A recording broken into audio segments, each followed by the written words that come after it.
Okay. All right. Susan got me. Susan got me. I didn't realize that lolcows were a protected class, but the game don't stop. So, you know what I'm saying? We right back to it. So we back to hitting, we back to bitching. So it is what it is. Holy shit. Damn it, Susan. Why? Why, Susan? Why? Holy shit. Why, Susan? Okay. So, what were we saying again? Oh yeah. So Rich is a neglective parent. He's a piece of shit who has doxed people and gone after people. Didn't he harass a female detractor and whatnot? I'm surprised not everybody was standing tall on that situation. Whatever. So Rich is what he is, and I mean, it is what it is. Like I said, I don't wish no harm on that dude because he has kids, to be honest. But he's already a coward because he kind of alluded to already offing himself. So in my mind, there's no value to him anyway. So fuck him and everything else that comes with. What else do we want to talk about? So that's the Rich and Keno situation. We'll see how that plays out. Holy shit. I might go over some of that. But some of that I've already told you guys about. So we'll see. Let's talk about DSP's Street Fighter stream last night. And how he was like getting bodied left and right and shit. And I'm pretty confident that Piece of Peace was in there. So I'm sure Pop ain't got a piece of him. So I'm sure that was funny. I saw Hate Army's rendition of that today, where we're calling people degenerates now. Degenerates over a video game. We're calling people degenerates now. That's crazy. That's so crazy. But then again, chat, it's not about being wrong. We're always early over here. I told you that this is what was going to happen to DSP. Everything falls apart that guy touches. And the longer he keeps playing Street Fighter 6, the more he's going to get, the more exposed he's going to be. Now, don't be wrong. I understand that some people out there have troll remorse and they still want to hold on to this idea that DSP is good at Street Fighter. He's not. I'm going to be honest with you. He's not good at Street Fighter.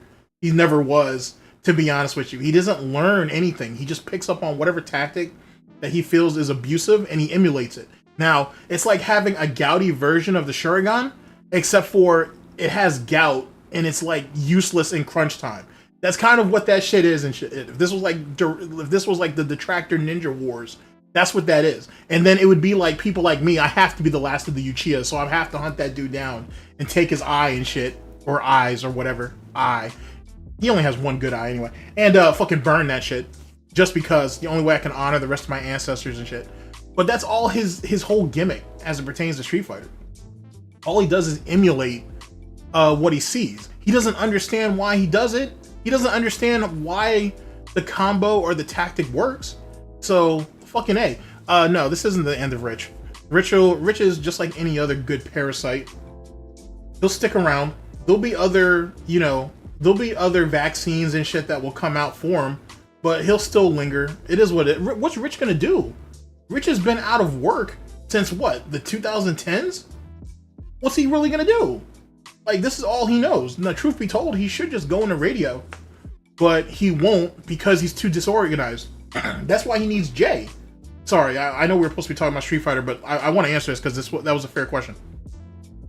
Rich is one of these guys who needs to be in a structured format, a lot like what DSP does, except for what not nearly as much freedom. Rich is somebody that you sit his ass down, you put basically an itinerary or a schedule in front of him, and you say, you read off of this, and this is how much time you have to go through it. Period.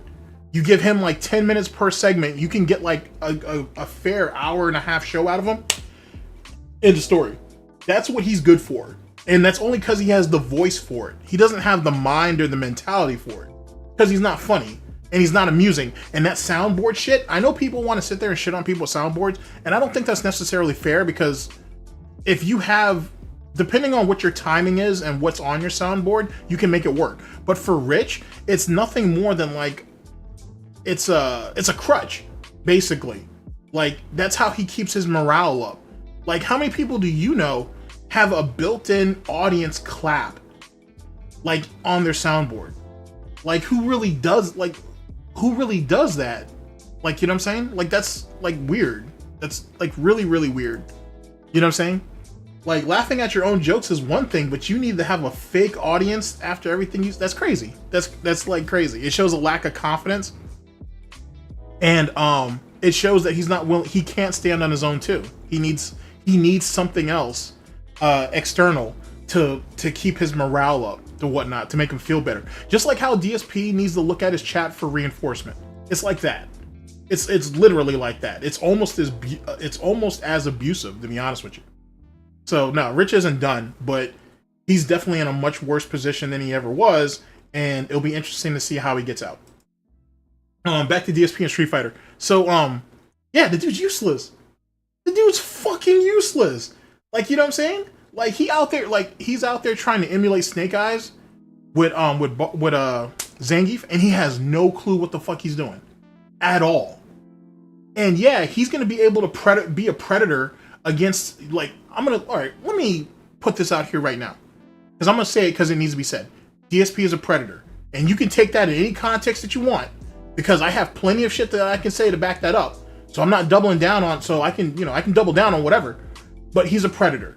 If you want to talk about it in the context of Street Fighter, he preys upon the weak, he preys upon the unknowing, he preys upon the vulnerable. Actually, matter of fact, I can just go ahead and take that and use that in his dating or in his love life too, if you want, to be honest. But that's the truth. DSP can victimize, and he preys upon those who don't have a lot of experience or don't know what they're really doing. Well, which is pretty much the same thing. Like, a lack of character knowledge or matchup knowledge, and you're pretty much easy prey for him. You know what I mean? Because he's completely and utterly reliant on reacting to what you do. He doesn't have a game plan. That's why when you get somebody in there who clearly knows what the fuck they're doing, he has no answer for it. And then he keeps crying about dropped inputs and all this other silly shit. He preys upon the weak. He preys upon the ignorant, in that, you know, you just don't have enough experience with the game or with the matchup or whatever. That's it. That's literally it. You put somebody that's on DSP's level, especially in the current day, you put someone that's on DSP's level, he's done. So let's go ahead and let's play a game, chat. Let's play a game. So Piece of Peace pretty much is the one who's running the show right now as it pertains to detractors who are playing him in Street Fighter 6. At least that we know of. DSP has how long? He has 20-something years of Street Fighter experience compared to Piece of Peace, who only started playing fighting games with Street Fighter, if I remember correctly. I've never talked to the dude, and so I have no clue, but I'm pretty confident I heard in one of his streams that he said that. So so Piece of Peace popped his cherry with Street Fighter 6. DSP's been playing Street Fighter for like damn near 20 years. And who do you guys think is the superior player, chat? Go ahead, I'll wait. Go ahead, I'll wait. I will wait. Tell me that I'm lying. Tell me I'm lying. Cause like Piece of Peace, like I've seen past streams, dude. Like Piece of Peace has him damn near for free. Like damn near. Now don't be wrong, because Piece of Peace catches himself in some losses because he's I feel like as it pertains to I'm gonna save that criticism, because until I get a chance to actually play him, I can kind of make that assumption, but I shouldn't. I shouldn't, to be honest, because Piece of Peace has only a few weaknesses, to be honest, and they're easily corrected. They can be easily corrected, I should say. They're very minute though. And they're really situational, to be honest. If I had to give you my opinion. They're really, really situational type shit. Like, for example, last night, he had taken, even though he won, when he was playing the mid game with DSP, he was getting, oh, Susan got me again. They really want me to do that. Really want me to do that update. God damn it. Either he's trying to, either Pop is trying to test DSP's reactions at that mid-range, or he's trying to condition DSP to do something so he can react to it later. Those are the only two things I can think of, because he's taking a hit that he doesn't need to take, and even though it's not at his deficit, it's not hurting him, at least, you know, in the long term, I guess. It's an unnecessary hit, but that's just my.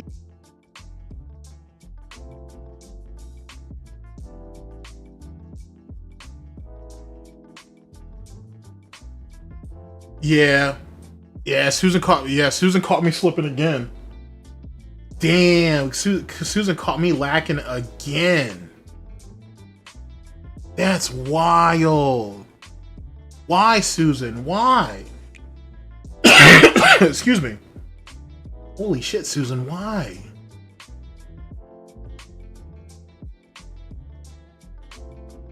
Alright, we still in the building. Okay, we're still in the building. But yeah, Susan ain't playing no games today. Holy shit. It's a good thing that this wasn't like a long formatted one.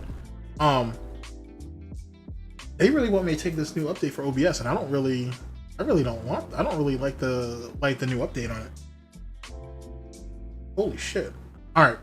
Anyway, but yeah, that's my thoughts on that.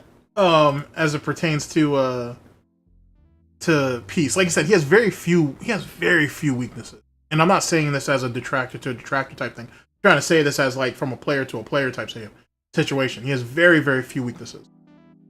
If any. Well, he has weaknesses, we all do, but he has very few weaknesses. So unless he's trying to test something on DSP's part, then I don't know. But here's my main point though. The main gist of it all is DSP is not as good as people try to give him credit for.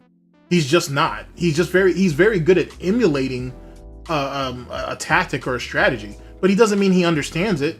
And that's why when you get him in a bad position, he can't win. If Peace went up against I would say a good Zangief to even like an intermediate Zangief, I think it would be more of a dogfight, to be honest. But DSP is no threat to him. Like, he's not. You know what I'm saying? Like, even he's just not a threat to him. He's really not. Like, I would say I would say, like, if we were talking about like Pop from like 4 months ago up against like DSP Zangief last night, maybe, but not now. Like, you know what I'm saying? Like, unless Peace is just messing around and shit, he's not DSP's not a threat. He's really not. Like, and DSP's reactions and reflexes are shit anyway, and they always have been. To be honest, is what happens when you get older and you don't take care of yourself. So, I don't know. That's just my thoughts on that. But anyway, so DSP's out here calling people degenerates and shit. He got cleaned up pretty fairly. I would say fair. Because I would say Peace was keeping him honest last night. To be honest. Like, DSP needs someone tell DSP to learn how to tech a fucking throw. Like, you know what I'm saying? Like, Jesus Christ.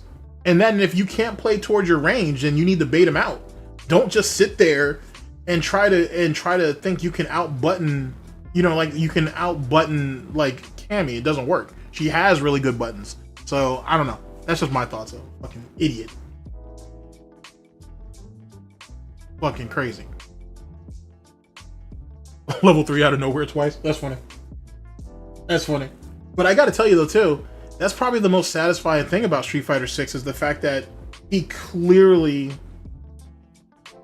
clearly devolving. Like, he's not learning, he's not really understanding. And I'm not sure if you guys know this, but with the tweak or with the system, the character overhaul, I should say, is coming up, is very minute. Like, you know what I'm saying? Like, some of the characters that he's hoping are gonna get big, crazy buffs or whatever, they're not. They're not. The fact that they had to, and this should be pointed out, the fact that the game had to be tweaked as a whole just for the arrival of Akuma is crazy. It's crazy. And Akuma has so much bullshit that it's not fair.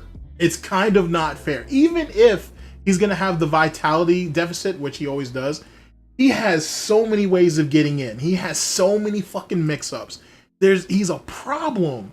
He's such a problem, and DSP is not going to be able to, I don't know if he's going to be able to defend against it at first.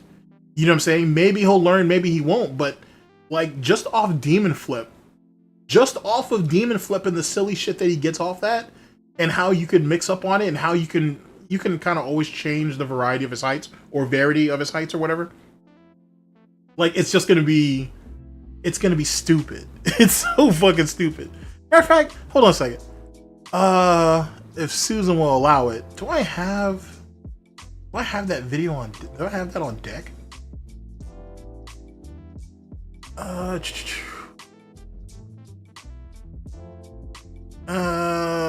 We do not. Okay. Okay, we do not. Let's see here. I guess I could download it. I suppose. If that's a thing. I can kind of give you guys an idea of like where I'm coming from with that. Like, DSP is gonna have so many problems.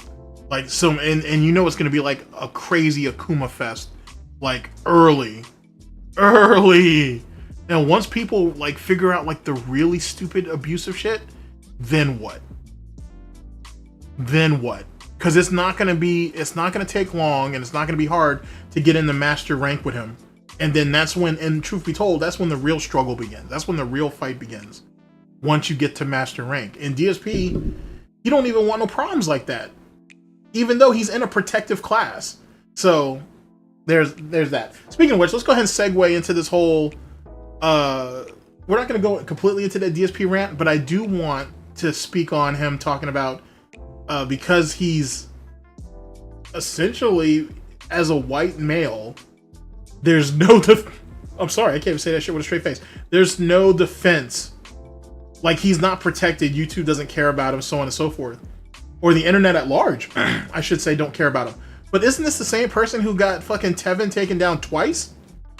No, actually, no. I lied. He had Tevin. Damn, what's that guy's name? Bill Purnell and TXT. He had them taken down first. Actually, and keep in mind, by the way, they had 4 channels between the 3 of them, and DSP had all of them taken down, damn near one after another.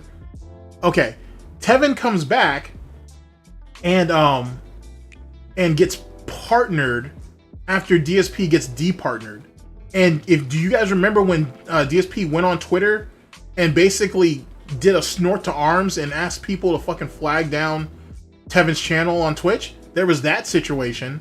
And then there was after Tevin got taken down, he said, oh, people, the first time. After Tevin got taken down, he was like, oh, well, people must have known that he was getting out of line or out of hand or whatever. Here's the point.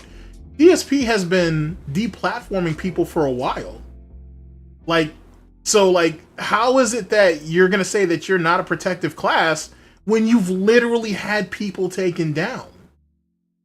Same thing with Wings. Allegedly, the same thing with Boogie. Like, how did you... Exactly, Pepperidge Farms always remembers. Like, how do you fucking do that and think you can get away with that shit? And unless DSP comes out and says he's gay, even then that doesn't mean anything. Like, that doesn't matter. So, there is no, like, protective class. Because anything that he says can be countered by any dumb shit that he has said within the last 5 years. We don't even have to go all the way back deep into the lore. Just anything in the last 5 years. Fuck, anything in the last 3 years. You could easily pin his balls to the wall on that shit. And then what? So, like, that's such a lame-ass argument. And if that's what he's planning on doing for DSP politics or whatever the fuck it's called, the first time he has an open panel or someone has an open panel or you can call in on that bitch or whatever, someone on Twitter let me know. Because I want a piece of that. I want a piece of that, for sure. Because it's funny how we talk about, you know, white male, but you ran around talking about that you're Italian, but you're not actually Italian, you're actually Polish. You know what I'm saying? So, what are we doing? Like, where are we going with all that? You know what I'm saying? Well, like, what's our play on that shit? We're gonna try to appeal to all 3 of those. We're gonna try to kind of finagle ourselves through all 3 of those or whatever. What's the other part of this too? Like, what's the other white meat? If you're Italian, Polish, and apparently Caucasian American, like, what's the other you know percentage that you still have that you don't want to acknowledge? What about that? Hey, actually, matter of fact, why is it that it took you so many years to acknowledge the fact that you were Polish and you ran around faking that you were Italian for years until someone called you out and you had to admit that you were half this, half that? How about that nonsense? I want that argument. I do. Like if, like I said, DSP get on the panel or something, someone holler at me. I want that. I'll chase that down. I'll chase that. I'll chase that down and whatnot. That's gonna be hilarious. I mean, I'm gonna fucking end up having a beef with BreadTube over that bullshit, but I'll chase that down. I'll fight that. For real, I'll fight that. That should be funny.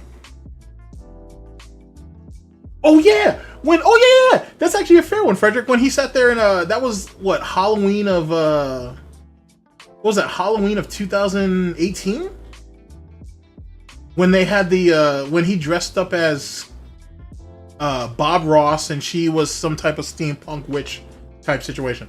And yeah, he sat there and tried to throw the whole scenario that, oh, the reason why she left was because of Tevin, even though if you really remember your shit, he had said in the weeks leading up to that marathon that she had something to do after the stream. So at first he didn't even know if she was going to be there. And then he said, oh, well, she might only be here for a little while because she has something to do afterward. Then when the Tevin shit happened, then he tried to blame it all on Tevin, which was lame. Which was lame as shit. And that's when he gave his little infamous speech that, you know, eventually you're going to get what's coming to you. It's not going to be me. Not going to be me who does it. But, you know, you are going to get what you deserve because you just can't keep running around doing what you know. Shut the fuck up. Shut the fuck up. And then for months on end, he ended up having to eat that shit. Which, speaking of which, going back to that detractor rant that he had said something that stuck out in my head for a minute. I have a video that's about to come out on it, but I'll just say it here. When he went through, like, you know, Evil AJ and the, you know, the this is how you don't play movement, and he went down through all the landmarks or the milestones in his illustrious career. He brings up Tevin and he says the Tevin restreamers. Now you could take that a couple different ways, but I think at least the way I took it was he was really talking about not Tevin restreaming him. He was talking about all of the people Tevin inspired that came after him. Like, of course Tevin's going to be at the top of the mountain, but it's everybody who came after Tevin is what DSP's talking about. DSP's saying that, hey, when Tevin started restreaming me, he's the one who started this movement. So essentially, what he's saying is the restreaming era is like the equivalent to Evil AJ's "This Is How You Don't Play" era. That's what he's really trying to say. Because let's go ahead and name them off. You had Tevin, right? Tevin inspired LSB. Then you had Dark Dave Mirrors who came into the cut. Then you ended up getting, now this last part is not going to be in order because it's going to be kind of shifty, but you had James the Lesser who was restreaming. Big ups to him. You had Agent Proper who was restreaming. Big ups to him. And then you just basically it just kind of kept going. You know what I mean? It just kept going and going. How many people do you know who is a current detractor who hasn't restreamed DSP once? I can name one person off top, and that's me. I'm not the only person, I'm sure, but I'm definitely for sure someone who does that, who doesn't do that. Just because I don't have the patience for it. I just don't have the patience to listen to his bullshit live. I need to have that shit after the fact. But that's what he's talking about. And that right there is a very, I think that's a very powerful statement to not just, it's how do I word this? It's a powerful statement because it doesn't just, it's not him inadvertently, of course. It's not just him acknowledging Tevin and his influence, right? But the lasting influence that comes from that. You know what I'm saying? Because DSP likes to try to talk down "This Is How You Don't Play," saying, oh, it's not as, you know, it's not as prevalent as it used to be back in the day or whatever. That's a matter of opinion, I suppose, but it's DSP, so his opinion doesn't really matter. But as it pertains to Tevin and the restreaming thing, that's something that has persisted, and it's something that he can't stop, and it's probably never going to stop. And I think that bothers him more than anything. So I think that's how I interpreted when he spoke on that, which is funny too, because I didn't think he would acknowledge that. I wouldn't have if I was him. I'd have kept that shit to myself. Holy shit. But big ups to Tevin though. We know that he's still living rent free in that high rise, for sure. Let's see here. Remember after. Oh yeah, I do remember when Tevin said that. I don't think Tevin was being completely serious about it, but he might have. But even still, let's be honest though. That marriage is like people have told you, not just myself but others. That marriage is a sham anyway. It's a fraud and whatnot. But they're both so deep into it that neither one of them can leave. Neither one can leave, and neither one can really afford the other to leave. To be honest with you, DSP is hopeless and useless by himself. And even though I've heard the argument being made that, well, Kat left an abusive relationship, where else was she gonna go? This, that, and the third, whatever. I get where you're trying to come from with that, but there are plenty of women who've been in an abusive relationship and had nothing, and they make it happen. So what makes her different? So when people white knight like that, you got to be careful, because there are women who deal with that shit every day and they make it work. You know what I'm saying? DSP was just the lowest fucking common denominator in the story. That's what that comes down to. Like, if she really wanted to go off on her own, she could. If she really wanted to keep going to the gym so she can spend time with Jim and Tyrone, she could. If she really wanted to keep streaming, she could. Or make videos or whatever. She chose not to. Let's not act like that's not what the case was. She chose to take the path of least resistance. This is the consequences of it. If she don't like it, she can leave. She can leave. But she's not going to. Especially now, she's too heavy to do so. You know what I mean?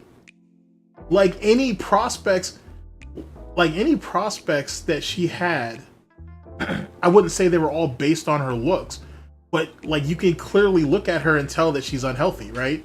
Like her hair is a lot thinner than what it was. She's heavier. You can tell that she's heavier. Like the psychological damage as well as the physical damage that woman has gone through over the years has not done her any favors. And here's the crazy part.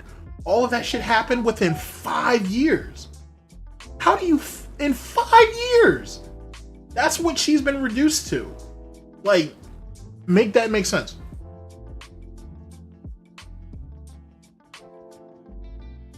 Nah, she really can't. I don't think she can, like, not now. She doesn't have the drive for it. She doesn't have the drive for it. And that's one of the reasons why I was telling ProleteR this. This is the reason why she don't want to get on stream anymore. Because she's been conditioned not to. She's been conditioned to look at streaming as a whole. She's been conditioned to look at streaming and content creation as a bad thing, right? You know, because of your association with me or your affiliation with me or whatever the fuck, people are going to troll you, people are going to meme at you, this, that, and the third, and you're going to be harassed. But then, how do you instill that? So let's go with that. How do you instill those tomes onto somebody and then tell them to come on stream with you when you're clearly not a very good support system? Hence the reason why she's as big as she is. Hence the reason why her confidence has been reduced down the way it is. Make that make sense. You can't sit there and tear her down and then expect to prop her up when you need her for extra income. That don't work. And this is one of the fundamental problems with Darkside Phil. That idiot don't know how to... He has no forethought whatsoever. And it's fucking stupid. It's fucking crazy that you're that old. And yet you're that fucking ignorant. That's just wild to me. You know what I mean? And I can even give you an even better example. Give me a second.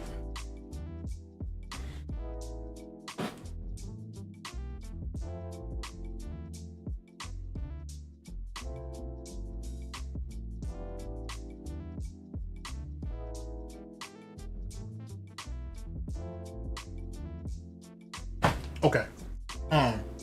Okay. Oh, fucking day. 21st. When's the 21st, by the way? The 21st is a Tuesday. X Defiant drops on Tuesday. Well, Tuesday the 21st. I don't know, man. After that last server test, I don't know. I don't know how I feel about that. I'll play it, but I'm not gonna go out my way, at least not on the first day, because you know servers are gonna be a problem. Anyway, sorry, that's on some other shit. Example. Got it. Okay, so yesterday, right? DSP's day off segment bullshit, right? He sat there and said, first off, we're complaining about the price of ice cream. That shit fucks with me. We're complaining about the price of ice cream. I'm fucking... That's crazy to me. We're complaining about ice cream. Anyway, DSP ends up going to Cold Stone. No, wait, how he formatted it makes no sense. He's saying, as an American, I've never been to this place before. And then he contradicts that with a lie later, but watch me work. He says, as an American, I've never been to this place before. So we decided to try it. And they went to Cold Stone Creamery. I've been to there. I've been to Marble Slabs too. I actually like Marble Slabs better, but that's whatever. To be honest with you, in a pinch, I'll take Dairy Queen over both. But they're all three good. So he says that they go into Cold Stone and they're looking at all the different ice creams and this, that, and the third. And he's talking about how decadent it is, and he's complaining about all the different flavors they have. Just a bunch of just Karen type bullshit. And then he gets to the price, which is the part that I really cared about, where he says it was $10 for this little cup or whatever. And this right here should tell you something as it pertains to the concept of quality over quantity, right? And DSP doesn't know the difference. But the story gets even more interesting because he says, well, everybody keeps telling me that the economy is bad, but there's all these people in here buying all of this $10 ice cream and shit, but everybody keeps telling me that the economy is bad and there's no money to go around. Not realizing, Phil, that maybe, just maybe, after how many, God knows how many days straight some of those people had to work or have school or whatever the case may be, that they've kind of planned out their day, or they planned out some time to go out and have like one of the few little bit of small comforts, I should say, in life, which is going out and getting some ice cream. You know what I mean? It was like, Cold Stone is fantastic ice cream, and it's decadent and rich as shit. It's definitely not something you're gonna do every day. Wink, wink, cat. It's not something you should do every day, but it's certainly something that every once in a while you have. But it's not necessarily about the ice cream per se. It's about like the event itself, right? Or it's about the situation, or it's about the moment, or whatever the case may be. Because most of those people, if not a lot of those people, were out there getting ice cream for their kids, or they were with their kids when they went to get ice cream, or they were meeting up with their friends, or whatever the case may be, right? It's bigger than just paying. It's more than just paying for a $10 cup of ice cream. But DSP don't understand that because he don't have no human interactions anymore. So he doesn't understand the symbolism of all that. So he bitches and complains about the price and shit, and says that if we knew it was going to be this much, but when you walk in, because like I said, I've been there, I'm sure a lot of you have too, you can see the prices on the fucking board. That's the reason why they have a fucking board. What's up, Chiyo? Good morning. So like, how are you going to sit there and say you didn't know what the price was? On top of that, you could tell that DSP was getting pissed off at the fact that there were people in there enjoying themselves and like having a good time, and he was stuck in there with Cat. Now, hear me out on this. I don't think that situation happened. I think he was out running errands. Cat asked him to go whenever or wherever they decided to get lunch at. She asked, "Hey, would you grab some Cold Stone for me on the way home?" Or whatever. I think that's really what happened, instead of them going out to run errands. Here's my thought process.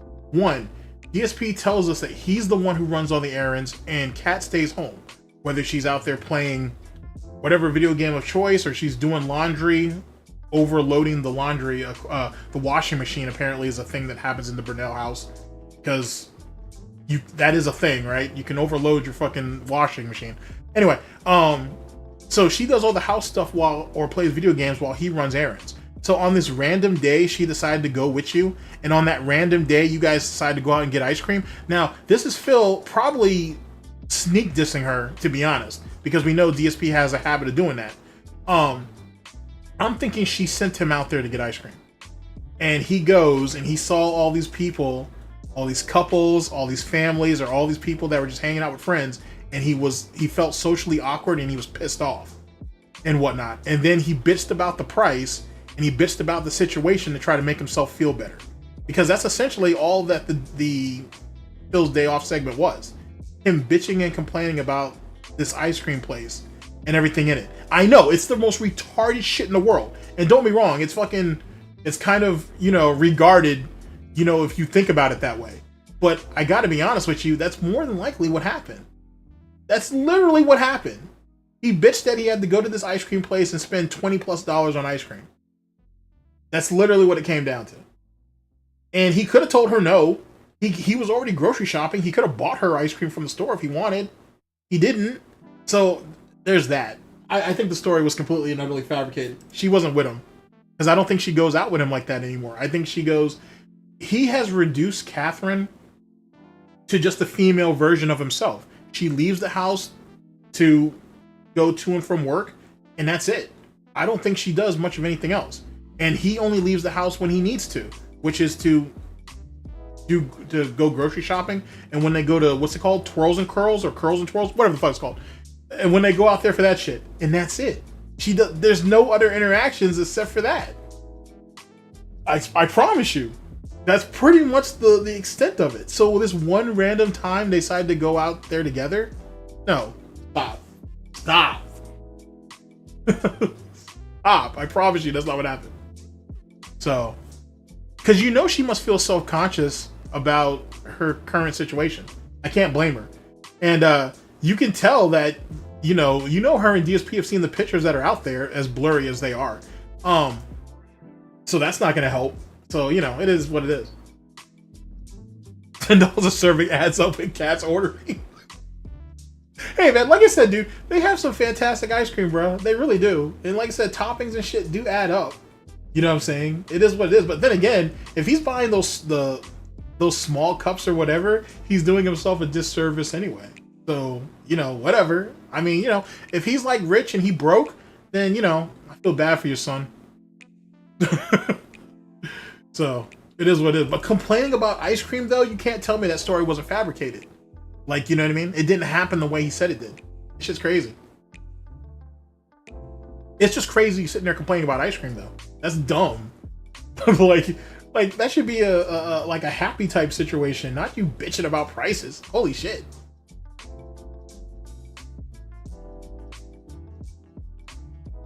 Oh my god.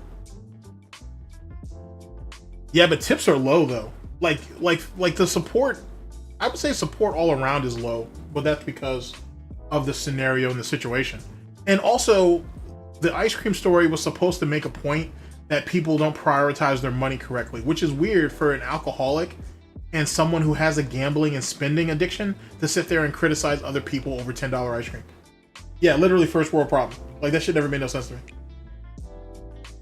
Hey man, like, dude, it's not like something, dude, it's not like, that's what you pay for quality, bro. You pay for quality. It is what it is. If he broke, then he should have went ahead and got himself some like store brand ice cream or some shit. If he can't afford Edie's or Breyers or Blue Bunny or whatever your ice cream of choice is, and then take that shit home. Like, it is what it is. I mean, isn't he can't be that broke if he keeps putting everything on Amazon layaway. He must have some money around. It is what it is. But then again, you make a fair point though, chat. We can't fix our bathroom. Either one of them. There's two bathrooms that are fucked up. Keep that in mind. The sink is questionable. The floors in the kitchen are definitely fucked. Who knows what well, never mind. We all know that the car is tip-top shape now. We know the car is tip-top shape now. I mean, it's his own fault. Like, you know what I'm saying? What's more important to you? Fixing your fucking bathrooms or being able to order DoorDash 3 days, 3 times a day on your day off? Like, which one's more important to you?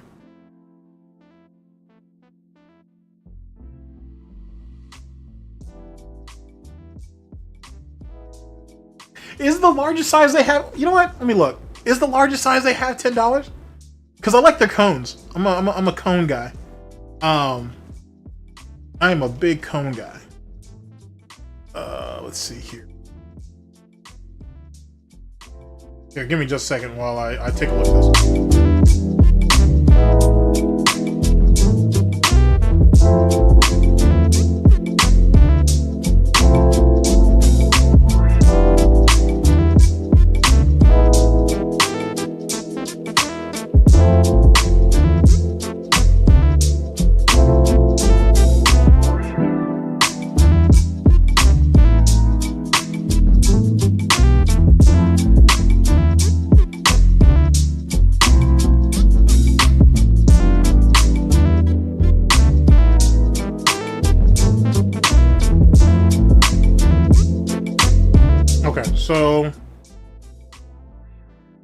Yeah, I guess depending on what they got and what was in it.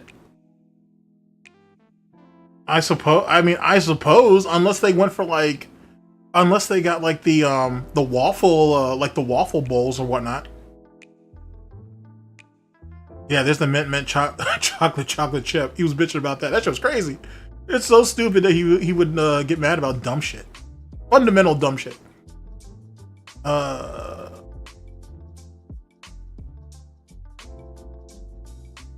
damn, some of the flavors are wilding the fuck out, dude. Like some of that shit is oh, I've had that. The Reese's peanut butter awesome sauce. I've had that. That's just delicious as hell. And yes, I asked for extra Reese's sauce, and don't judge me for that, chat. Fucking peanut butter fiend for no goddamn reason. Anyway, I'm a peanut butter fiend for no reason. So yeah, there's that. So anyway, that's what I think about his little story on that nonsense. That's what I think about that shit. Let's see, what else, chat? What else am I missing? What else did you guys think that was interesting or whatnot? Let me talk a little bit about the Gundam interview, actually, or the Gundam stream, which was a good stream. I like how Meerkat, because I didn't get a chance to watch Meerkat's early stream before he went on there. I had to watch it after the fact. But I do like the fact that he did, I won't say pressed, but he did ask. That's pretty much what it was. I like how he asked Keem about that, though. I thought that was a good call, to be honest with you. What's up, Jesse? I thought that was a really good call. Because, I mean, it sounded like a bluff. It really did. Oh, and speaking about which, okay, like, this is going out to a particular person, and they know who they are. There's a difference between being a Laker fan and a LeBron fan, and you lost on both fronts, my dude. That must hurt. Like, that must hurt. How many times has LeBron gone up against fucking Denver? Like 12 times? And he only won 1 out of the 12? So, and they just fired the coach? The coach gets cut. You know what I'm saying? Which is crazy because if LeBron ends up going to... I don't want to say LeBron's going to go anywhere. But if he ends up going to like Golden State or some shit, I'm just saying. And here's the thing, and to the person that I'm speaking to and whatnot, this is how much love I got for you. That money that we put on that series, you don't even owe it to me. You can keep that. You can keep that. For all the love I have for you, you can keep that shit. Because I told you that was gonna be within 5. I told you LeBron was gonna be a bitch and he was gonna run off court and shit because he wasn't man enough to take the loss. I told you that him running around trying to chase Jordan and Kobe is only gonna hurt him. I told you, he's not built like Jordan. That's the reason why that argument that fucking Nick Wright and fucking Shannon Sharp and all these idiots like to go out here and make for fucking LeBron is crazy. It's crazy. And JJ Reddit, I don't want to talk about that dude. I don't want to talk about that, or JJ Reddit. I don't even want to talk about that guy in like a sneak diss type way because I like his analysis and shit. But him being a fucking LeBron James defender, bullshit. Fuck all that. And that's it. Big ups to the Timberwolves though. Big ups to the Timberwolves. I made some money off that. So big ups on that series. That was wild. That was fucking wild what Timberwolves did. Holy shit. So definitely looking forward to how the playoffs keeps going and shit.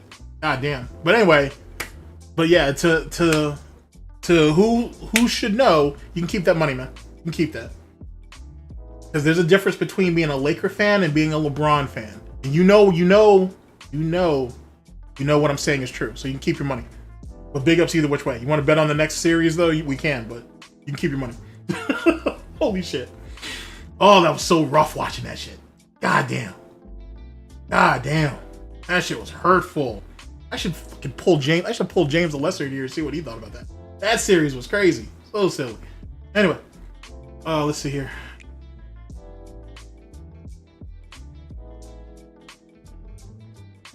But see, yeah, that's why it's not a real relationship though. Like the money should have never even been a thing. Like, you know what I'm saying? You should have just coughed up your $10 and just been happy with it. But then again, let's talk about another locale for a minute, because I hear Keemstar is out here babysitting Wings, right? Because apparently Wings don't know how to book plane tickets or whatever that dumb shit is. But Wings is out here crying about how, oh well, it's gonna be $200, or no, it's gonna be $1,000 for 2 tickets. And they were like, you do realize that's round trip, right? And he was like, oh, it is? And then, well, I gotta pay for the bags to come on, and then I have to get a hotel room. It's clear that he's trying to get Keem to just pay for his leg of the trip. It's clear that's what you want him to do. So just ask Keem, hey, if you want me to go on this trip, I'm taking Kelly, you need to cough the money up. It's the story. That's all he has to do. You might as well just be honest with him. Has Twirls and Curls really officially? No, that's not true. Is it really? Because I thought, is it really? I'm gonna have to look. I didn't know that it actually got closed down. That fucking sucks if that's the case. That sucks if that really got closed down. I didn't know that. So where's he getting his hair cut now? Where does the Gaudi Gestapo go to get their shit edged up? Unless that shit's cap. Oh shit.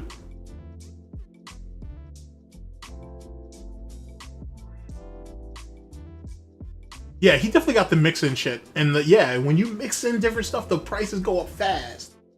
But it's worth it though, man. Like that's a once in a while type thing, man. That's not that, I don't think it's that big of a deal. So that's just one of the small pleasures in life, really, to be honest with you. Go out and get ice cream with someone that you love. I mean, Phil don't know nothing about that, but you know what I mean. It is what it is.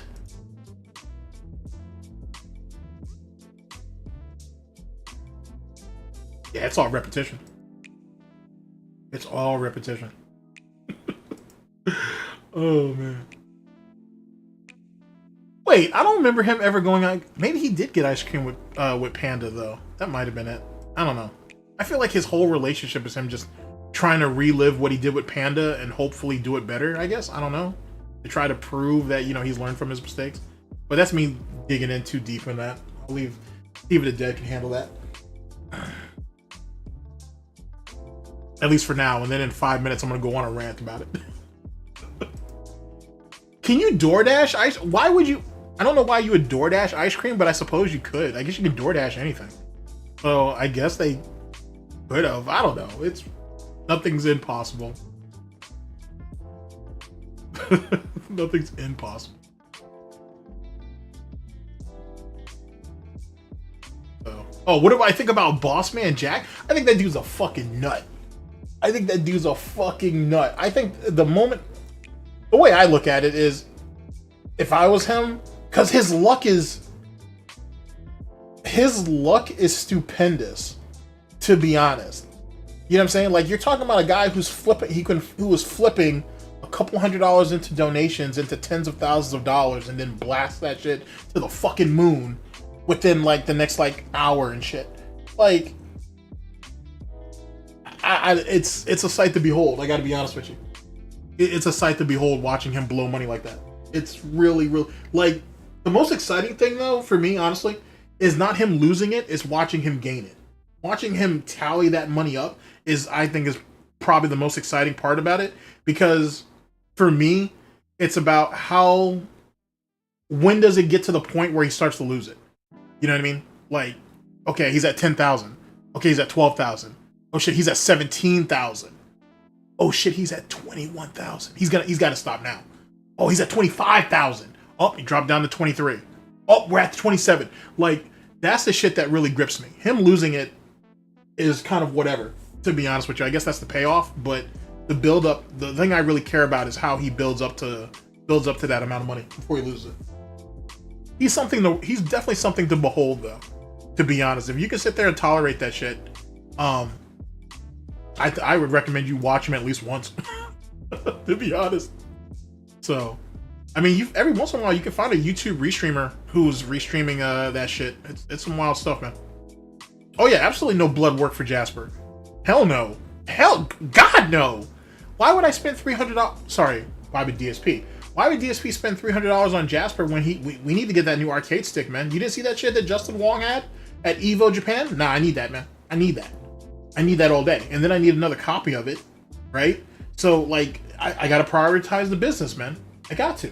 yeah, Jasper's my cat and my son and whatever, but let's be honest, he can be replaced. You know what I'm saying? It is what it is. You know, it's all about Street Fighter, baby. It's all about the business.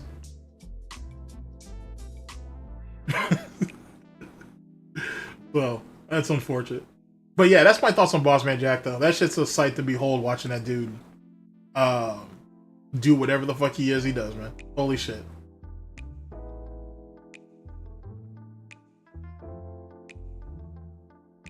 Oh yeah, the butter pecan looks fucking fantastic. I'm a big fan of butter pecan too. I'm glad you brought that up. That's just dope. Very, very dope. Yeah. Man, nah, dude. That coach he fell under the same shit that most people who coach LeBron fall under. It is what it is. But to just kick him out like that, dude, I don't know. Let's be honest. Yeah, he's the head coach, but let's be honest. LeBron's the one who calls the majority of the plays. So it is what it is. If LeBron don't stay, he's going to the Warriors, dude. I think he's going to where else he's gonna go. He's not going to go to Boston. Like I'm also under the theory, I'll be honest with you, that he might go back and try to finish in Cleveland. Maybe. But even then, I don't know. I don't know if there's really too many places he can. I mean, he can go wherever, but I don't see there's no real good fits for him out there, man, to be honest with you. All right, Jordan's always going to be like, here's the thing. Like, when you think about the GOAT conversation, right? Like, since I'm behind, so it is what it is on this. But you can't, like, LeBron's great, but he's not the GOAT. He doesn't have, for all of the God-given talent and all the time he's used to study basketball, or study the game in general, I should say, he doesn't have what Jordan and Kobe have. Had. Kobe's no longer with us. God rest that man's soul, and Jordan don't play no more. He don't have what they have. He doesn't. He's a politician, right? That's really what his situation is. Like Jordan, or like LeBron needs things to be a certain type of way for him to succeed, right? And I don't feel, at least now, he has the tools needed.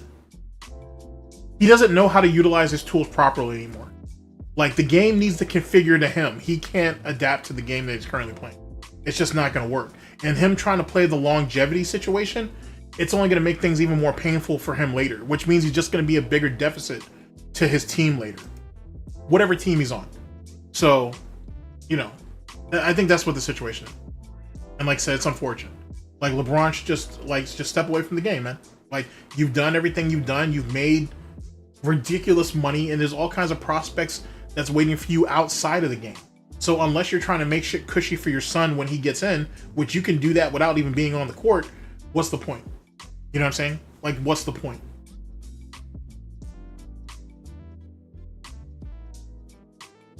And like I said, if you haven't secured ring number 5 by now, then let's just let it go. You know what I'm saying? Let it go. And like, you know what I'm saying, if you want to get further into the arguments, how many All-Stars did Jordan have compared to like LeBron? You know what I'm saying? Like, look at what Jordan had to deal with, and look what LeBron had to deal with and shit. So that's why when you hear this whole argument about, oh, current day guys, or guys back in the day were all plumbers and they were bums, that's ridiculous.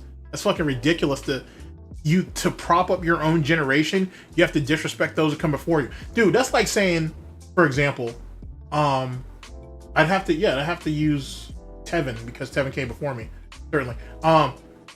That's like saying that all the detractors before my time and whatever were bums and shit, right? And my generation is like the better generation and shit. That's not how that works. Like, you know what I'm saying? You don't see that shit in the NFL and shit. You don't see that shit in hockey. You don't see that shit in baseball, where they have to tear down the generation before to prop up who they have now. If LeBron was everything that people say LeBron is, why is there so many goddamn people out there that have to make excuses for him? Just call that what it is. Just call that what it is. Actually, let's not even use myself for that example, right? That's like if like Duty sat there and decided to go at Tevin and shit and say that the detractors of Tevin's generation, like, you know what I'm saying, were doing it wrong or had it ass backwards. Duty's not going to do that dumb shit because it's dumb shit. Like, it's clearly a stupid ass thing to say and whatnot. Like, that doesn't, and you're not getting a point over like that. Well, the same thing with the LeBron Jordan argument or the LeBron Kobe argument. To be honest with you, like, he just doesn't have what it takes. It is what it is. He tried really, really hard. He succeeded to a great extent, but you're not them. It is what it is. Okay, so Kobe and Jess and what's your name? Naked and Alive or Jessica or whatever the fuck her name is. That's why you don't stick your dick in the crazy, first off and foremost. Isn't he living in like Clint's basement right now or some shit? Until like they can find him a place to live. So good luck on Cobra doing that shit. And that relationship was just a bad move. I'm waiting for her, if she hasn't done it already, I'm waiting for her to just say that he's a sicko and then expose whatever crazy ass porn or whatever she has found on his PC. I'm just waiting for all that. You can really, you can DoorDash Cold Stone? Or ice cream in general, I should say. I did not know. Big ups. I did not know you could do that. You could Grubhub Dairy Queen? I'll be damned. That's so crazy. That's so crazy. Well, big ups though. I mean, good shit. As long as that shit's cold as fuck when it get to me, I guess. Fucking A. But see, I'm too... Okay, here's the thing. Here's the thing about at Cold Stone or Dairy Queen. I'm greedy. So, like, for example, like I said, I'm a peanut butter fiend, right? So Reese's, peanut butter in general, Butterfinger... Like, I'm willing to pay the cost for extra of everything. So, and I'm gonna make sure I get it. So, you know what I'm saying? Like, I don't know. I can't just make an order online and trust that they're gonna do it the way I want it. Like, I want that shit. Like, let me give you an example. If any Dairy Queens still do this, they have like a New York cheesecake ice cream, right? But like, or Blizzard. But in the middle of your ice cream though, right, or in the middle of your Blizzard, they'll fill it with like strawberry filling. You can have whatever filling you want, really, but it's usually strawberry filling, right? It's in the middle of it. I tell them that yeah, you can keep the strawberry and just fill that shit with peanut butter, and I want it like halfway. So like you give me, so it's the Blizzard, right, and then there's this huge gap of peanut butter, and then there's the rest of it's Blizzard and shit, and then that's it in the middle and whatnot, and that's like I tip well to make sure that I get what I want. Because that's how much of a fiend I am. Like, I'm all about my peanut butter shit. I am on my peanut butter kick. For real, for real. But yeah. What did I miss? Who got me into lolcows? Well, my first lolcow officially is DSP. If you're saying who in, like, if you're talking about who in the detractor community got me into it, it would be, it's actually 3 people. Tevin mainly, he's the first person that I saw. But Tevin, Theo, and Argent. They were the ones who really, like, that's who I watched for commentary. If you're talking about just who did clips in general, it was Snorpinel. For sure. Like, till the end, basically. Like, you know what I'm saying? I'll always be a Snorpinel fan. For sure. And then, but it was, as it pertains to clip channels, it was Snorpinel, Mr. Huff Stuff, and at that time, a guy named Marcus Daily Productions. And then from there, I got into David Davison, Volt Boy, his original channel, Soma Julius Cruz, and then it kind of just spirals after that. And you got to remember that in the commentary space, like when I stepped on the court, like a lot of guys from commentary were just getting out because of the fallout of what happened with SOK.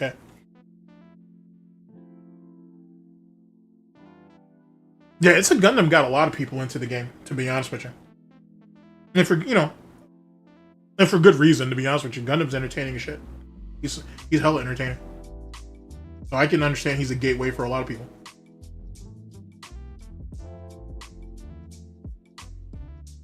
He wants to get back into Street Fighter. DSP can't compete. Like, he's not in the current day, I should say.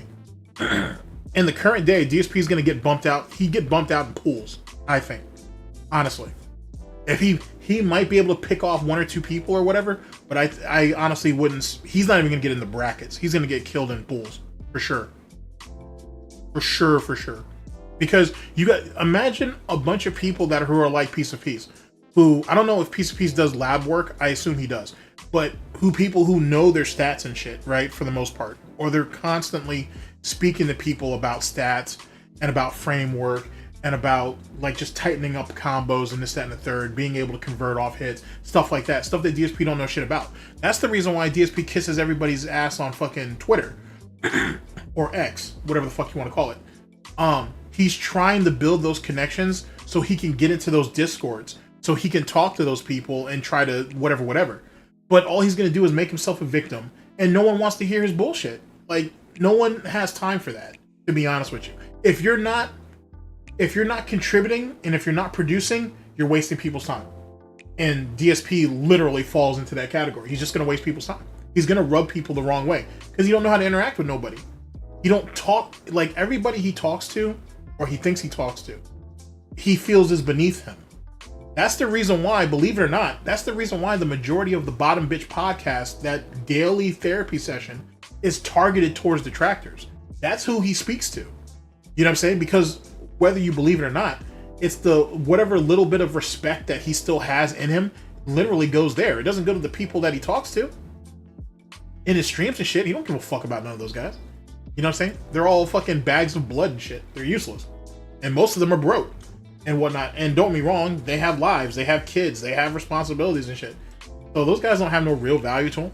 Like, you know what I'm saying? Like, DSP literally hates people, or he despises people that he doesn't respect.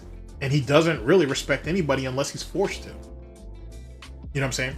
And don't get me wrong, I'm very much of the idea that respect is earned, not given.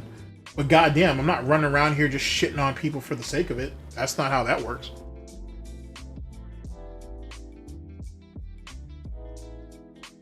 Oh yeah, this definitely big ups to Rodman. Like, I don't even want to cut that guy out. So that's my situation on that. Yeah, you can never discredit. You're never going to be able to discredit the 90s at all. But yeah, that chick. But as it pertains to Cobra's, she's really just a slump buster, to be honest with you. An incredibly unstable one, but that's really what she was. She was a nut, to be honest with you. She was a bad idea. That was a very, very, very big mistake that was made on Cobra's part. But a lot of people benefited from it because, like, in Girl World, for example, a bunch of them made content on that shit. They ate good off her. Or off them, I should say. But look at Cobra now. Now he ain't got kicked out of a place he was in for 5 or 6 years and shit. Whether it's true that she flooded the laundry, whether it's true that she flooded the laundry room, or because of all the noise complaints, which, truth be told, that's his fault too, because, you know, that's something that's probably accumulated over the years. And then I'm hearing talks about there was a new owner, they wanted him out. So, you know, make of that what you will. So it's hard to say which one's which. But she was a mistake, to be honest. She was a mistake. And she knew exactly what she was doing, to be honest with you. And when you go back and look at it, it's really kind of predatory. Like, when he was passed out and, like, what she was doing to him, like, that's clearly an issue, I think. That's clearly an issue. That's the way I feel about it anyway. So, like, I mean, you know, it is what it is. What they should do, though, and this is my opinion, or as for Clint should buy, like, a trailer or something. I know I read that somewhere, but they should. Clint should buy a trailer and put that shit in his backyard or whatever piece of land that they have out there, and just let Cobra live out there. To be honest, just do that and just check on him like once a week or some shit to make sure he's not drunk and he didn't drink himself to death. And that's all you need. That's all he needs. All he needs is an internet connection, to be honest, and a working toilet. There's not really much else there's not really too much else he needs. And maybe that'll force him to get out of the house. Where the fuck did that come from? And even still, you know what I'm saying? I'll go to him for financial advice before I go to DSP. Yeah, it is what it is. I mean, and that's not even a big deal. Like, here, I'll be honest with you real quick. My doctor, my dentist, and my lawyer are all Jewish. It is what it is. It is what it is. They're all funny as hell too. I gotta give you I gotta be honest about that too. They're funny. They're all three of them are just ridiculously funny. Gotta tell you, which is not a good thing when I'm fucking sitting in the chair and shit. You got that little you got that little tool and whatnot, and you're sitting there fucking trying to make me laugh. That's just not funny, dude. I eat enough candy. I don't need fucking I don't need no cavities on that bullshit.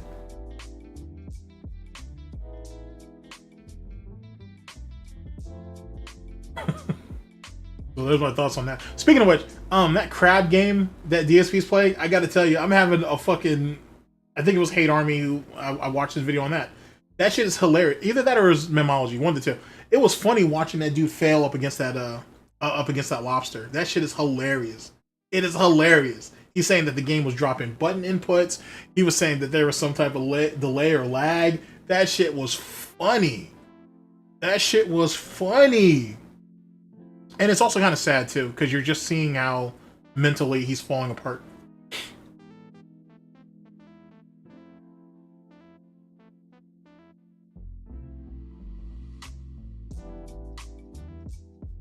Oh, speaking of which, who does anybody have any information on all those Reddit threads being taken down?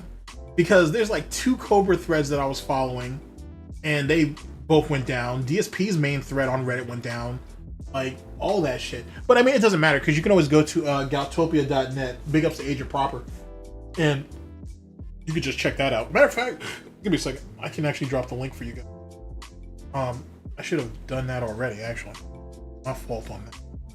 But yeah, Reddit was getting hit.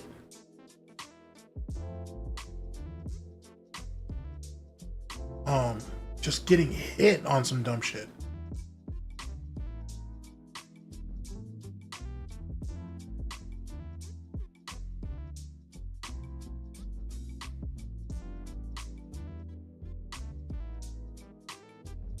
Oh, are you fucking serious? Did I accidentally? Oh no, it's right there. Let's see.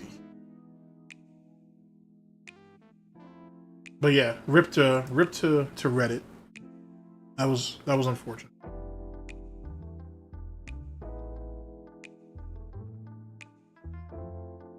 Well, I'll be damned. How did I do that?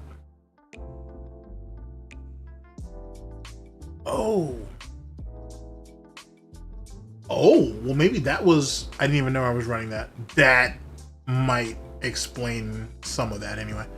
Still, it's Susan's fault. But yeah. That's still Susan's fault.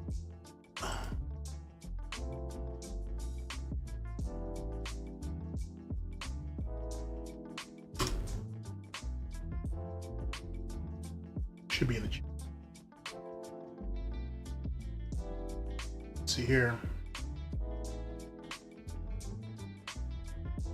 Oh yeah.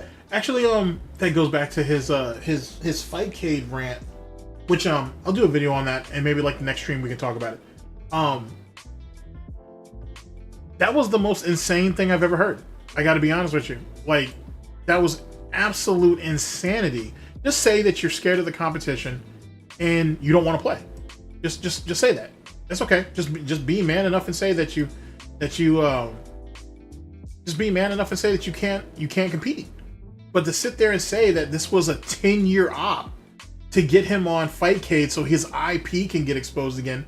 And see, this is what I was saying before about the guy at Comcast. He should have held off for a little while and shit could have gotten funny. But, you know, it is what it is. You gotta, you know, you're in the moment. You gotta do what you gotta do. But, yeah, the fact that he sat there and said it was a 10-year op and all this other crazy shit, and I don't know. That shit was just insane. It was by far some of the most insane shit that I've heard out of him in a very long time. I've just never heard something just blatantly stupid. Big ups, chat. That was wild to me. I couldn't believe he said that dumb shit. That was just absolute madness. Like I said, just all he has to do is say he's scared. Just say that you're too scared to get on fucking Fightcade. That's all you have to say. You know what I'm saying? Or your internet's not good enough or whatever. But that's not true because he just said that he got a letter. He got a letter from Comcast saying that they were gonna up the speed of his internet for free. He put an emphasis on that, by the way. but they were gonna up his internet speeds. So it's not like, you know what I'm saying? Like, what's really holding you back? You know what I'm saying? But then again, this goes back to the argument that I keep telling you guys about how DSP is not good at Street Fighter or fighting games in general. Because why would you not want to seek out the competition? That's the only way you're going to get better, right? So, you know, and yeah, look at Street Fighter 6. Like, his Street Fighter 6 stuff is fucking insane. It's insane watching him get beat the fuck up, not really improving, not learning, and then him making excuses about it. So there's no way he's going up there and on falcxne and do that shit. Why? So he can get embarrassed in front of, you know, people that know him or know of him, and then that shit gets spread all over fucking Twitter. I mean, he's already been on scrub quotes, what, 3 times, 4 times this year alone? You know what I'm saying? I mean, fucking A. You know, if he wants to keep getting featured up there every month, then so be it. But he just doesn't want the smoke like that. He really don't. I'll put it to you this way. Competitors, like real competitors, become contenders. Contenders become champions. Cowards just stay where they're at. It's easy to beat up on the weak. It's easy to take advantage of the weak to boost your ego up. But you saw how he was quick to bust down and shake his ass for fucking Snake Eyes when that happened. Or Nephew. You saw how he played those matches out. You saw how he played that match out against, well, the Chris G thing is actually kind of questionable because he didn't know it was Chris G at first. But once it kind of set in, then you saw how much of a bitch he turned there. Like, anybody who's a name, his first thing, he's gonna take the knee. He's gonna take the knee like any coward would. You know, that's why they don't respect him. You can't respect a coward. Nor should you, to be honest. You can't respect cowards.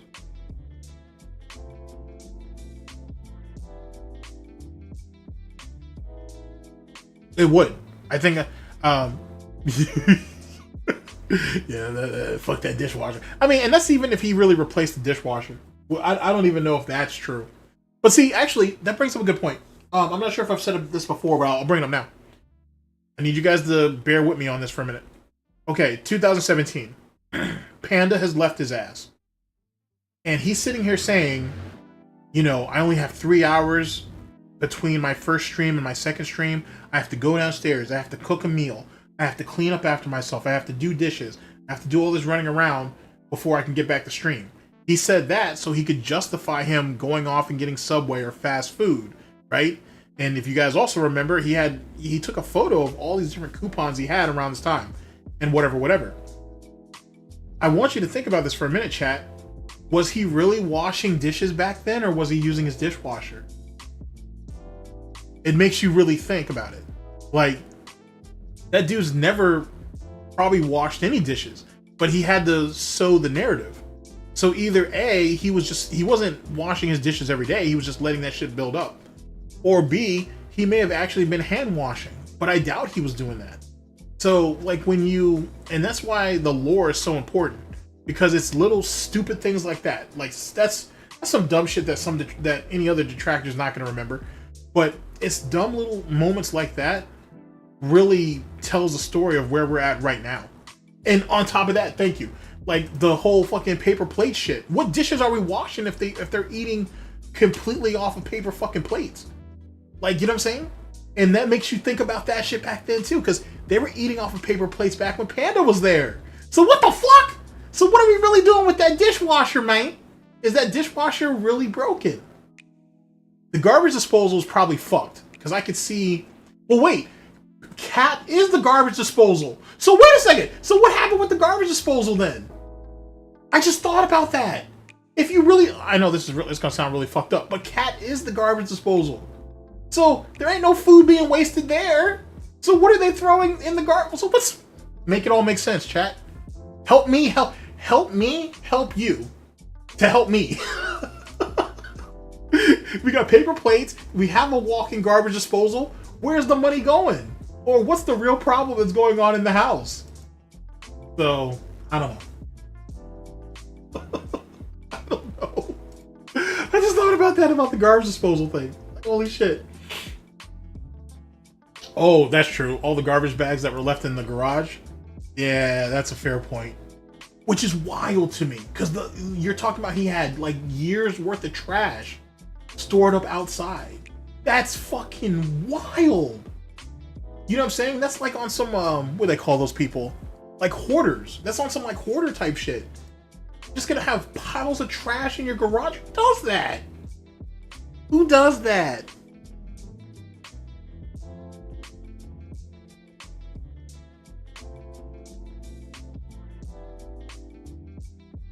Am I planning on doing a video about the co-op streams? Oh, you mean like if you're talking like the old co-op streams they did with Cat? Maybe. I might. Here, actually, I can tell you some of the things that I'm actually working on right now. At current. Like I said, there's a segment in the It's a Gundam stream that I want to go over. There is the, I'm going to do a video on him talk on the thing with the Detractor video game. I have I have the Fightcade rant that I want to go through. There's the Detractor rant that I want to go through, which theoretically I think they're actually the same damn thing, but whatever, you know how I do. And then we start hitting some of the documentaries up, like Turkey Tom. I decided to completely and utterly redo the side scroller shit, which is dumb on my part because that's like 14 hours and I'm flushing down the fucking drain. But that's like 14 hours that I fucking lost on that shit. Over months though, keep in mind, don't so it's not that big of a deal. But yeah, I'm gonna scrap that shit and do the whole, I'm gonna basically like go from scratch, to be honest. Because there's some stuff that I end up finding, big ups to Raw Phil. There's some stuff that I found that I want to add in. And that kind of changes the narrative of where I'm going with it. And also the aftermath of that, to be honest. Though the side scroller interview turned out to be an actual good thing, or it was certainly entertaining, it was eye-opening. It was a deficit too, to be honest. You'll see. When it comes out, you'll kind of see what my narrative is. You know what I'm saying? Like there was a wasted opportunity on a few people's parts, to be honest, and it just didn't pan out. Like, you know what I'm saying? Like at a time where DSP was at his most vulnerable, and where I guess you could say detractors as a whole could have taken advantage of it. Some guys, I guess you could say, just jumped the shark, and it didn't pan out.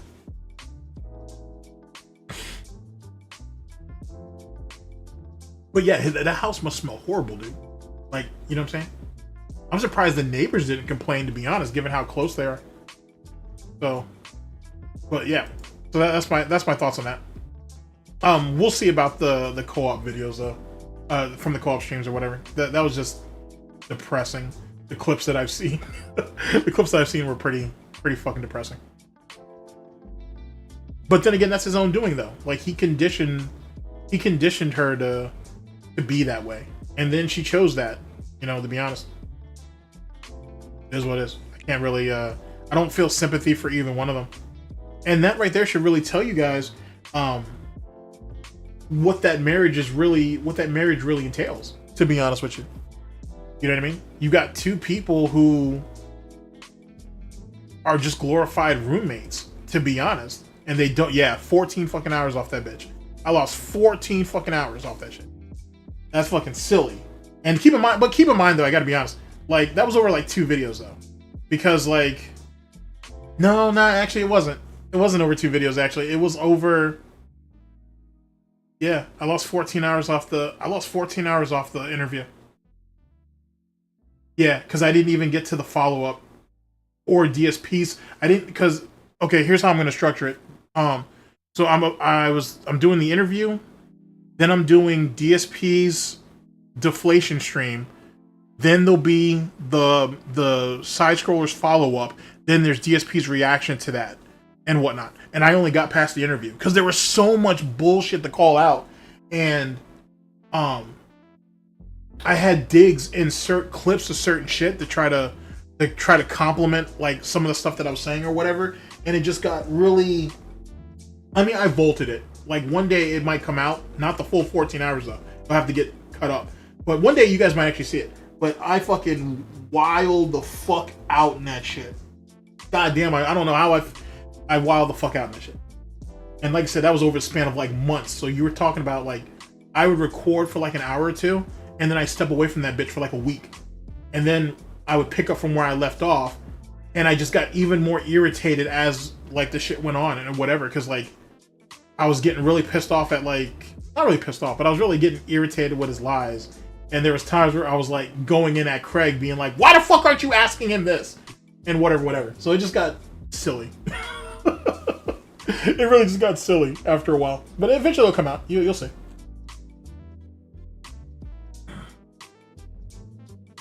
Fun times though, but yeah, I need to scrap it. I'm gonna, now that I look at it, I really want to show like,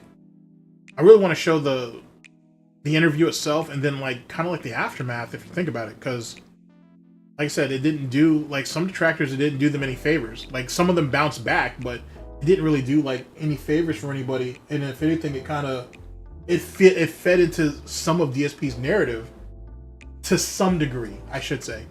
And which is the reason why he's banking on this June the King shit now, which it doesn't really matter how that plays, or maybe it will, we'll see.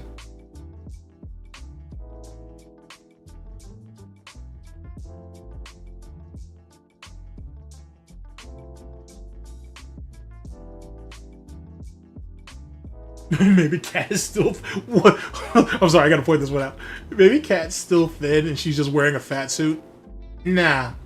The next time, when that being said, I'm not sure if they're doing a show tomorrow or not. But if they are, no, remind all that she's still fat. She's always gonna be fat, and he's just gonna have to live with that. That's just what that is. Like I said, don't shed no tears over that, man. She chose that path. To be honest. You can't feel bad for someone who was who allowed themselves to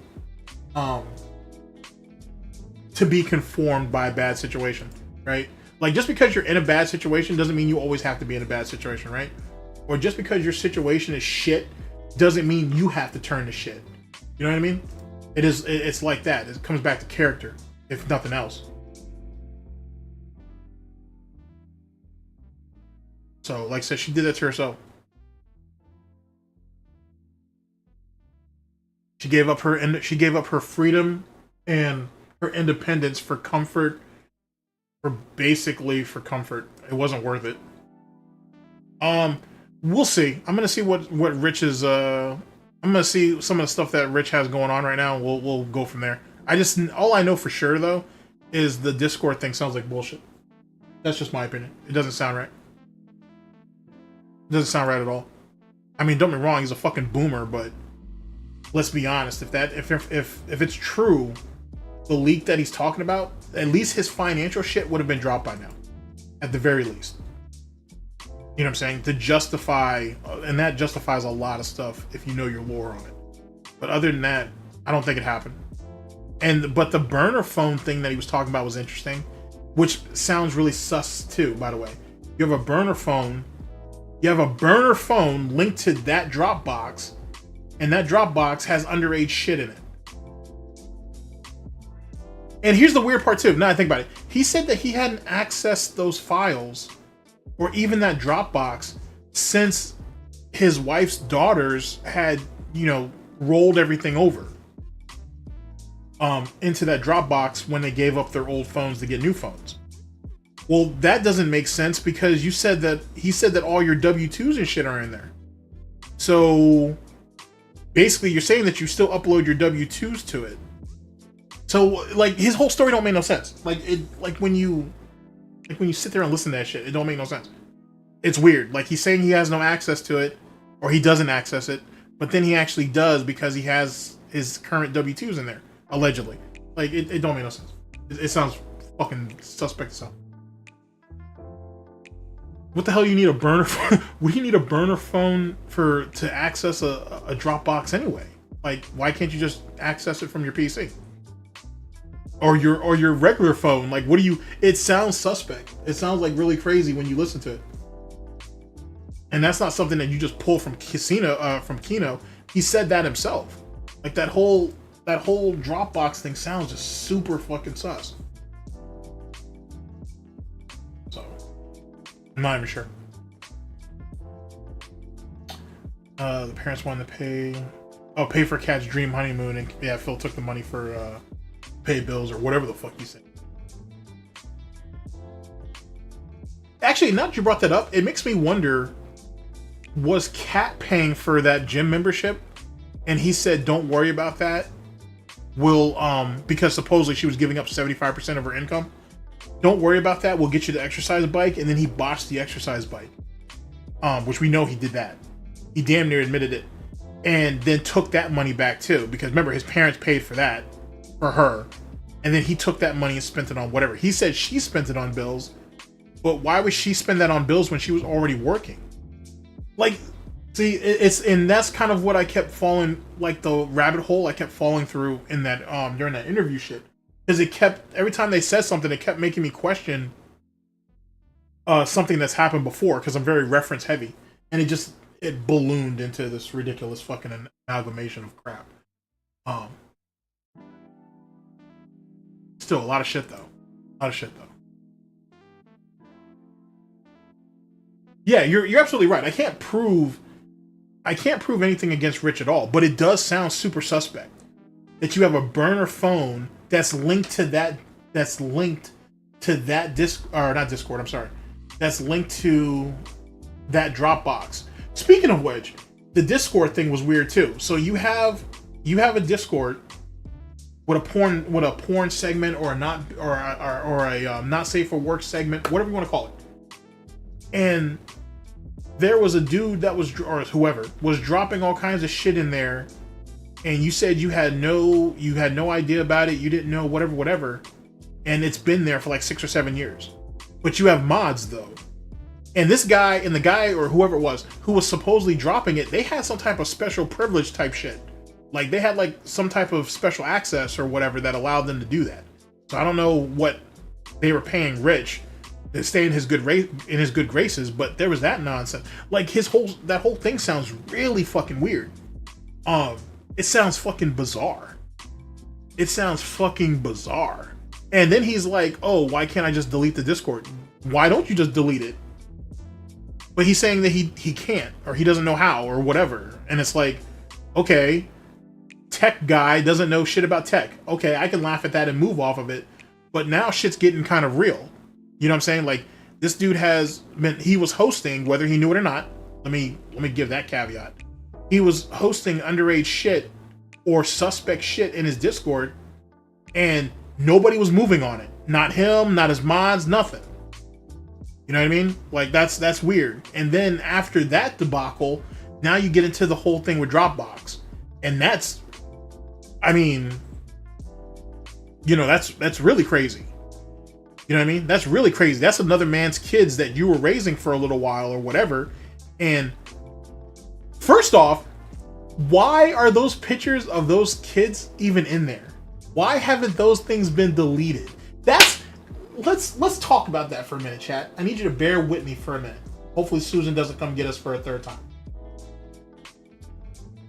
Your wife's daughters have pictures of themselves when they were underage. Let's just leave it at that. When they were underage, that they had taken on their phones, and then but they were going to get new phones. So you said they could transfer all of their photos and everything into this Dropbox.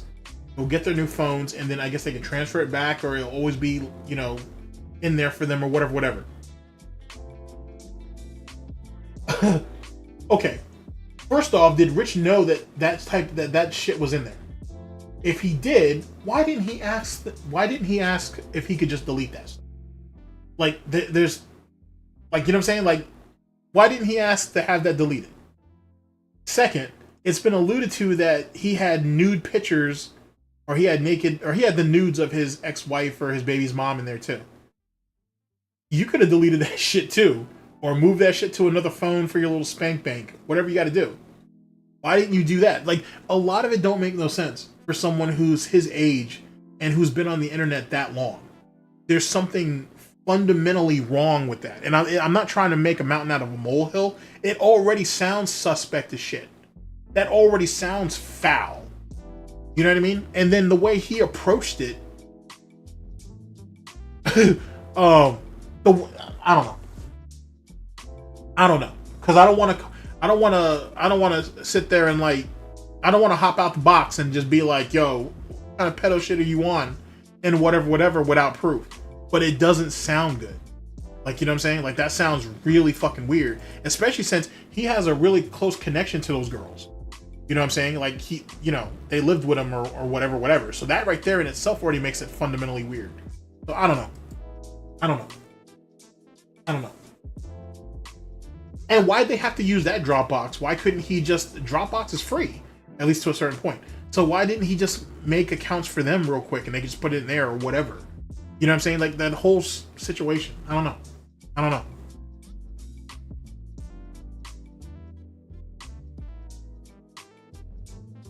Okay, Anthony, I'll bite on that. So he wanted to keep most of the memories or whatever. not the pictures of his children in a questionable attire. That stuff didn't need to be kept and whatnot. And then as it pertains to the nudes of allegedly or alluded to nudes of his wife or whatever she was, that should have been moved over to something else.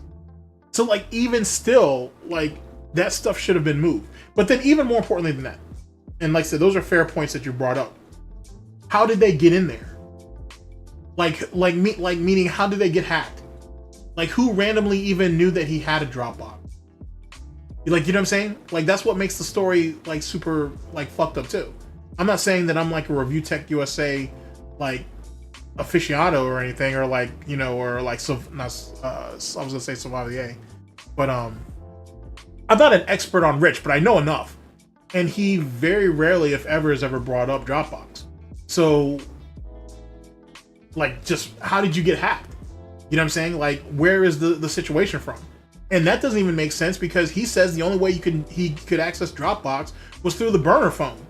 So how did who knew that he even had a burner? So, you know what I'm saying? I'm not going to say, you know, why does he have one? Because there's a lot of people who have burners. But why does, you know what I'm saying? Like, the whole story just seems weird. It seems fucking weird. And it makes him look incompetent, but it definitely makes him look sus.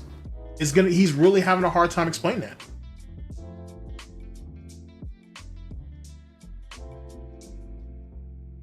That's a fair question.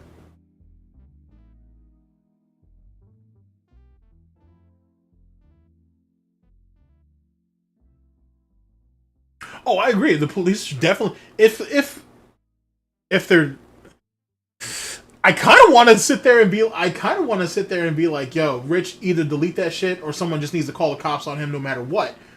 But yeah, if those kids are definitely compromised, I'm going to use that term, then yeah, the fucking cops should be called, to be honest. But here's the problem. Supposedly Rich got on the phone and called, you know, his baby's mom's and had her vouch for him. So now I have to question the integrity and validity of that woman too. And I shouldn't have to do that. No one should. But now I have to question that as well. You know what I'm saying? So now it gets really, really, really icky if one wants to go that path. What's up, Mr. Novius? Big up chat. So I don't know. I think what happened is he's desperate, he's looking for a way out, and the story got fabricated. Just like the ice cream story with DSP. It sounds like bullshit. It sounds like such bullshit. But people will use that against them because it's his own words. They will use that against them. You know what I'm saying? And Kino has prospered quite a bit off of Rich and whatnot. And they've been using it to build momentum. It's not just talking about Rich, they talk about other shit too. So this is just helping to further the narrative. A narrative he can't get ahead of because he's fucking intoxicated and shit all the goddamn time, and he can't put up a fight. You know what I'm saying? Like, all that smoke that he wanted with Hogan, Hate Army, Shinko, if they went in there now, I mean, they could beat him back then. I have full confidence that those three guys could beat him back then, right? If they went at him now, Rich is done. Like, he's definitely done. He can't defend himself. He can barely prop himself up. So it's a mess. No, trust me, Anthony, you're not missing anything by not watching him. To be honest with you, like half of his audience has dipped on him. Like it's a sad state of affairs over there, man. Nah, see, Rich is just a really good mouthpiece. That's what he is. Put an agenda in front of him and have him read from it, and he's gonna deliver. Don't have him insert like his own personal thoughts or biases. Don't do none of that dumb shit because he can't stand behind his word. Just give him an agenda and have him read off of it, and he's fine. He's perfect for that. Anything else, and you're asking for way too much. You know what I'm saying?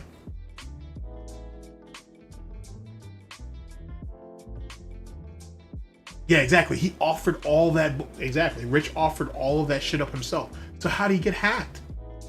How did he get hacked? And then in my headphones, I'm listening to the thing that came out from Kino like 3 days ago, and they're saying that the Kino Casino community doesn't have a background or a history of hacking people, and PPP is literally saying this. But you know who does? The DSP community. So so this is clever on his part, by the way. So he's basically saying, hey, we didn't hack you. We don't have the resources for that. He's saying that he's a tech illiterate idiot, and that fucking Warski is blasted from out of his goddamn mind all the time, even though he's like 170 something days sober or whatever the case may be. So we didn't do that to you, but the DSP community has a history of that. He's not wrong, and his beef with all those guys with detractors in general would be enough to justify that case, even though the detractors didn't do it either. You know what I'm saying? But here's the real genius in what PPP said. As you guys remember, all of this nonsense happened because of the situation with Jay and that whole situation on Facebook or whatever. That's where PPP's message is. Hey, you have somebody who's in your midst already fucking up, leaking shit. Maybe you need to go ahead and you know, pay better attention to the people around you. You know what I'm saying? You got enemies on all fronts. They're within your little group. You're pissing off the detractors, and you're pissing us off over here at Kino. So pick your poison. So and all that does is induce paranoia, and that's one of PPP's. PPP's a good talker. he definitely got the gift of gab. I'll give him that.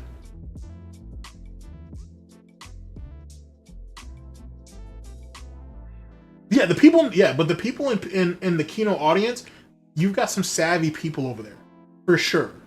You know what I'm saying? On top of the fact that the people who help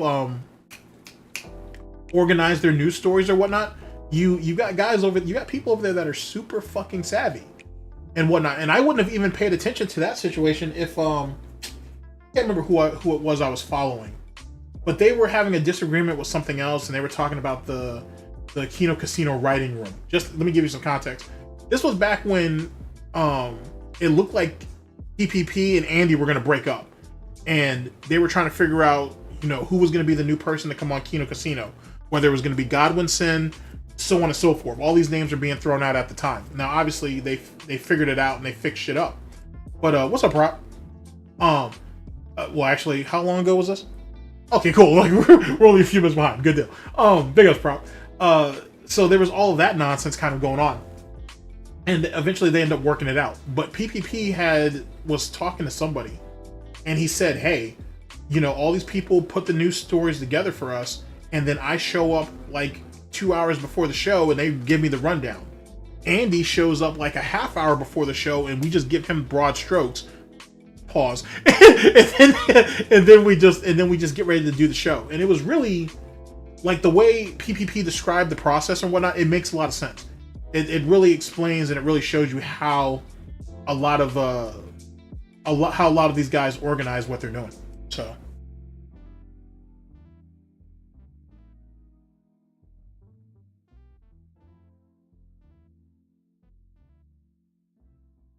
let's see here. DSP and Rich are the best examples. When you might get to a certain age and you doesn't mean you're going to mature. Not at all. Like, not at all.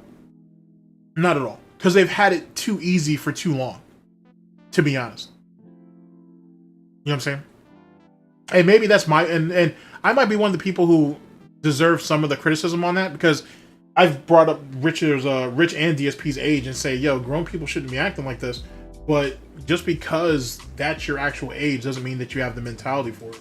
But then, yet again, that explains why they're lol cows. And that also explains, in a lot of ways, why Rich would rather sit there and get high than sit there and comfort his children, which should be his priority. You know what I'm saying? Especially since some of the guys that he was hanging out with, that were part of the DSP community or whatever, they're fathers themselves. So like, you know what I'm saying? Like, that didn't feel weird to them that they were sitting there siding with someone who can't even take care of their own kids. Like, that shit didn't, you know, I don't know.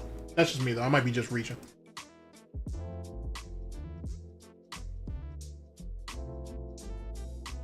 Oh yeah.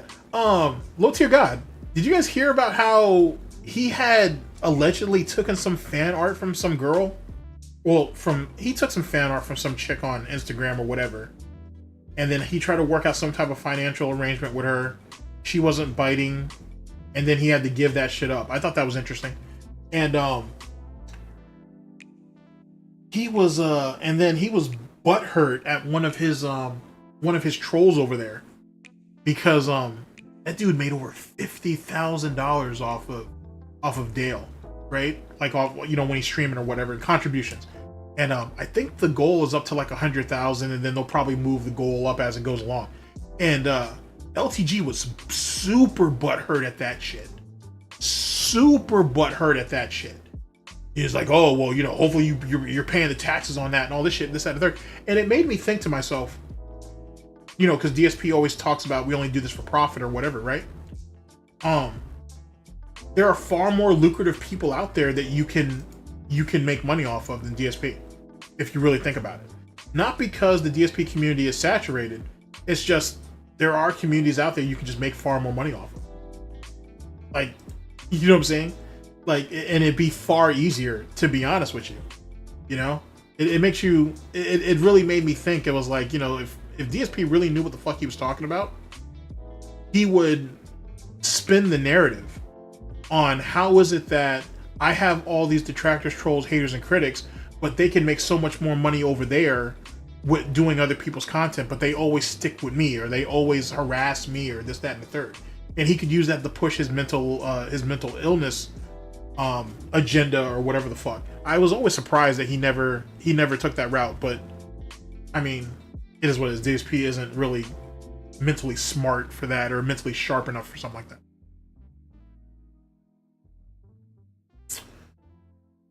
Rich turned on approved comments for his YouTube channel recently. What a bitch. But Rich is also another one too. He has a history of sitting there fucking around with his comment section, especially about shit he don't like. Oh, that's another thing. Is it DSP's Bad Moments? I can't think of what the dude's channel is. Big up to him. But he it was in one of his videos on Rich is where I heard it, and I proper ended up reinforcing that later. But he said that Rich actually paid Google to advertise his video, and his video still didn't do numbers. That's sad. You depend on YouTube to pay you. You paid YouTube to promote your video. I don't really hate on that too much. You gotta spend money to make money. And you still failed. You still only hit your usual target audience and you got nothing else. God damn. Oh, that's so unfortunate, Rich. That's so unfortunate, Rich. Oh, that's so embarrassing. Holy shit. Oh my god. That's a goddamn shame. Yes, he is. Agent Proper is out there doing the Lord's work. Like I said, let me go ahead and paste Galtopia.net. Hopefully you guys check that out. You know what I'm saying? And whatnot. You have the chance to be at the ground floor of something that very well could be special. And yet again, Proper is not trying to compete with the farms or anywhere else, because there's a bunch of different places you can go. They can all exist and they can all coexist and whatnot. And word has it that Josh is Josh is starting to come to the realization that maybe he didn't make the right move. But that's just what I heard. I heard that through a third party. I can't verify any of that. That's unfortunate.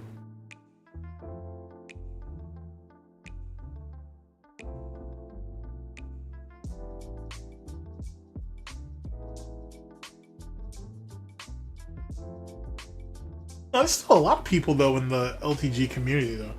Like LTG still has a pretty large following. Well, his trolls, I should say. There's a lot of really good troll channels out there. If anything, he's only hindered himself. Like he's another example of he could have made money right alongside those guys if he, you know, even if it's not an actual partnership. He could have made some really good money with them guys if he wasn't so egotistical about that shit. I do not follow the whole White Bowser thing. But I hear that what's dude's name? Sly T.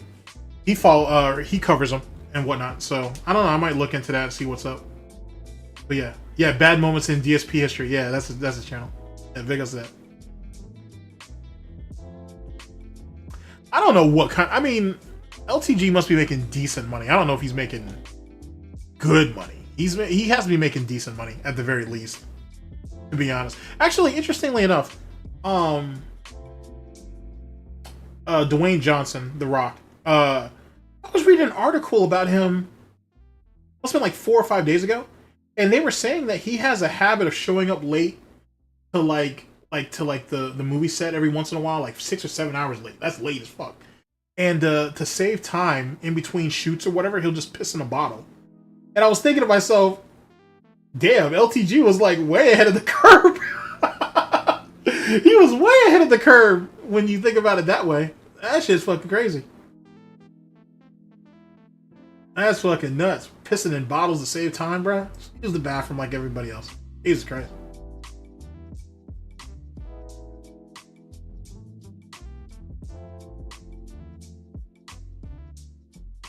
Phil's business degree is useless. Absolute garbage. And don't let nobody tell you differently. That shit is absolute garbage. Oh shit. Yeah, proper. That video is a fucking goddamn shame. Well, I'm a few minutes behind. Yeah, that's a goddamn shame. Goddamn shame. Like Netflix quality. Like he easily, if I didn't know any better, I would have thought it was just something he pulled from his stream. It didn't look like a video and whatnot, which is funny, right? Because I've been doing some Call of Duty shit as of late, and I got into a discussion with a couple of these dudes in one of the what they call them, Hacker Hunter Discords or whatever, and it was an open Discord, and they were like, yeah, some of these guys in the Call of Duty content community are starting to get lazy. And I was like, how so? And he was like, they just take clips from their streams and they'll just put it up and they'll just turn that into a video and just voice over it. And I was thinking to myself, that's a fucking good ass idea. You know what I'm saying? That's like a 2-for-1 and shit. Like, you know what I'm saying? Like, I just take like the clips that I like for my streams or the games that I like for my streams or whatever, and then just turn those into videos and voice over it. The fuck? That sounds like the scheme shit. Cause like who? Okay, like I've edited some, like, and my editing is garbage. Let me put that out there. But I've edited some Call of Duty stuff before. Boy, that takes time unless I already have it mapped out on what I'm looking for. You know what I'm saying? To be honest. And like, here, I'll give you an example, actually. I'll give you an example. Let's see here. When did I get gifted that bundle? It's the 4th. So it must have been around 420 maybe. It was sometime around 420.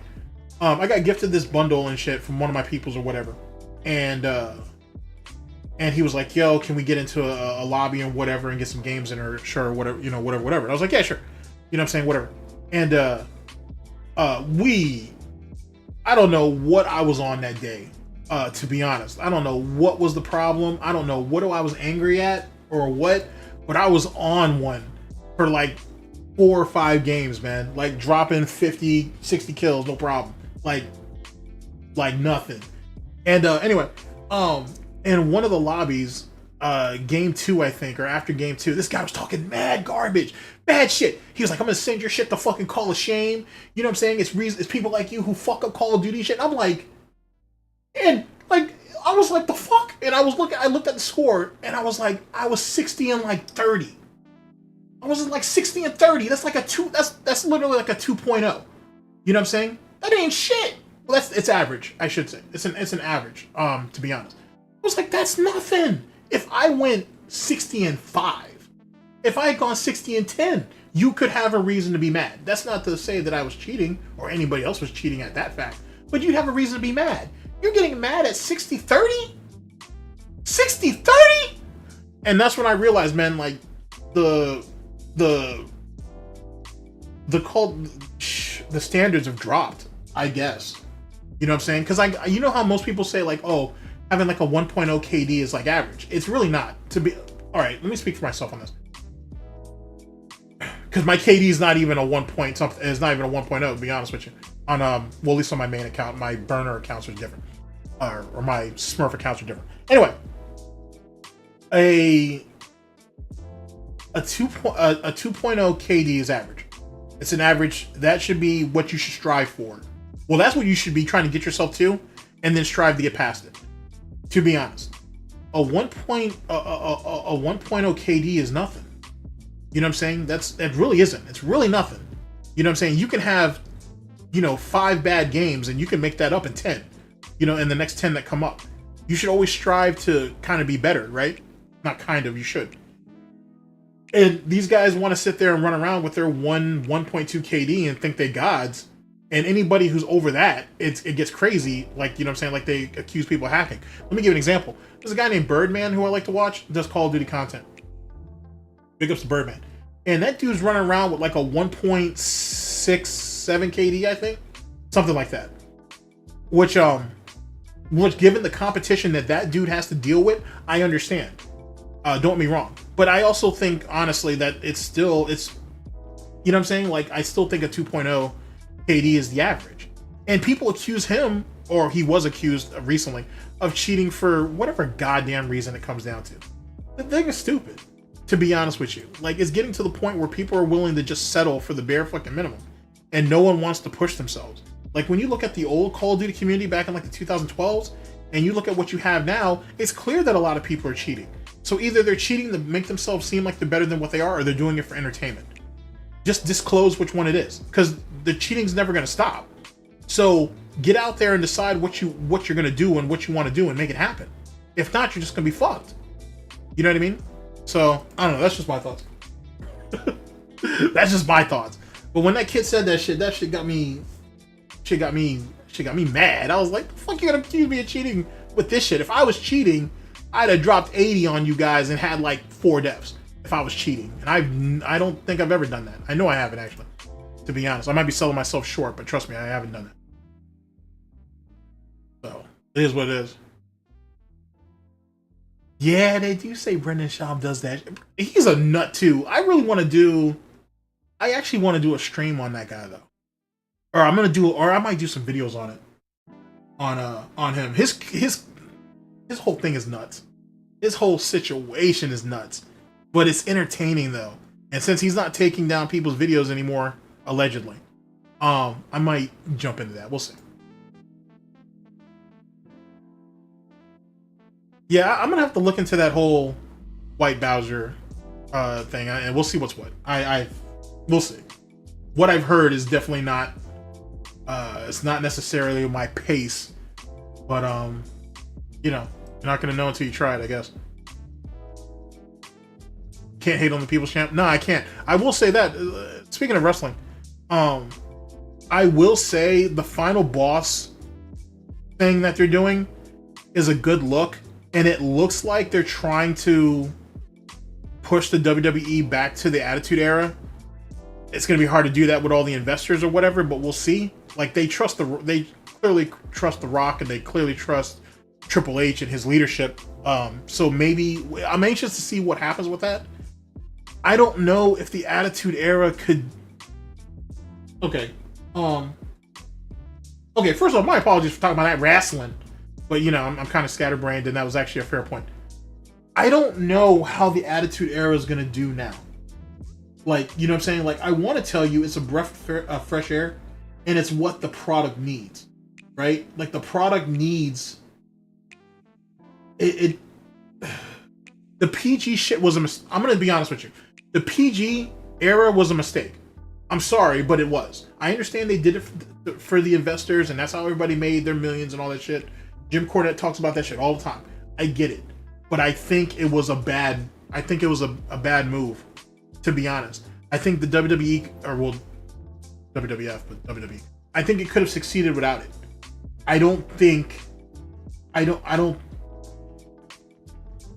it was a good idea, to be honest. And if I wanted to be an asshole, I would say if it wasn't for the PG era, John Cena wouldn't be as big as he is now. I don't want to take nothing away from the dude, but I honestly kind of feel that way. You know what I'm saying? Because he had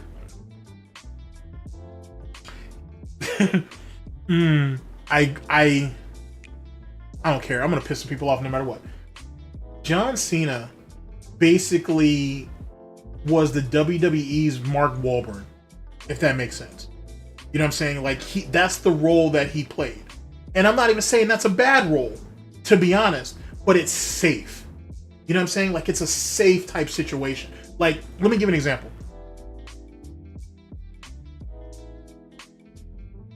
Let me give you an example. Okay. I got it. I'm the Attitude Era, and Alt. From that being said, he's the PG era. Alt is very easygoing. He's very calm. He's funny, and he appeals to not only the current audience but to normies and to casuals. I am the complete and utter fucking opposite of all that. You know what I'm saying? I don't have any patience for none of that bullshit. There is not much that I'm willing to let DSP have.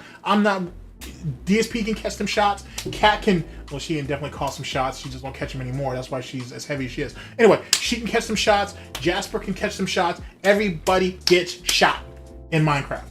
That's the difference. Like, I don't know how the Attitude Era would work now. You know what I'm saying? Like a part of me thinks it could work because the demand that you see at AEW, I think would foster that. At the same time, I don't know if that's the move to bring in new people into wrestling or into watching it. But that's just my opinion, though. I have no clue. What COD games do you play or like? I am playing. I'm playing Modern Warfare 2 and Modern Warfare 3. Like most people, for the most part. But my all-time favorite Call of Duty is Black Ops 2. Well, Black Ops 1, really. But I'm gonna say it's between Black Ops 1 and Black Ops 2, to be honest with you. I'm a big fan of the like older shooters, to be honest with you. Like the jetpacks and the boosting and all that bullshit. Not bullshit, but all that. I feel like that right there was a distraction for people who didn't have good gun skill. Not everybody, but for most people. And that's what it comes down to now. Like, you see, like a lot of the games that I'm going up against, I'm not going up against, like, the upper echelon, right? Because my KD's garbage. I'm garbage. But a lot of the guys that I play, they have decent gun skill, or their gun skill is weak. And they don't understand spawning. And they don't understand routes. You know what I'm saying? They're kind of just running around shooting all crazy. Which makes the game fun, right? But then it also fundamentally shows the problem of skill-based matchmaking. Because when I do get into those lobbies where I'm going up against absolute fucking animals, I understand pretty quickly that if either A, I'm going to have to pick a spot in the map and hold that bitch down, or I'm going to have to attack these guys at their weak points, which is usually on their flanks. But the guys who know what they're doing, and the guys who are in that upper echelon, they have good gun skill. They have good reactions, if you will. You have to really just catch a guy lacking and whatnot, which is one of the things that I'm decent at, to be honest. But most people are so quick to slide, and sliding is so fast and whatnot that it's very disorienting, I think, at times, to be honest. As I've played Modern Warfare 3, for example, I play you can find me in the small map playlist. You get used to it. You have to. You have to get used to it. because around every fucking corner, the rule of 2 still exists. Just in case you guys don't know, in Call of Duty, if you run into somebody coming around a corner or going down a straightaway or something, there's probably somebody else. And then in most cases, there's the rule of 3. So extended clip or having more bullets than usual is important. So you have to hit your shots. But that's my general thoughts on it, though, to be honest. So I think the game, I think Call of Duty is still a really good game. It's just, you know, I think I think it's just the atmosphere around it at the time. I think it's the people who play is what's actually changed. The game, the fundamentals of the game is still what it is, to be honest. But it's not really. But then at the same time, and this is why I brought up the thing with the bundle. I'm sorry. All bundles, by the way, or character bundles or whatever, or operator bundles is what they call them. They all have secret attributes. Don't let nobody tell you differently. They all do. Because, for example, whatever the Godzilla bundles that are out, there's 4 of them. I have the one that was gifted to me was the one with the ice shit, which has the Striker 9, and I think the other one's the MC. Is it the MCW assault rifle? There are hidden attributes in that bitch, and I'm not talking about tracers. I'm not talking about def effects. I'm talking about time to kill, reload speed, and my movement speed is faster than it would be on other shit. And that's a theory that's been going around for a long time. And that's the reason why the people are using unlock tools to get the new operators, because then the operators have hidden attributes to it. They'd be lying to you if they told you that it didn't. And that's just the way the game is and whatnot. That's the reason why bundles sell the way they do. I can't remember the last time I've been in the lobby and someone didn't have some type of like a bundle operator or whatever. And to be honest with you, that shit makes you stick out like a sore thumb. But people wouldn't do it unless there was some type of attribute to it. It's not about showing off what type of money that they have or whatever the case may be, because that's one of the narratives that people talk about on YouTube, that the bundles are unfair or they should be whatever because people don't have a lot of money. I don't think that's the case. I do think that the price of bundles should be dropped because Activision will make more money that way. But it's, truth be told, it's really just the hidden attributes. And now they're not even hiding it, because one of the bundles that just came out with the season 3, with the most recent season 3 update, they have like, I guess they're Teletubbies, I guess. But if you're in a party with people, you get like XP or whatever with that. The new serial killer bundles, I think there's gonna be 4 in all, or there's 3. But if you party up and each one of you, and if you party up with people and they each have that bundle, you guys get like bonus XP and you get like bonus something else. Like, they're trying to be front face about it because clearly everybody already knows it. So, and that's where the game is coming from. At least I think. Sorry, I'm way behind in the chat. Let me try to catch up here a little bit.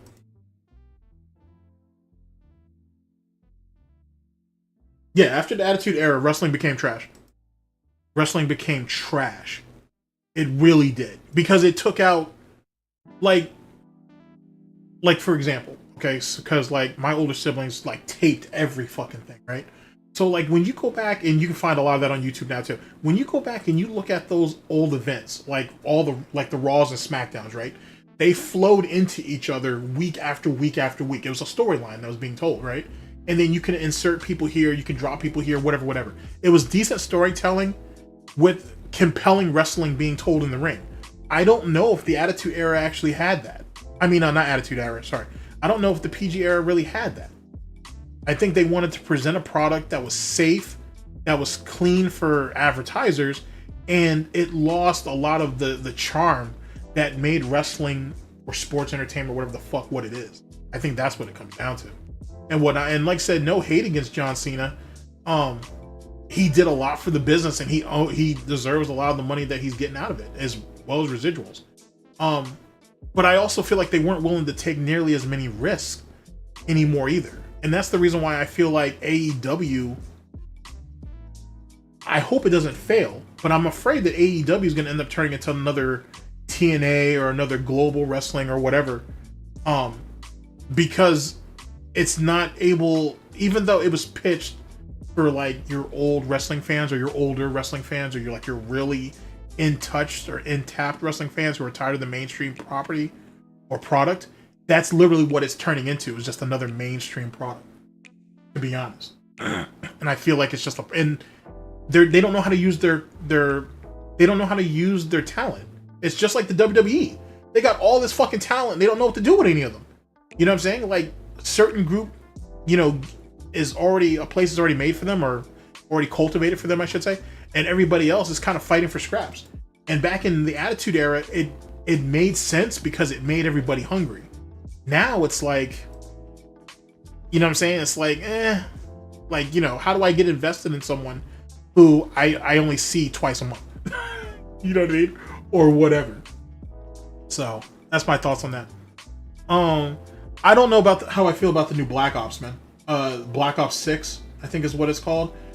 This game, or that game, I should say, is not going to be the direct sequel to Black Ops 2. It'll be the game after that. This one is supposed to tie in the Cold War, and I don't know how I feel about that, man. I don't. We'll see. We'll see. I'll play it, but I might even stream some of it, maybe, or at least I'll do videos on it, because I have a side project for that. But I'm not sure how I feel about it. We'll see.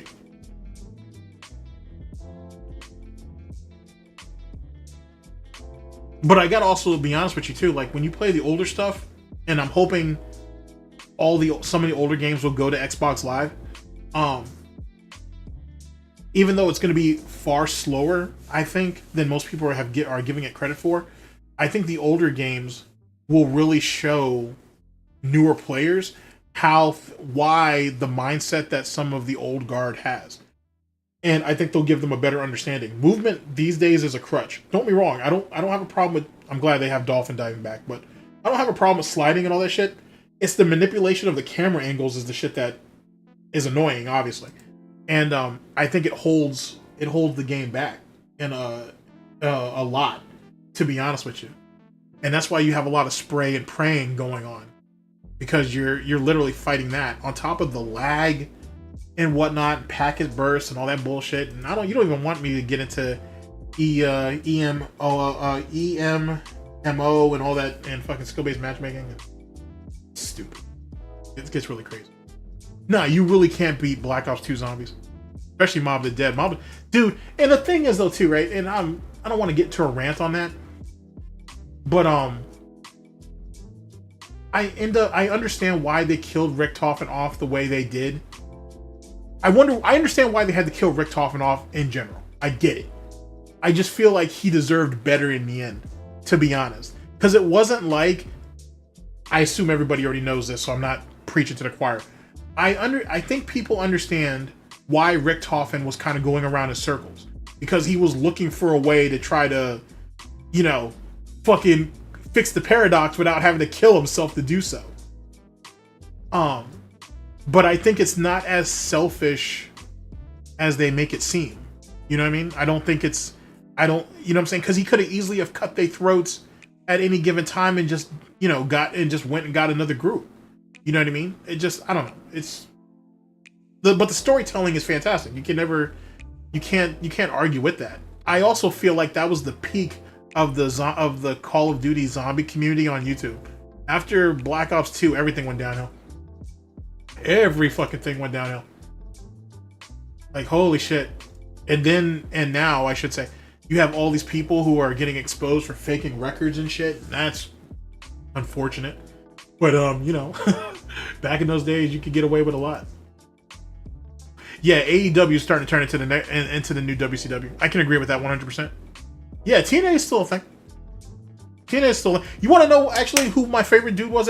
My favorite division in TNA back in the day was the X division. Early on, like the early, like those first couple years and whatnot. The X division was fucking wild. Like, I don't think we'll never see an AJ Styles like that. I don't think. I mean, because he's older, obviously, and he's packed on far more muscle.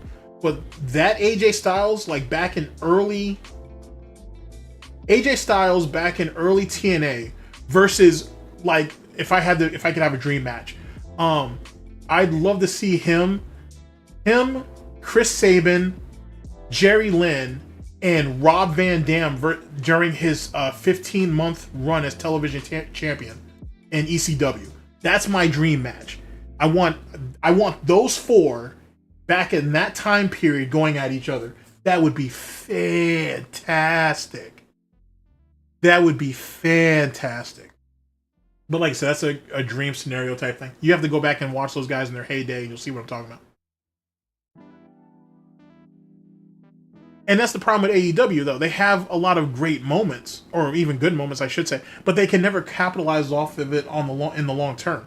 Because there's too much bullshit politics, like, behind the scenes, as well as other shit.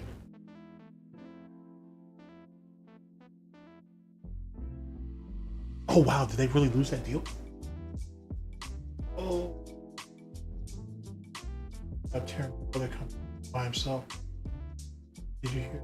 Lost the national TV deal. Damn, I did not hear that. Big ups Arizona on that. I did not know that. That's a goddamn shame. Wow. He's gonna, if Tony Khan keeps going the way he's going, he's gonna end up being the next Dixie Carter. That's a goddamn shame. Wow. I didn't know. I did not know that.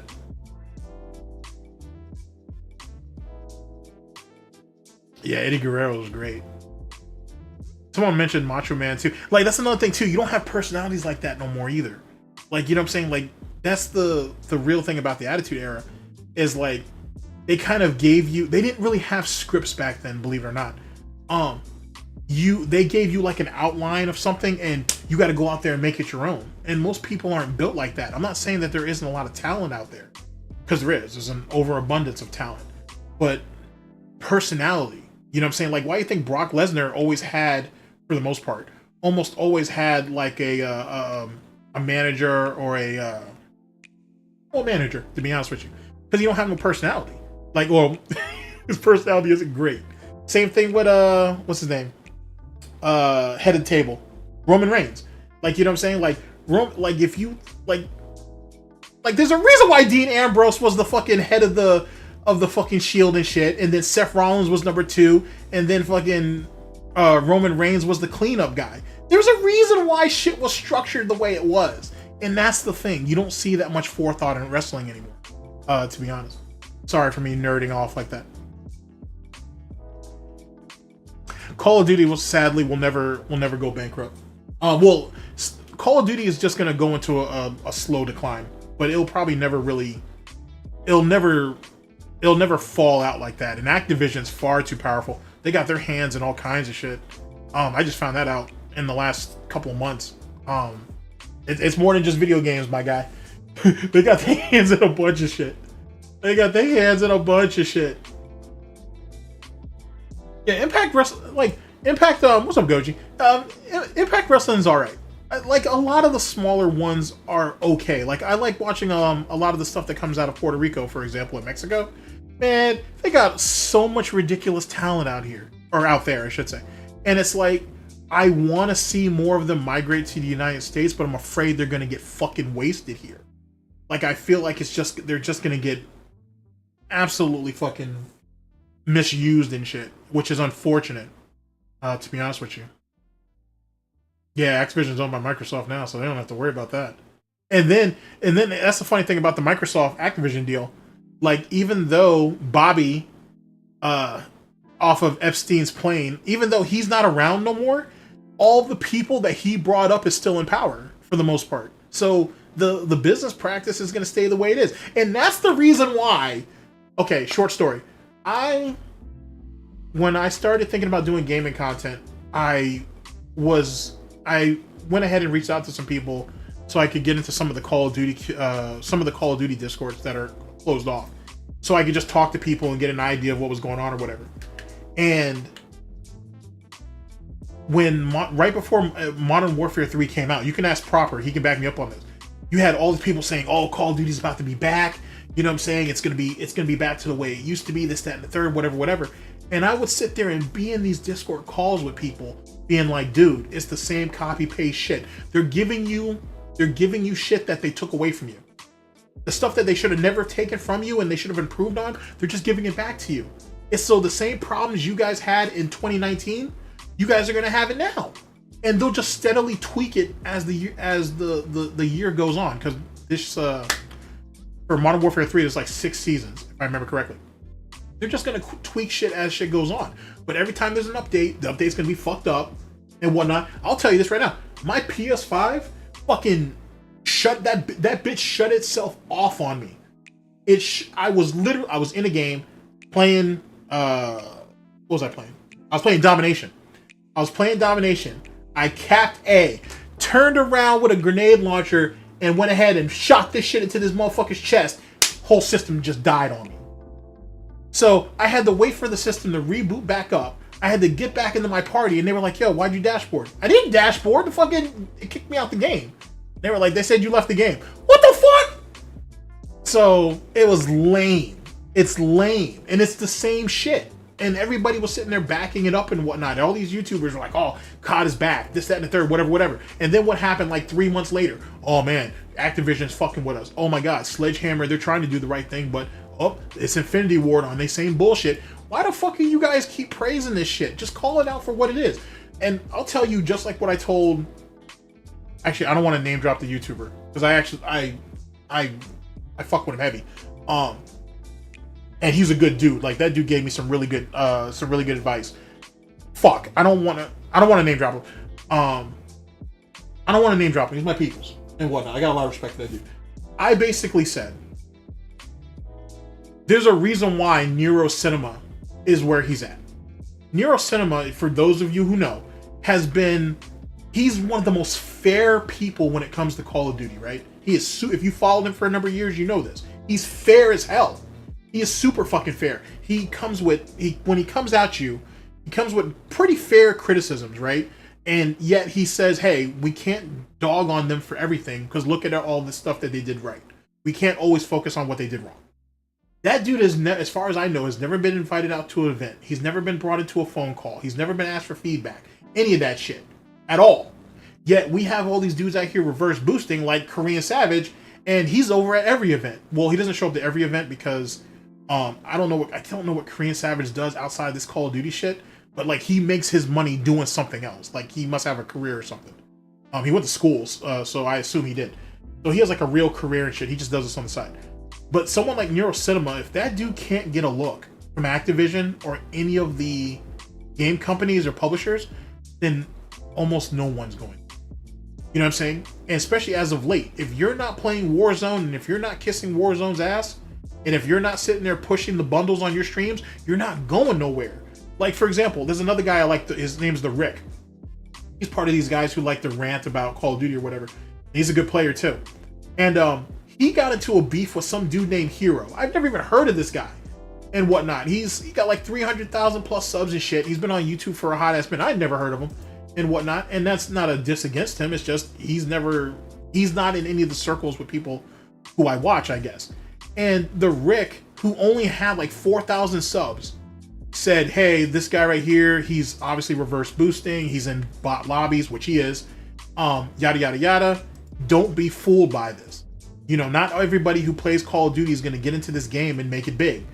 There's a lot of bullshit that goes on here. He even said, I have nothing against the guy personally. He may be a great player, but his lobbies are full of bullshit. And this guy, the Hero, who has 300,000 plus subs, decided to respond to the Rick. You know how fucking crazy that is? Like, let me give you the equivalent to that. Holy shit. Well, I don't have a problem. Well, I'm a fan of Gundam, so I wouldn't go at him anyway. All right, let's say this. Hypothetically, in Minecraft. Hypothetical. That's like if I took shots at It's a Gundam and Gundam responded. Why? I'm nothing in the grand scheme of things or whatever, and there's no reason to unless what I said bothers you or unless what I said is true, right? That's what's going to end up hurting. That's what ends up hurting people, right? The offended or the offenders are always the one that gets offended. And that's essentially what happened. People are going back and now looking at this guy's gameplay and they're like, yo, maybe this guy really is suspect. So now he running around talking about everybody's trying to make a name off me. Everybody's trying to use me. You know, the usual DSP type bullshit, the Review Tech USA type nonsense. They're all trying to make a name off me because they can't do anything else. Now the Rick is up to like 6,000 subs damn near. And this dude right here has to saturate his comment section because everybody thinks that he's cheating. Or people want him to want to see him get into a legitimate lobby. And this is what I was trying to say in that Discord, that like, dude, if you're gonna cheat, do it for entertainment and be honest about it, or take the criticism that comes with it. Other than that, you're fucked. That's just what this is. You know what I mean? And it doesn't get no different than that. It's just what it is. Actually, ProleteR just brought this up, and like I said, I know I'm way behind in the chat. Okay, so I follow the 2K community, right? Follow the 2K community heavy, all city. If you guys know who that is, he does NBA, he does 2K news and shit, and he plays too on stream. Cool dude. Dude, the Cronus or Chrome, the Cronus device and the Titan device is rampant in that community. Rampant. And it's never going to stop. And then you got all these big name guys who have been around the 2K community for years, and they're all getting exposed. Not all of them, but most of them. Most of them are getting exposed for cheating and shit. And now dudes are out there fighting and shit. People are crying about you taking money out of my kid's mouth and this, that, and the third. Bitch, you cheated! Like how am I pulling money away from you? You cheated. Right? Like I'm not, you know what I'm saying? Like I'm not crazy, am I? Like how the fuck am I taking anything from you? This is you cheated and you got caught. And I'm not, and you know, it is what it is. The game is the game. So you're getting into wild shit like, oh wow, I didn't know I could do that. Oh, that's neat. Sorry, boomer moment. You're getting into all this crazy shit, and now dudes are at each other's throats saying that, hey, we need to figure out who's cheating. We need to start kicking people out of the community or whatever. The equivalent of doing that is like finding every DSP detractor who did gay ops and shit at one time or another and then kicking them out. Good luck with that. You know what I'm saying? So same concept. Like cheating is become the new norm. You know what I mean? And you can't really stop it. So either you figure out a way to profit off of it or you move the fuck on. But no matter where you go, you're always going to find cheating. With that, now I'm finally up with the chat now. Someone needs to tell Tipster that he needs to just get the fuck off the internet. Someone needs to tell Tipster to get off the internet. Yeah, that's pretty much get himself off the fucking internet, man. Go back and try to be a husband and shit, I guess, if you were ever one in the first place. Do something. Just get off the internet. Holy fuck, bro. Holy fuck. Yeah, they should have been fired Ronnie 2K. I'll be honest with you. I've talked to that dude on Twitter. That dude's an asshole. That dude's a straight up asshole. And that dude fucking started off as a stan. So, but yeah, he's a piece of shit. God damn, they need to get rid of that dude. But they won't though, and I'll tell you why. They're not gonna get rid of Ronnie because Ronnie has too much information on people. He knows too much dirt on guys and whatnot. So they're never gonna get rid of him. Allegedly. Let me say that. Allegedly. He has too much dirt. Did I talk about... did I talk about Planet Jeff missing in action, 1 Minute Man, or $0 pre-stream? No, I haven't. I haven't talked about that yet. No, actually I haven't. I think a compelling argument has been made that it's possible that Planet Jeff is 1 Minute Man. To be honest, from what I've seen, and given that he's been missing. But yet again, you know what I'm saying? It's a theory and whatnot. It's one of the better ones that I've heard and whatnot. Another theory that tickles me, to be honest with you, is that I'm sorry, but it's kind of funny that 1 Minute Man is not an actual person, but it's like what's the shit from the Princess Diary. What's that shit called? What's that character's name? He was the one who fucking was running Pirate Bay for all those years. What that shit was? What's that guy's name? Someone's gonna. I think it's the dread. Is it like the dreaded Pirate Roberts? It's like that. It's just a mantle that's being passed around from whale to whale or some shit. I thought it was a funny theory. I don't think it's true, but I think it's funny. I think it's funny as shit. Oh, actually, here. Actually, nowhere. Let me speak on that for a minute. So, and then we'll get back to this locale shit. But I think, ProleteR, I think there's, like I said, I've talked to you about it. I think there's a compelling argument as it pertains to, that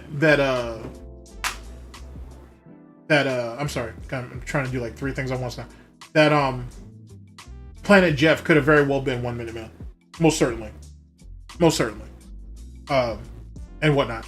I think that's a very compelling argument. I understand that some people are like, well, maybe this is a thing, but you know, all these things happen in such a short period of time. It kind of, you know, makes you question it. I get it. I understand all of that. To be honest. At the same time, though, too, man, I don't know. It matches up pretty good for me and whatnot. I think. That's just my particular thoughts on it. As it pertains to Activision and Nadia. Sorry, I apologize. The problem with Nadia, she had the perfect fucking gimmick. Hear me out, chat. You're running around here saying you are the top female Warzone player, right? Even though your gameplay is clearly suspect and everybody's calling you a cheater. She was smart leaning into the cheating allegations and saying, oh, they're just haters, this, that, and the third. I'm still the best one out here, whatever. But she had some drawbacks. One, she should have never showed up for LAN events, or she should have never participated in them. And what I mean by that is there are people who are flown out by Activision to those events just to show up and be faces and shit, sign autographs, mingle with people, and they don't play. They don't play on land. She didn't have to play on land. When she got on there, she fucked up because she knew she couldn't stand up to the competition. But then again, 50% of the people who play Warzone on that level aren't good enough. Like, if you look at them playing in their bedrooms and you look at them playing on land, they're trash. That's the reason why Nick Merckx gets him clowned the way he does, because he's protecting FaZe Neo. Sorry, he's not in FaZe anymore. He fucking protects Neo, and Neo's clearly not anywhere up to the level that he is on land, that he is when he's in his bedroom. You know what I mean? The thing is with Nadia, though, and this is something that gets overlooked all the time. I spoke to someone in Bad Boy Beeman's Discord about this, actually. The reason why Nadia even got her deal with Activision is because when she came into the picture, Activision had all those allegations of sexual abuse and all that shit amongst their workers. She used that narrative of, oh, I'm in a male-dominated sport, so to speak, and you guys won't take me seriously because I'm a female. She crafted her narrative well enough that Activision was like, fuck, we're already dealing with all these allegations. She was the biggest female streamer on TikTok, on Instagram, and Twitch, but mainly on TikTok and Instagram. That's where her reach was. She was one of the largest ones out there, and she was saying she'd like to go to these events, or she'd like for someone to contact her, and we're not doing it. We need to get some of the heat off of us. And that's why they had, what's her name? Starts with an S. I can't think of her name right now. But she's like the head of like Call of Duty talent, whatever job title she has. I think her name is Shanice, actually. That's when they had Shanice reach out to her, and that's when they brought Nadia in. Now, if you guys remember, I think it was at the end of 2023 or early 2024, Nadia was on a stream bugging the fuck out because she couldn't get invited to the COD Next event. She's saying that she couldn't get invited because she had put out lewd photos of herself and her girlfriend or whatever the fuck. The truth was, she wasn't producing no content. Like, if she wants to go off and do the trip to Hawaii and hang out with her girlfriend and do all that funny shit, cool, whatever. But you gotta produce content. And she wasn't producing. She wasn't producing any content. And that's why they cut her off. And once she starts doing content again, then they'll get her back in that bitch. Until then, she's useless. Like, and I I'm being rude, it's true.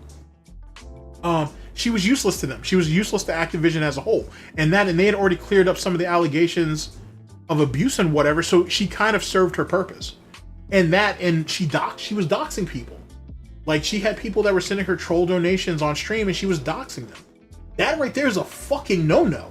Not because the moral standpoint, but do you think Symphony does that shit?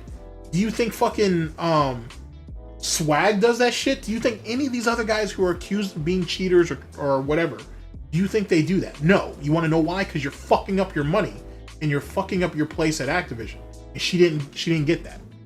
You know what I'm saying? Now she has to suck up to other female players to try to get herself invited to tournaments now because she's kind of a toxic asset. Sorry for that tangent. Can Phil ever redeem himself for you or for the public at large? No, he's never going to redeem himself to me, but just like Rich, DSP knows I know too much about him and I see through his shit. Like most detractors do, to be honest. So no, he's never going to be able to redeem himself in my eyes. And at the public at large, no, because he's always going to paint himself as the victim and then try to paint himself as the hero in the same fucking breath. This is something Declan Reed told me years ago. I still remember it because I remember most of my conversations. I got a lot of love and respect from Declan. You can't be both. You can't be the hero and the victim of your, and you can't be the hero, the victim, the damsel in distress, and the fucking redeemer of your fucking story. You can't do it. You got to pick a side and you got to stay there. End of story. So either he leans into the hate and profit, or he believes that he can somehow, some way, get into the upper echelon of the gaming sphere. He's not going to go into politics because he's scared of what's waiting for him. Let's be honest. You know what I'm saying? So that's out. He's not going to get into the podcast shit because that's what people like me want. Like, DSP's gameplay aside, outside of Street Fighter and some funny moments that like Memology, Hate Army, or Snorper pick, outside of those funny moments or whatever, I don't give a fuck about DSP's gaming shit. If he's talking, that's what I'm there to hear. And especially if he's talking about some nonsense that he clearly don't know shit about. That's what I want. And he doesn't want to do that shit. He does 4 hour fucking podcast shit. I'll more than likely fucking have 8 to 12 hour videos out on that bitch once a week. I'll dedicate the time to do that. He's not going to want that. Because those talking segments is what's going to bring Tevin back in the full swing. That stuff right there is what Ann likes. You know what I'm saying? Like, he's never going to go that route. He's never going to go that route. That's why he's never going to go into politics. Because if he goes into politics, he's going to open himself up to a bunch of people that he don't know shit about that are going to outweigh him in multiple categories, and he's not going to have a defense. You can't keep saying, it's my opinion, and be able to stand on that. Sooner than later, someone's gonna ask you to explain some shit. He can't do it. That's like something that Tevin's actually saying in one of the streams that I'm watching right now. He says that, you know, if you ask a detractor why they hate DSP, you're gonna get a bunch of different answers from a bunch of different people. Truth is though, not every detractor hates him. I don't know any detractor that hates DSP. He may piss you off, he may get you mad, but you don't hate him. Because if you hated him, you do something to get him out of the picture. See, that's what you do. And that's what people don't understand about internet blood sports. You don't get to jump on a subject, say your piece, and then you get to walk away. Nah. You stay, if you really know what internet blood sports is, or if you ever watched it back in the day, you're in that till the end. That's until one of you guys are gone and out of pocket. You know how many people that were in internet blood sports who don't do content anymore, who paid a bunch of money to wipe the internet clean of themselves, but yet they still get referred to by Ralph and by all them dudes? There's a lot of people who are in that. When you're out there playing internet blood sports, you play for keeps. You play for keeps. And that's the thing with DSP when he gets into politics. When he gets into that shit, you gotta play for keeps. There is no free, thank you. I thought it was the Pirate Robertson. Is it Robertson or is it the dreaded Pirate Robert? Or Roberts? It doesn't matter. But we're on the same page. We're on the same page. When you play that game, you got to play for keeps, and he's not ready to do that. There's very few people that are. You know what I'm saying? So that's why I don't think he's ever going to get into politics. You know what I'm saying? Because inside your little bubble, it is what it is. Like, for example, if Prop was like, yo, tag me in, I tag that dude in right now. That dude could disagree with everything I say. That doesn't change any of my opinion of Prop. You know what I'm saying? We can agree to disagree. We don't agree on everything. Same thing with James Lester. I can bring James Lester in here. He's not going to agree with everything I say. But we can agree to disagree. I don't hold nothing against that. DSP can't do that. You talk about anything that he brings up from a political standpoint. If you're not aligned with him, you're instantly wrong. He sits there and tries to tell you, oh, we can agree to disagree. But truth be told, he knows that if you don't if you're not in line with his frame of thinking, then you're already guilty of wrong think, and I need to get you up and out of pocket. It's just the way he is. It's just the way he is. Rich was like that too. That's why, for example, when Jay was still over there with Rich, right, and they had Griffin Gaming up there. This was after the breakup with side scrollers over the political shit and Melanie Mac and all that shit. If Jay wasn't there, Rich would have taken the knee to fucking Griffin Gaming, because he knew Griffin Gaming was right. That's why he kept leaning on Jay, and Jay kept pushing the fight forward. Because Jay knew that Griffin was right too, but he was trying to hold Rich down. And that's why I keep shitting. I don't know if I say I shit on him, but that's the reason why I keep pointing out those detractors that were trying to stand up for Rich back not too long ago. Because you guys know he's wrong. You know he's wrong. That's why all of you guys are nowhere to be seen now. But if he was your man, you would tell him something. If you're just using him for clout and to build up your own fan bases, okay, bet, get it. But at the same time, let's keep that energy up for everybody else. Because we were talking about, hey, parents this, kids this, that, and the third. This guy right here is fucking around and his kids are in a bad spot because of it. Where's the call out on that? That's all I'm wanting. And you could say, oh, well, that's because you got a bias against Rich. Yeah, I do. I absolutely do. But then again, you guys are over there in bed with him and his kid is blind. His son can't deal with what's going on with right now and needs his father. I don't know them. I don't owe his kids anything, but he do. He should be standing up on that as a father. And you guys, as parents, should be standing up on that too. That's all I'm saying. But yeah, no, there's no redeeming for DSP. Ever. Ever. And he knows it. And he knows it. And then he doesn't want to be redeemed. Like, how do you ask for redemption when you're right? Or when you think you're right, I should say.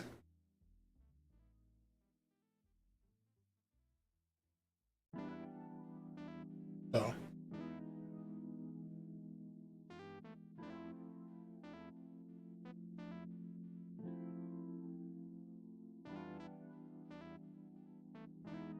Oh shit, you're talking about Seth the Programmer? Oh my god. Yeah, that shit is... Boy, some of the anime discords at that time were fucking ripping that guy. Ugh. Well, that's if you're talking about Seth the Programmer. If you're talking about that was wild. But then again, he had those rumors on him for a minute, to be honest. Goddamn, it's kind of crazy how many communities I have my hands in. He was on some bullshit for a minute though. Same thing with Geekdom 101. He's been accused of some shit too. Not like that. He's been accused of like sabotaging other content creators and all kinds of shit. Same shit that what's his name? For Neverworld was accused of back in the day. And whatnot when he was in a really good position.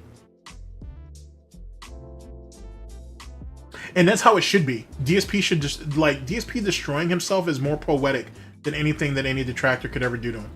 Like it has to end, like when the story ends, it's gonna end by his own hoof. And that's how it should be, to be honest. And that's why he always needs to have a villain. That's why he needs to have a Tevin. That's why he needs to have an SOK. Recently, he chose Duty. He needs to have someone for the blame to go on to, so it takes it away from himself. Even if it's only for himself. Let me explain. DSP can say whatever the fuck he wants to say publicly, and he really doesn't care if you believe him or not. He hopes that you do believe him, but he really don't care either way. The person that he cares the most about getting his message over is himself. I think. He cares more about making sure that in his mind, he knows that he didn't do anything wrong, he did everything correct, it's not his fault. And then he thinks he can go ahead and propagate that against everybody else. And it's really dumb, to be honest with you. It's really dumb. Like especially with like, it's just really dumb. It's really, really stupid. Because like, instead of Duty, like, if he had chose someone like Meerkat or Piece of Peace or something, like, he might have gotten over. He didn't get over like blaming that shit on Duty. Like, you know what I'm saying? Like, people were like, oh wow, that's the route you're gonna go. Like, you know what I'm saying? Like, no one was jumping to Duty's defense because, you know, what's the need to do that? You know what I'm saying? If he had taken like a stiff shot at Peace or like Meerkat, then he'd have had some real issues and problems. And maybe that's why he chose Duty. Maybe he wanted to choose a safe target, or what he perceived to be a safe target.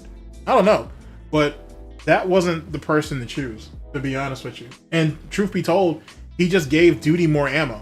So, you know what I'm saying? So he shot himself in both hooves. He fucked himself twice, which is kind of hilarious. And you would think DSP would know better. You know, whenever DSP targets a particular person, from Evil AJ to Snorpernell to Secret Limited to Tevin, like, whenever you do that, all you do is make them larger. You know what I'm saying? All you do is like build them up to be stronger and shit and whatnot. And even though Duty may not have the respectability of those that I've named previously, you know, you're not doing him any favors by name dropping him either. So I don't know. That was really fucking dumb on his part. You know, and you would think for someone who says he played chess back in the day, he would have a better idea or a better understanding of what the fuck he was doing, especially socially. You know what I'm saying? Like, someone like Duty thrives off that, to be honest with you. So you're just like feeding into it. You know what I'm saying? You're not gonna turn a detractor against Duty because, for what? You know what I'm saying? And keep in mind, that's what he tried to do with Secret Limited. He tried to do that earlier in the year. He was like, hey, Secret Limited is stealing all you guys' content. He's stealing all of your guys' hard work and putting it into a video. You guys should feel a certain type of way. That shit was dumb as fuck. You know how well respected Secret Limited is? Yes, Phil does. He knows exactly how respected that guy was. And he still thought he could go ahead and make that shit get over. That was crazy. That was crazy. He had a better chance of accusing me of that bullshit than working than fucking Secret Limited. Holy fuck. I thought it was the dumbest shit in the world when he did that shit. Oh my god. Such funny times. Such funny times. Yeah, definitely self-sabotage. Like, Phil's good for that. Well, all lol cows are, to be honest with you. They're all good for that. Holy fuck. And you're seeing it in real time with Rich. I knew he was gonna fall apart. I just didn't know it was gonna be the way it happened. I didn't know it was gonna be like that. That caught me off guard a bit. But he earned every minute of it.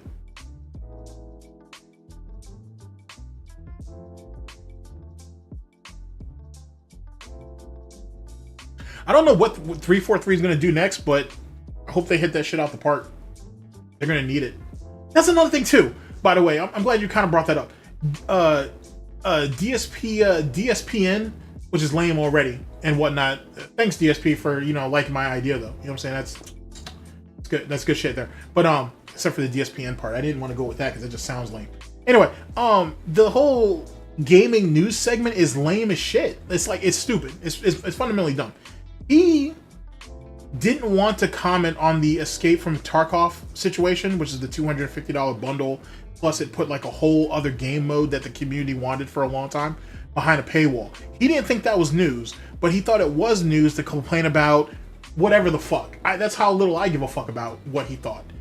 That doesn't make sense. If you're gonna do news, right, then pick news. Like, pick shit that people were actually talking about and caring about. The Escape from Tarkov situation was, I gotta admit, a good story for him to run on. I'm sorry, I'm trying to talk like this guy's a professional or something. But that was a good story to go over, to be honest. Because DSP is quick to tell you about all the abuse that happens in gaming, right?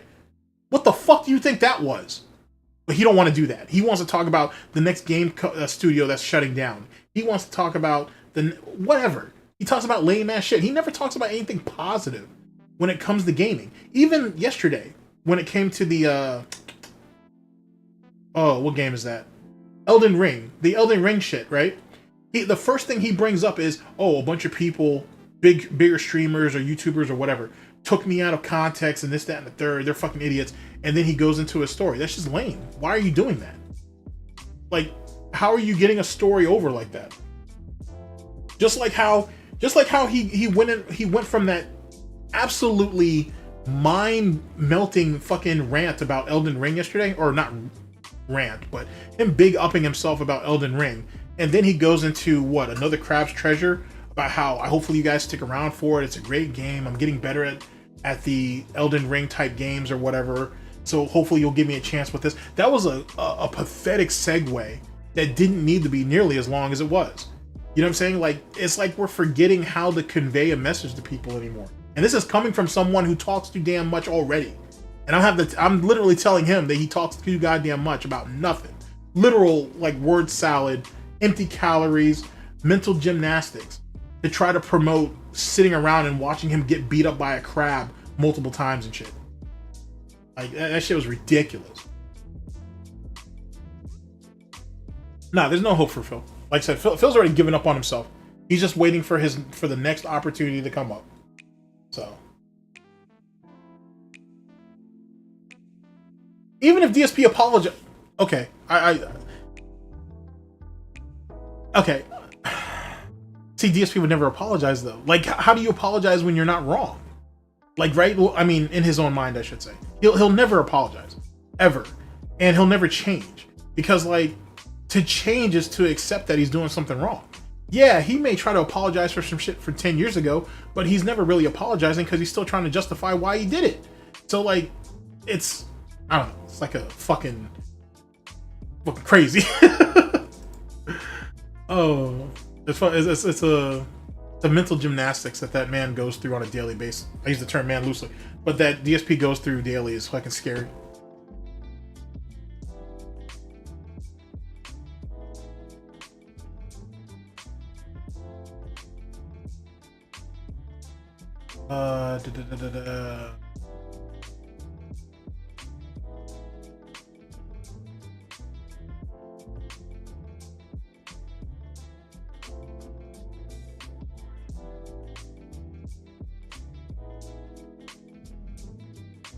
That's actually a good point.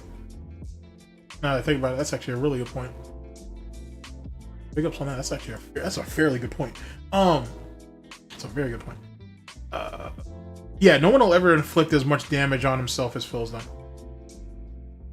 Yeah, well, see, that's the thing, and you're absolutely right. Phil knows that Duty's an easy target, and yet at the same time, though, too, he kind of theoretically reinforces what Duty does by name dropping him. Like, it was like a double-edged, it was literally falling on your own fucking axe. You know what I'm saying? Like, holy shit. Wait a second, what? He debunked him when Duty claimed that the YouTube removed his mom. Oh yeah, I do remember that. I do remember that. Speaking of which, too, man, like, nah, I'll save that, because I don't even know if most people even remember that situation, to be honest with you. There's no need for me to bring that up, to be honest. I kind of wish Duty didn't do that, though, to be honest. Actually, no, I'll bring it up. When Duty asked Keemstar if he had struck one of his videos, I think it was something along those lines. I wish Duty hadn't have done that. I wish Duty would have reached out to Keem behind the scenes on that shit, because Keem's gonna hold that against Duty pretty much till the end now. To be honest, that wasn't a good move, to be honest with you. I don't know, maybe because he doesn't like understand what type of person Keem is. But that wasn't a good move, to be honest with you, because Keem will always hold on to that. Because Keem has built himself on the idea that he doesn't fuck with people's YouTube money or whatever, at least not directly like that. So yeah, Keem's gonna be on his neck for that forever.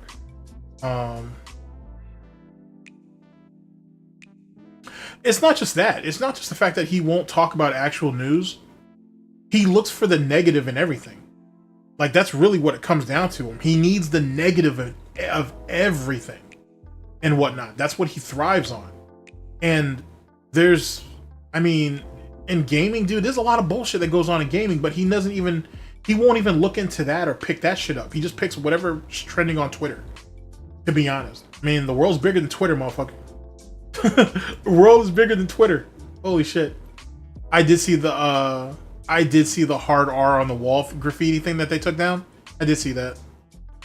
I did see that. That shit was stupid. They shouldn't have removed it. Truth be told, this is the reason why, I gotta be honest, like some of the intellectual properties that you see come out of Japan, there's a reason why America can't get their hands on all of that shit for like remaking of movies or whatnot, because the Japanese protect their shit.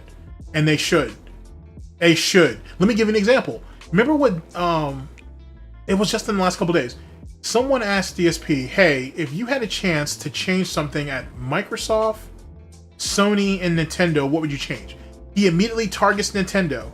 And the first thing he says is, I want to break up their culture, their culture over there at Nintendo, at their whole way of thinking. All of that shit needs to get broken up. They need to stop acting like they can't, that, you know, they can do nothing wrong in people's eyes and shit. And they need to focus on making good games or whatever. Nintendo, like Sony, like Xbox, the culture that you see in their games and whatnot is a reflection of, guess what, fucking Phil, the culture that they have. Like their culture, their way of thinking and whatnot. It is what it is. So like, why would anybody, especially someone with the fucking background of racist bullshit like DSP, want to say some shit like that publicly? I never understood that. I thought it was a fucking joke when he first said that shit. I was like, you gotta be out your goddamn mind. You would go over there and tell a Japanese company, yeah, all this Japanese-centric shit, yeah, fuck all that. We're here to make money. I don't care about your culture. What the fuck is wrong with you? Like, you know what I'm saying? What the fuck is wrong with you? And then he's mad that people call him a racist or a bigot. It's not like he hasn't done everything in his power to fucking have it. Like he hasn't done everything in his power to fucking earn it, I should say. That's just crazy. What do I think about his review text fucking Discord CP? I think he's a fucking idiot, to be honest with you. And he better hope that it's nothing more than what people have found so far. To be honest, it doesn't make any sense that he was in that Discord and other people were in that Discord, like his mods, and no one cleaned that shit up. That doesn't make any sense. Just like that whole thing with his we talked about it earlier. But same thing with that whole Dropbox situation. That shit sounds super fucking sus. Super sus.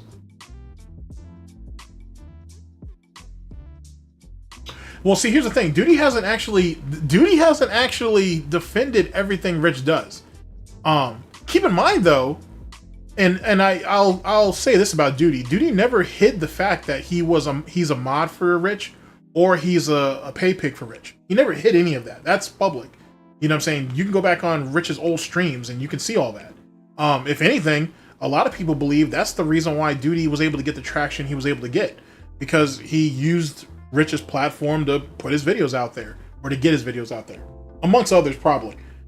So there's that. So that symbiotic type relationship is there per se. The reason why Duty takes heat is because of that situation with side scrollers, when Rich came up out of pocket and was talking shit about Travis.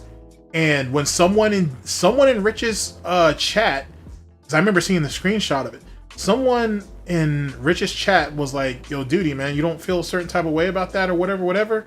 Or it was in a comment section, maybe. It might have not been the chat. It might have been the comment section. It was one of two. Anyway, they were like, yo, you don't feel like what Rich is saying about Travis isn't kind of fucked up or something like that? And Duty says something along the lines, well, he's always been good to me. And after that, people were like, oh, well, we're going to have to write him off after that. And that's a really immature way of thinking. Just because someone treated you good, you felt like you can't speak to them about something like that. That's not the play, to be honest.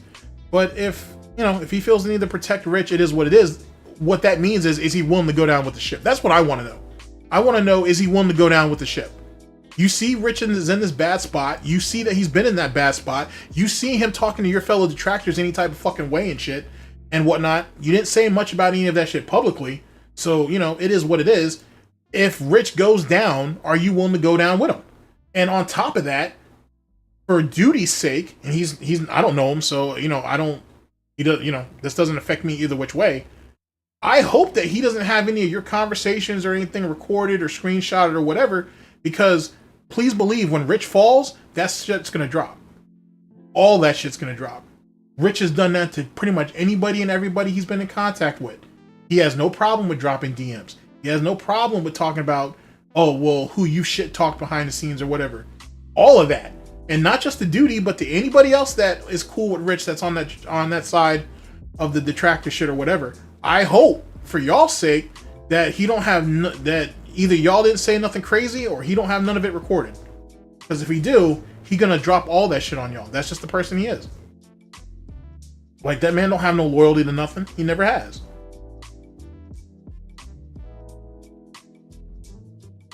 Yeah, Duty used like a 30-minute clip from Lolcow, and but I'm pretty sure Keem said he didn't strike him, on top of the fact that Keem basically wanted detractors to go ahead and disseminate like his shit. So it was like how are you gonna sit there and get mad at Duty for, I don't know why well, fuck it, it's the right thing to do, I guess. Why are you gonna get mad at Duty for something that you wanted detractors to do anyway? Like, I didn't understand that. And even in the situation where Keem went up there and was like, hey, you got an hour to take my shit down or I'm striking you. Keem shouldn't have done that. That wasn't right. That wasn't right at all. And keep in mind, one of the reasons why Keem did that is because Duty accused him, or I don't know if he accused him, but he asked him, hey, did he strike down a previous video or whatever, which Keem said he didn't. But Keem shouldn't have done that. He shouldn't have sat there and put the order out on him saying, yo, you got an hour to drop that shit from your channel or I'm going to just drop your channel. Because Keem can do that. Keem does have the power to do that shit. But Keem shouldn't have said that. And he shouldn't have done that. Yet again, he should have reached out to Duty. He's talked to him before. Reach out to him on Discord or some shit. You know what I'm saying? Reach out to him on Twitter and be like, hey, DM him. And be like, hey man, can I speak to you for a minute? That's, you know what I'm saying? That's what you should do. Like, when you're out there, that's why I'm telling you, Keem holds that shit against Duty. And he's going to keep doing it. He's going to keep holding it against him because Keem doesn't like being called out for doing shit. He just doesn't like that. He's never liked that. And even though maybe between that situation with him and Duty, maybe that first time it was just a mistake. Maybe, Duty wasn't sure.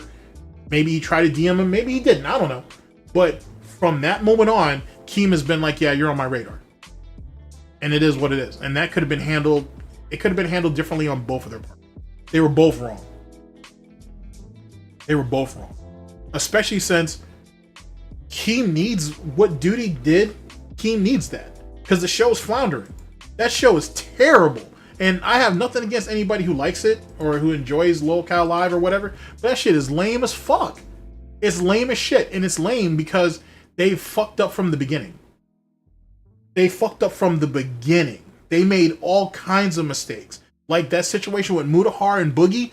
Why the fuck was that on Review Tech USA stream? That should have been over there on Lolcow.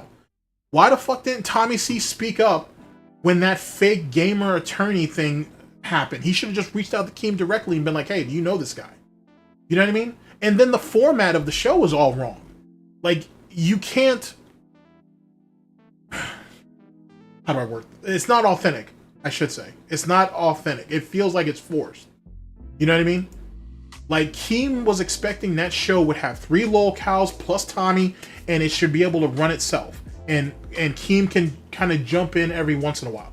Keem is literally up there hand holding all them guys. Tommy's getting up there in age and supposedly has like a bad heart or something, which is unfortunate. And then Boogie is Boogie, and Wings don't want to do shit. You know what I mean? And then Wings' job is on his own platform or on his own streams. He should be trying to be more, he should try to be more entertaining. And he's not. He just goes back to his usual pity party bullshit there. And he's not doing anything for himself. So in turn, he's not doing anything for the show. That's why people would rather watch Wings, and Boogie on Lolcow and not on their own platforms. Well, that doesn't work. Let me give you an example. If you want to know why, for example, that being said is successful, because all 4 of those guys do really good work on their own platforms. And then they bring that same type of energy, talent, and everything else that you like about them to That Being Said. That's one of the reasons why That Being Said is fucking successful. You know what I'm saying? If they were all acting like fucking depressed introverts and shit and whatnot on their own platforms, and then they can kind of spice it up a little bit on the fucking podcast, it's not going to get them anywhere in the long term. It's going to be like a short-term type stint. And that's not, and that right there is what Keem should be conveying to those guys on lolcow, but he don't do it. I don't know if he don't know how to tell them that. I don't know if he doesn't see it from that angle. I'm not sure. You know what I'm saying? The majority of people who watch lolcow are Keem fans. They're not fans of Boogie. They're not fans of Wings.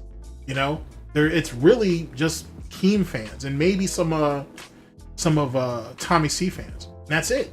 That's not gonna make it work. You know, that's not what's needed for a successful podcast. At least the way I see it. Whatever. Whatever. That's just my opinion. Oh shit. So that's my thoughts.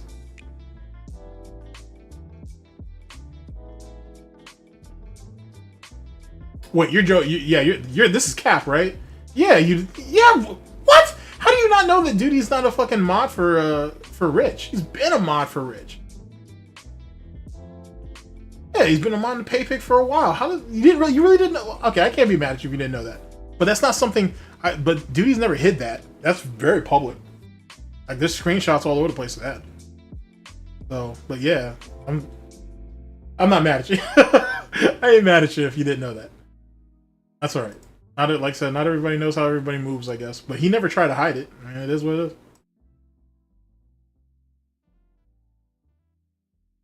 Like I said, as long as Duty's willing to go down with the ship, you know what I'm saying? Best of luck to him. Nah, and don't get me wrong, you can't respect. Dude, I don't respect PayPigs at all, and I don't respect, and I don't really have respect for people who make detractor content but then defend locals. Can't do that either. But then again, as I've said before too, man, all detractors are hypocrites in one way or another. I know I am. So, you know, but I don't defend PayPigs, man. You know what I'm saying? I don't do that. That's not a thing. You know what I'm saying? That sounds weird, right? That's like me shitting on DSP all day, and then I'm giving money over to fucking Wings of Redemption. Get the fuck out of here. Get the fuck out of here. Wings of Redemption should pay me if I ever had a chance to 1v1 that guy. What the fuck? But yeah, you don't pay lol cows. You don't feed lol cows and shit. Like, you know, that's just not the play. But, you know, it is what it is. At that time, though, too, not to make excuses for Duty, because I'm not here for that. Rich had that was putting out the persona that he was the reformed lol cow. He was the good lol cow. You know what I'm saying? He knows better than, you know, DSP and the rest of those guys. Nah, he's just the same as all the rest of those monkeys.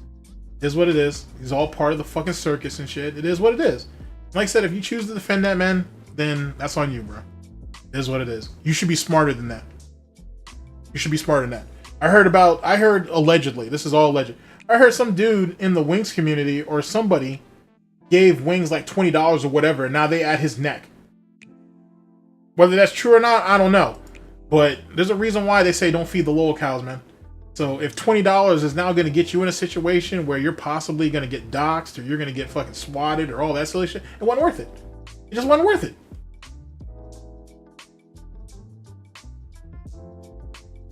He probably did. Now, that's a fair point that it's possible that I think King came at Duty the way he did in part because the podcast is not successful as he thought it would be. Well, here's the problem with that.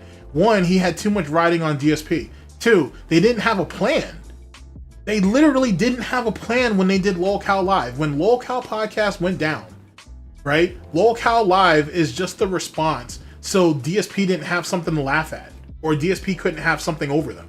There was no real plan behind it. I've done videos on that shit where Keem blatantly says, hey, we're going to do this now because I don't like the fact that I got, you know, that this guy or DSP is going to get over on me. Because Tommy C really feels like, and he might be right, Tommy C feels like this the gamer lawyer or whatever the guy's name was conspiring with DSP. Maybe they were. It fits DSP's MO, you know what I'm saying, to be honest, but it also just shows how unorganized Keem is. You know what I'm saying? He's super fucking unorganized. You know what I mean? It just doesn't work. So, but you can't take your frustration out on Duty. Duty's just doing what Duty normally do. So what's the, you know what I'm saying? What's the issue? And then more importantly, it didn't need to be done publicly like that. Just reach out to him on Twitter or some shit or whatever. And that conversation could have been had. Not like, but don't do it like that. You know what I'm saying? Don't do it like that. And see, I know Keem well enough to know that he's going to hold that grudge against Duty. And you know what I'm saying? Like, Duty's gonna have to just tread softly from here on out. I'm not saying for Duty to be a bitch. I'm just saying that tread carefully. You know what I'm saying? Because Keem's is not gonna give that shit up. I thought Duty was from. That's another thing too. Like fucking DSP running around here saying that, oh, the reason why Duty does DSP content is because he got pushed out. Here's the point. The story that DSP told about Duty is not even, at least that's not the story that was told to me. And the person who told me is somebody credible as fuck. So I believe them. Actually, 3 people have actually confirmed it. So the people that told me the story and whatnot, I believe over that story. That's not even how that happened. That's legitimately not how that story even happened. And more importantly, all he does is turn Duty into a victim. Now you make it look like, oh wow, man, maybe the Wings community really are fucked up and this, that, and the third, and whatever. Oh, now all you're doing is just rallying more support for Duty. Yet again, DSP is a fucking idiot. You can't just go off of whatever little narrative that's thrown your way just so you can get back at whatever people you're trying to go at. That's stupid as fuck. You know what I'm saying? Like he gave Duty one of the best outs and whatnot, and Duty didn't even have to lift a finger. You know what I'm saying? Shit. Duty could have put out 8 videos that day, but instead he only had to put out 6 because DSP did all the rest of the work for him. What the fuck? That's fucking stupid. You know what I'm saying? DSP is fucking dumb. DSP is dumb. Holy shit. You got all those people in that Gaudi Gestapo, right? Running around in these fucking detractor discords and shit, trying to get information, whatever, and they botched something that fucking motherfucker could have taken a couple minutes to go on the farms, probably, and you probably could have found it. Like, grow the fuck up, Phil. Jesus Christ. He making it too easy. He making it too easy.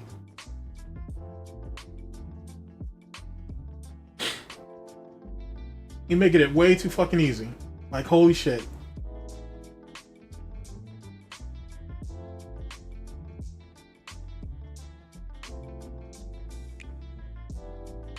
I don't even know Duty, but even I can congratulate him on that shit, being that Phil's just a fucking idiot. And he's just so desperate to get back at people. What the fuck, man? Holy shit. What up, Ice? Holy shit. Matter of fact, man, someone tell me something, man. Like, anybody have an update on what's the situation with Aquateal? She doing all right? What's going on with that? Like, anything at all? If it's a little too much, that's cool. I can just look it up later. Because, like, the last time I heard, like, she was coming back to make content, then I hear that she's not. So, just trying to gauge what the situation is. I'm way behind on the chat. Holy shit. But, yeah. Fucking just wild ass shit, man. Like, DSP is an idiot. Like, he has a history of doing that, though. The more he tries to destroy his detractors, the more he empowers them. Which is kind of funny to me.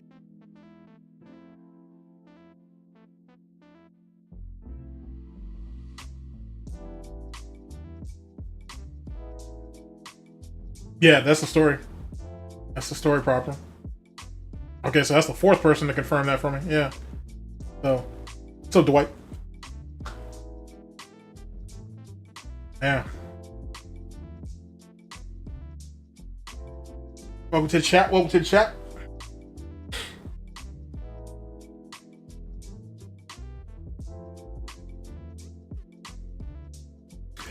As it pertains to the 007 situation, as it pertains to when he went on Lolcow, I should say, if he could have worded his argument a little differently, I think he could have gotten over, in my opinion. But I've spoken about that on stream before, to be honest. If his argument was worded differently, he might have been able to get over and whatnot. So, and truth be told, as it pertains to Lolcow, that literally should have been a 1v1 type situation, though. That's what that should have been. That should have been a 1v1 type situation. And if they really thought it was a waste of time, things start kicking. But that should have been a 1v1 and whatnot. But Wings is so beaten down that they know he can't put up a fight no more. And that's the same thing with DSP. Like, he can't fight anymore. He has none of that in him anymore, which is pathetic, but it's kind of funny too. It's kind of funny. They don't have no fight in him. You know what I mean?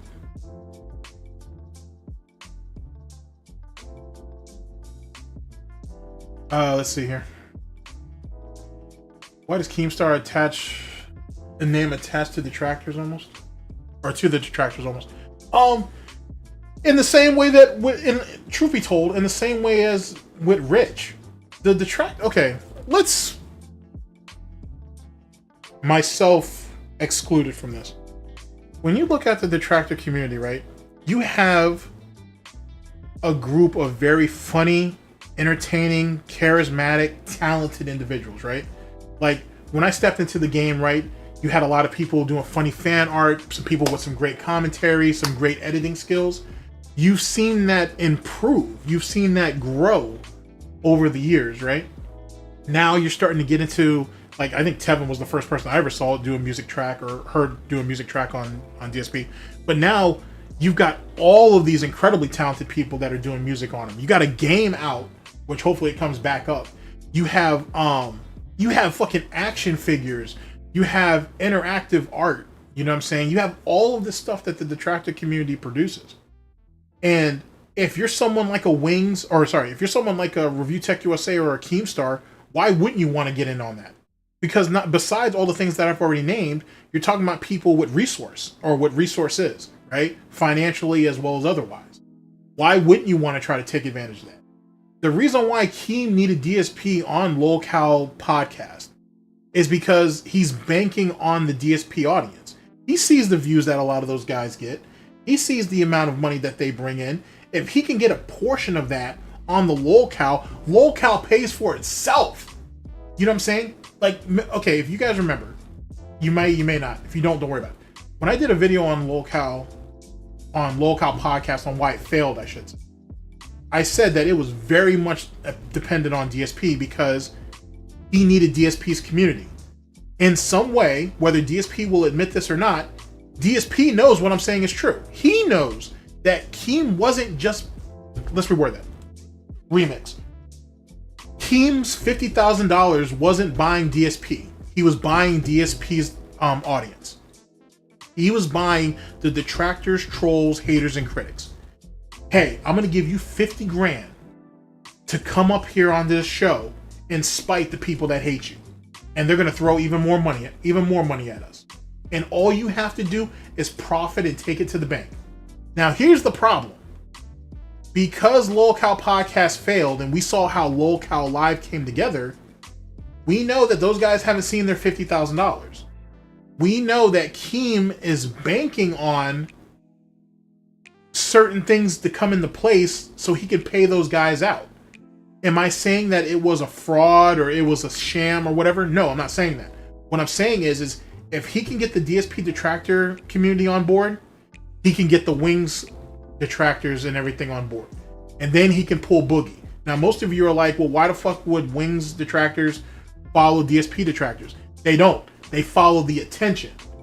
If they see that they're over there messing around with they're a LolCal of choice or whatever, that gives more motivation for the Wings guys to go in there and be like, well, shit, we can go over there and do this too. And most people forget this. It's competitive out here, especially amongst LolCal groups that are this close. So now it's about who can set off who's LolCal first. That's a competition in itself. That drums up attention. That drums up money. And that pans out for everybody if everybody plays their cards right and their egos don't get in the way. So Keem wasn't buying DSP. He was buying his hate watchers, basically. That's because that's where DSP's value is. Most people, and I want you to think about that.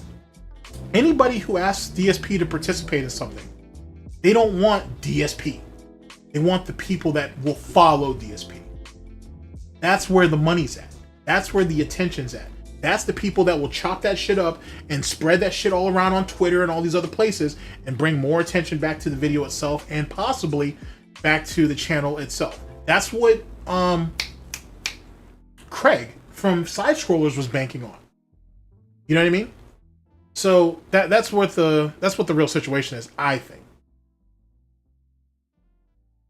Oh yeah, no worries. Like I said, like this is me just talking way too much. I'll probably finish up soon.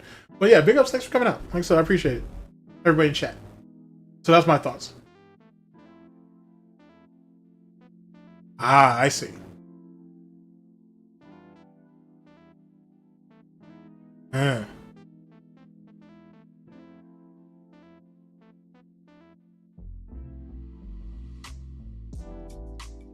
Okay. I need to look more into that. All right. All right then. Well, you know. Thanks. I watched the Salt Fest last night. Yeah, I did watch I watched some of it, or I saw like the highlights of it, if you will. I don't know when I'm going on. That being said, I'm not really quite sure. But for now, there's somebody definitely more deserving, or who could really use the exposure. So I don't feel the need to take someone else's spot away. And that I'm too infrequent with my content. Like, you know what I'm saying? I kind of need to get back. I need to get back into the kitchen and whatnot and get this bacon cut up before I can go over there and start jousting with those guys. Mainly Steve of the Dead, because that's the person that well, I'd be interested in talking to all of them. But Steve of the Dead is the one I'm really kind of looking forward to talking to, if anything. Just because of our conflicting differences as it pertains to, is it behavior or is it mental illness on DSP's part? I think that's kind of the conversation that I'm really looking forward to. But that's just me. And that who's gonna put out, and who out of the two of us is gonna put out that 14 or 16-hour video first? That's a funny thought.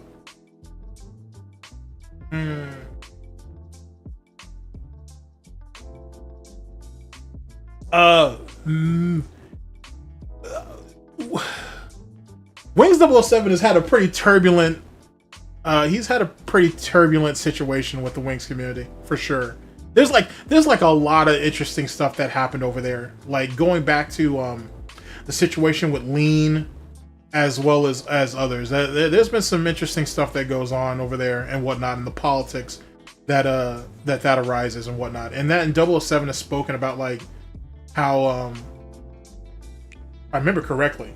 Don't hold me to this. That like they had made some disparaging comments about his baby's mother and his kids or his child. I don't know if he has kids, but 2 kids, or I don't know if he has more than 1 kid. I know he has a child, but they've said stuff about his child and stuff like that. Like it's been a rough situation from what I've heard, to be honest. But the Wings community is a tough community too. So, you know, to be honest. There's nothing easy about any of that stuff that goes on over there. I haven't looked into the accusations that are actually against Raven, so I can't really speak on that. The one main thing that I will say is, I can't remember what video it was, but there was a video of, I think he was in a mall or something, and there was or he was in a grocery store maybe. And there was a kid in a cart. Now I'm not sure if they were playing like an old school Game Boy or something. It was something like antique. It was like an antique type game thing. And I feel, if I remember the thing correctly, man, I think the mother came up to a certain point and she walked away for just a second to grab something. I don't know what it was. And Raven, he's holding a camera and he walks up to the kid to see the device that the kid had, and then walks away. And there was something about that didn't sit right with me. I didn't like that. Like, I definitely didn't like what I saw and how that was done, to be honest. As it pertains to the lolly accusations or whatnot, I don't know enough about that to comment. But I know I know that one part, though, I didn't like. I was not a fan of that.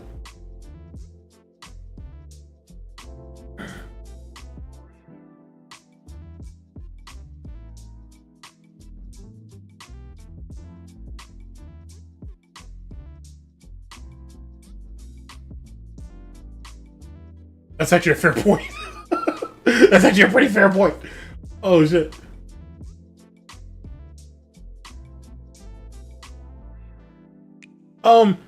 That's actually a fair point. That's a That's a really good. Believe it or not, there's a couple. There's like some double entendres in there. I'm not sure if you realize it, but that's actually a pretty damn good point. That's a fairly good point. DSP is a reactionary person, so he only thinks about what it is in the moment, and that's all he cares about. To be honest with you, the fallout that comes out later is, what's the big deal? Why are you still holding on to it? You should just let that go. I was speaking in the moment. It shouldn't be that big of a deal. He just doesn't like accountability, and he doesn't like consequences. That's literally what it comes down to. And yet again, that's mental illness. You know what I'm saying? Because how many times do you need to get punched in the face before you realize not to do something? Right? You know what I'm saying? Like, it's human nature to conform when you get hurt. Now, most people have misjudged that for fucking being stubborn. That's not stubborn though. That's not being stubborn. That's literal mental illness. Let me give you an example. Look at Chantel. Look at Foodie Beauty.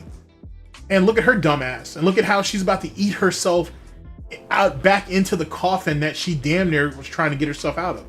She does that out of pure and unadulterated spite. She's willing to consume and die pretty much, and she doesn't really care as long as she has what she wants in that moment. In death, she thinks that she'll get the fame and recognition that she didn't get in life. Amber Lynn reads the exact same way. That's the reason why they do that. That's exactly why they do that. Because both of them are too goddamn stupid to see or to look at life by Jen. Did she get any of the recognition or anything that in the end? No, she didn't. When she died, they cut her the fuck up on how she was abusing her mother allegedly and all kinds of other nonsense that was supposedly going on with her at that time. But they don't care. They don't care. The mental illness is the driving force behind that shit. It is what it is. You can't change that. You know what I'm saying? And there's no conforming that. There's no getting around it. And DSP is no different. Like, you know what I'm saying? It's much easier. He's a rageaholic. Like any other addiction that he has. He's addicted to raging. It makes him feel, to be honest with you, I think. And that's why he keeps doing it. And in that moment, consequences be damned. But then once he comes down from that, then that's when he has to deal with reality. That's where the drinking comes into play. That's when the WWE Champions comes into play. That's when the spending addiction comes into play. It is what it is. As long as he can pay for his compensation or to make himself feel better, he's just going to keep doing what he's doing. He's always done that. That's why he's banking on trying to refinance his home, right? Even though the house is literally falling apart. He's telling us that the house is falling apart, but he thinks he can pull something out of it. I don't know about you, but that doesn't sound like sound thinking to me. Big ups. That doesn't sound like sound thinking to me, man. To be honest with you, that sounds like mental illness. Where's the money, Lebowski?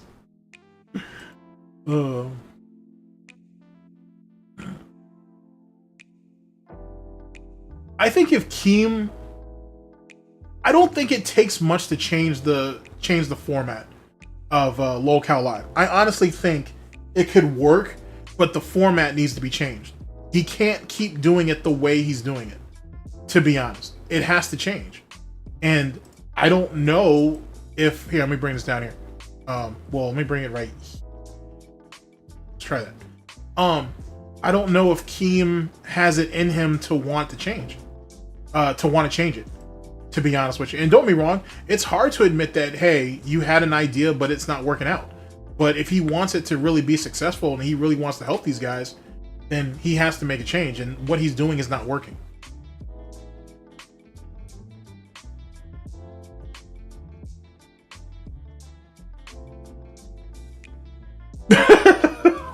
That's a fair point too, Proper. That's a fair point. Sorry it took me so long to kind of move that. Doing something else on the side. But then keep in mind though too, it's not about the money for Keem. Like when you're talking about, like, let me clarify this, by the way. Proper already kind of gets what I'm saying. But when I say that it drums in money and this, that, and the third, right? Keem's value isn't from day to day. Isn't like the day-to-day money that comes in. It's to raise the value of the podcast so he can sell it later. which is what Keem does. To be honest, that's where it really comes down to. You know what I'm saying? And so when I mean by selling the podcast, I don't mean just physically selling it to wherever, but also being able to sell sponsorships and endorsements and stuff onto it, branding deals and so on and so forth, which was going to be, hard to do anyway because of Wings of Redemption. Like, despite what you may think about 007, the shit that Wings has said that 007 brings up is heinous. That shit right there, you can't put money behind. You just can't. It just doesn't work like that. You know what I'm saying? That's just not going to pan out. To be honest, it just makes it fundamentally a problem. And that's why it's really not successful. But he needs Wings, though. He needs, like, you know, like, who else is he going to get? He can't get, you know, you can't get Chris Chan. You can't get Cobra. Cyrax is going to basically get it on site. You know what I'm saying? Like, who do you try to replace him with? You know what I'm saying? When you think about Boogie, Wings, and DSP, you're talking about basically lol cows that are mainstream enough that can be profited off of, but not completely and utter fucking horror cows or whatever the case may be. It is what it is.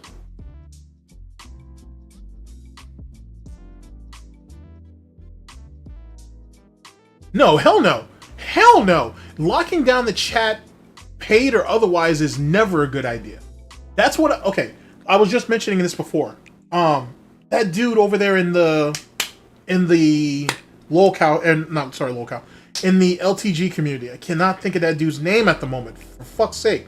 And that guy makes fucking really good content. I can't think of his name right now. But the guy who has like the $100,000 tip goal and shit, you want to know what makes that shit fucking so just wildly successful? Is that anybody can go in that chat and you can say whatever you want to say about LTG, him, or whatever, and it's kosher. You know what I'm saying? It's all good and whatever. I mean, I'm sure there's, you know, he don't let no wild shit happen. But essentially, you know what I'm saying? You can go in there and you can speak whatever you want to speak, and it is what it is. And that's how it should be. That's how it needs to be. You have to have an open chat. Dude, there's plenty of people who come in this chat and said some shit. It is what it is. Like, you know what I'm saying? You're right to have your opinion, good, bad, or otherwise. You know what I'm saying? You know what I'm saying? DSP doesn't affect my life in any type of way that it hurts me what someone says online. Like, come on, man. To be honest with you. You know what I'm saying? Unlike DSP, I understand that I have flaws. You know what I'm saying? I get that. You know what I'm saying? But I don't make lame ass excuses to you either. Like, you know what I'm saying?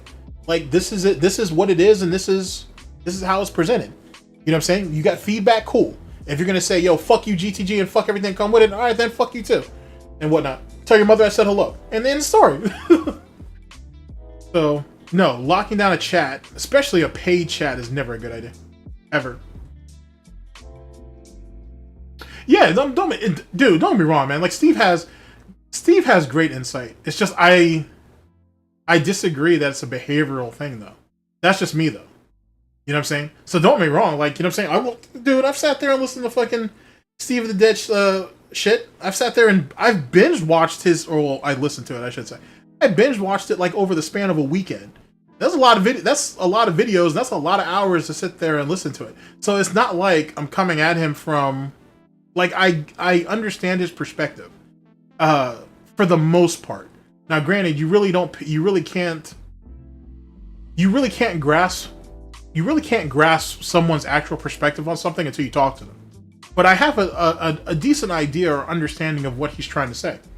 And I personally think that it's mental illness more than it's a behavioral thing, to be honest. But then again, like I said, that's my opinion. And that doesn't change my perspective of Steve and whatnot. I still enjoy his content. I don't know him as a person, but I enjoy his content. So, so that's my situation there. So, I mean, like I said, going into that, I'm going to have to joust with him a little bit because we clearly have, what's it called? We have opposing opinions or whatever.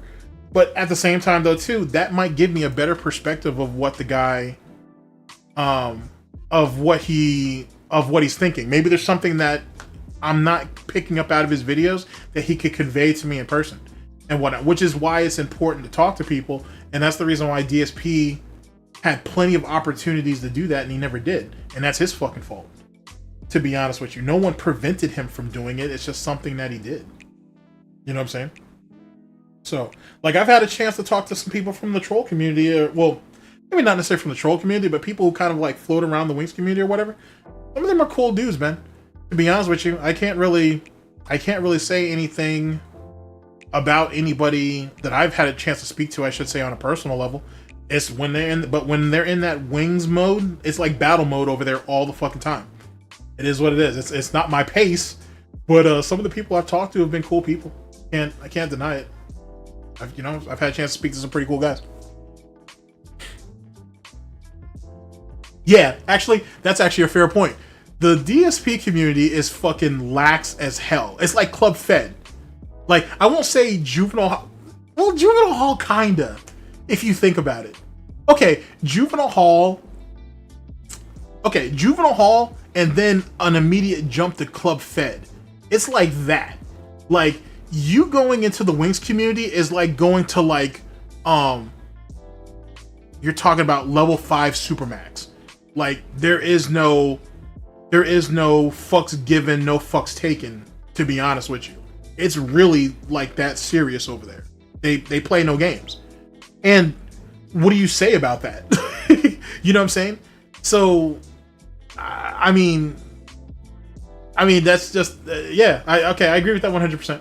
And when I would say like Club Fed though, instead of jail, but, or you know what I'm saying? Or like some type of lax version of witness protection.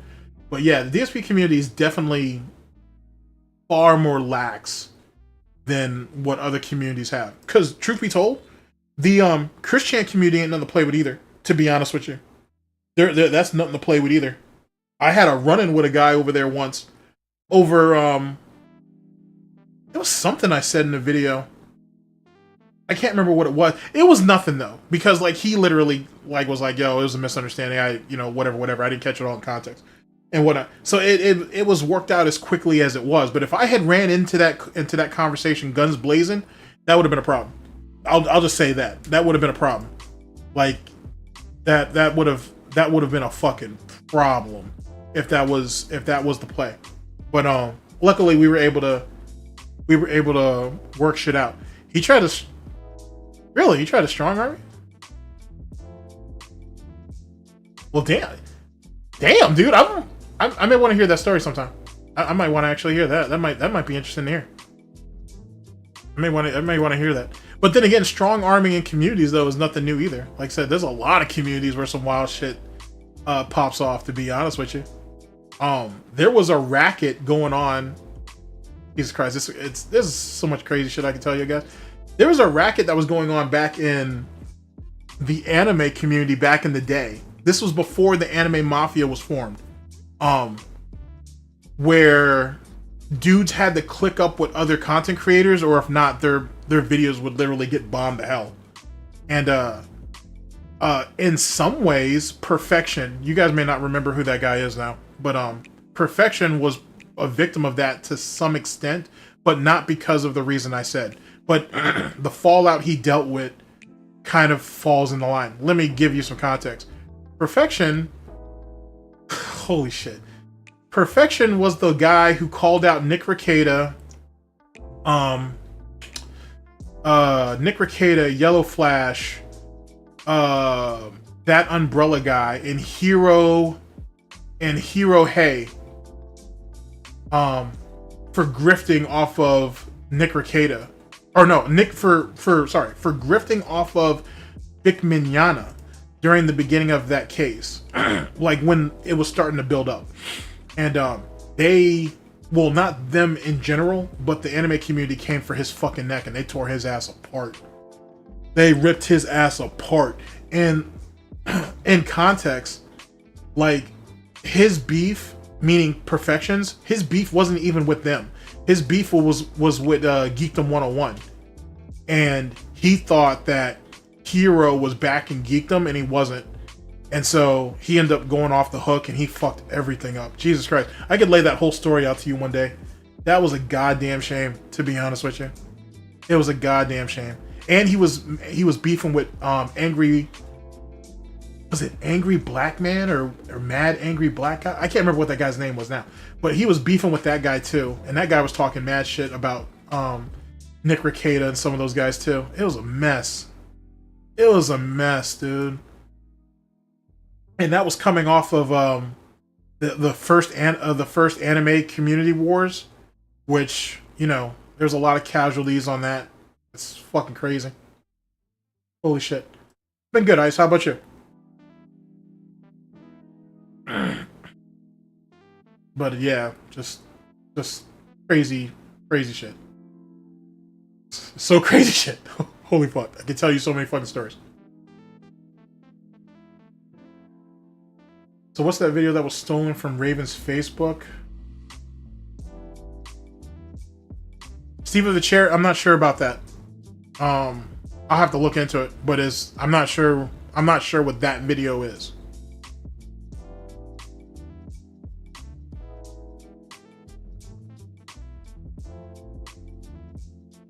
Was it public? You say stolen, so I'm wondering, was it like a private video or was that a public video? I'll look into it. I'll look into it because I would like to get an idea of what that situation is. Yeah, that's him right there. That's the dude from the LTG community. Big ups to that guy. He has a real great grasp on LTG too. Like, Jesus Christ. The way he predicts LTG's movements, man, that shit is fucking hilarious. I can see why LTG don't want to talk to him.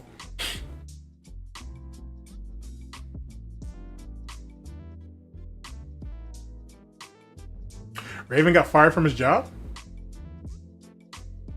Damn, that's just a lot that it's just a lot of context of this shit that I'm missing. Holy fuck.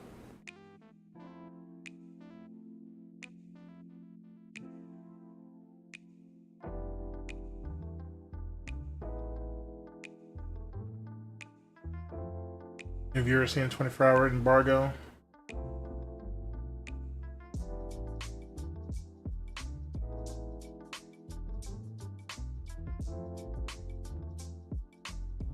Like I said, I'd like to know more about that context.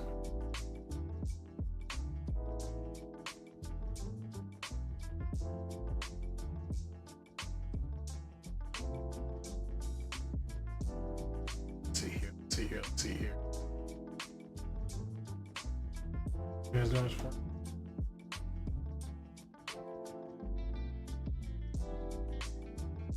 What's your take on the current theory of... Oh, I don't know if is Derek making DSP's thumbnails? I don't know. I thought it was always That's Bullshit who was doing it, to be honest with you. I don't know if DSP would trust Derek to do anything, to be honest with you, except for maybe the what they call them, the tier list or whatever. But the last tier list that Derek made for him, I don't think DSP even used it. So I'm not sure. I'm gonna say I doubt it, to be honest with you. But you never know. You never know. DSP is running out of resources, so I mean, whoever's willing to do something, I guess, is willing to do it.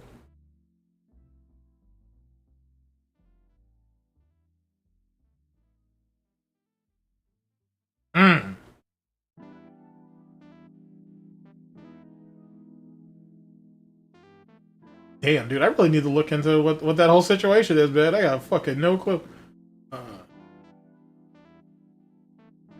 I would also say though too, when you think about Keemstar and his fascination with the DSP detractor community, is the DSP detractor community is one of the biggest communities out there, to be honest with you. One of. They're not the biggest, but they're one of them, to be honest with you. What in the fuck is actually the Anime Mafia? Oh fuck! Okay. Anime Mafia. Oh fuck. Oh, we're gonna dig deep for this. Anime Mafia was essentially a group of content creators who were going around punking other YouTubers and shit.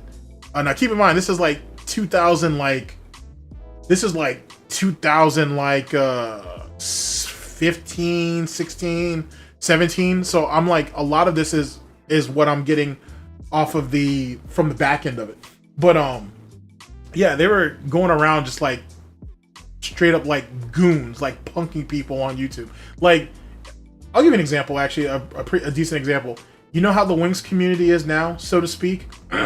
Just imagine them being highly aggressive to everybody. Like not just in their own community, but in everybody's community, just punking everybody. But they came up out of the anime and manga community first, and then they just started going after anybody and everybody. It was some wild shit that they were doing for the longest time. And then the anime wars, I'm not even sure if you can find those videos anymore, but the beef started between fuck, man, I gotta dig deep for this. The anime wars started between King of Lightning and what's his name? And for Neverworld. And the beef was over, I can't even remember what the anime series, I can't even remember what the series was. But basically the gist was, because for Neverworld covered a bunch of different animes, and obviously so did King of Lightning. A lot of guys did. Anyway, there was one particular series that was really hot, and a lot of people watched King of Lightning's like reviews on it, and then they would watch other people's views. So it kind of like fed into a circle, right? It was like a horseshoe type thing. And he said that he wasn't going to do it anymore. He didn't like the series. He wasn't going to try. Yeah, Weeb Wars. That's actually another name for it. He said that he wasn't interested in doing it anymore. If you're cool with fucking with, it was a private Facebook. Oh, okay. That helps bring context. That brings context. Yes, I did see what happened to Daniel. Good. They need to get that guy off the streets, though. Jesus Christ. They definitely need to get that guy off the streets, especially if the pedo accusations on him are true. Yeah, get him the fuck off the street. Yeah, but I most certainly did see that. Yes, I did. Yes, I did. Okay, so so basically so King said he wasn't going to do this particular series anymore. And he said, if you want to see someone else go over it, then go ahead and watch somebody else. You're not going to see that here. You're going to eat what I kill. If you're not cool with that, then you can go somewhere else. For Neverworld took that as a shot against him. For Neverworld had a protege named Double Four Anime, who was a big Naruto stan. And they basically tried to take the fight to King of Lightning on like Skype, on YouTube. There was a bunch of sneak dissing and all kinds of silly shit. It was wild shit. People would get called out their names, all kinds of shit. Oh yeah, you did actually, Prop. You did remind me about the review bomb shit. I didn't know. I didn't remember that resulted in that dude getting fired. But damn. Sorry. Back to what I was saying. So that led to a bunch of crazy ass back and forth. A bunch of shit came out. A bunch of other guys got dragged into shit that, you know, dudes wasn't expecting to get dragged into. It was a mess. It was an absolute fucking mess. After the only reason why the war, quote unquote, it's kind of silly saying that now. The only reason why the war ended is because Double Four and For Neverworld had a falling out. That was literally why it stopped. Because everybody else in the anime community that were beefing with each other, they eventually just worked shit out, or they chose not to speak to each other. But Double Four, For Neverworld, and King of Lightning kept going at it, and King was winning. You know what I'm saying? To be honest with you, even though he had a much smaller channel than For Neverworld and Double Four in that respect at that time, people respected him and whatnot. And he wasn't doing it for just the bag. You know, if he doesn't like the anime or the manga or whatever, he's not going to go over it. Pure and simple. It's simple mathematics. And the fact that he was willing to give up money to keep his integrity is essentially what won out. So that's what the situation was there. There's so much more to it than that, because there was a bunch of side beefs and all kinds of other issues and problems that came fucking out of that shit. It was silly. It was silly. Like, people fucking gave up YouTube altogether, all kinds of dumb shit. Matter of fact, that's when Roger's Base first came in. He first got, I mean, he was already a really good content creator, but Double Four tried to go at him Roger's base swatted him away like that, and then all of a sudden Roger's base just started building more and more momentum, and that was it. And by the end of it, Double Four quit doing YouTube altogether. Roger's base was the new kid on the block as it pertained to One Piece. For Neverworld fell back, and then he got a chance to get into music producing, which didn't last long. And I would say, honestly, King of Lightning was King of the Hill at that point, to be honest. So it was a very, very interesting time, to be honest, to follow the anime community. It was very, very interesting. Because there was all kinds of organized gay ops against each other and all kinds of shit. Now, there's another anime mafia that was linked to internet blood sports, but that's a whole different can of worms to get into on that. That's a whole nother thing in itself. Thank you for coming to my TED talk on that. So yeah, that's the thing. Wow, man, what the? Man, dude, there's a lot. Dude, man, there's a lot of stuff going around in that circle over there, man. What the hell? Wait, didn't Raven have like an ex-girlfriend that was on some bullshit too? Or whatever? Alright, well, wow. Wow. Wow, wow, wow, wow, wow, wow.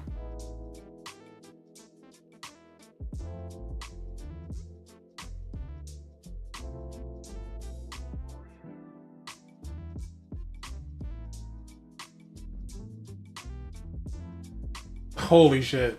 Well, this brings a lot of context to some of the stories I've been hearing. Holy shit. This is a lot of shit to pick up. I did not know. Oh, speaking of which, for those of you who are Warhammer fans, I would say just skip the series, bruh. Or just skip that, it's a Netflix series, I think. You might as well just skip that. Because if that's going the way they say it's going, just let it go.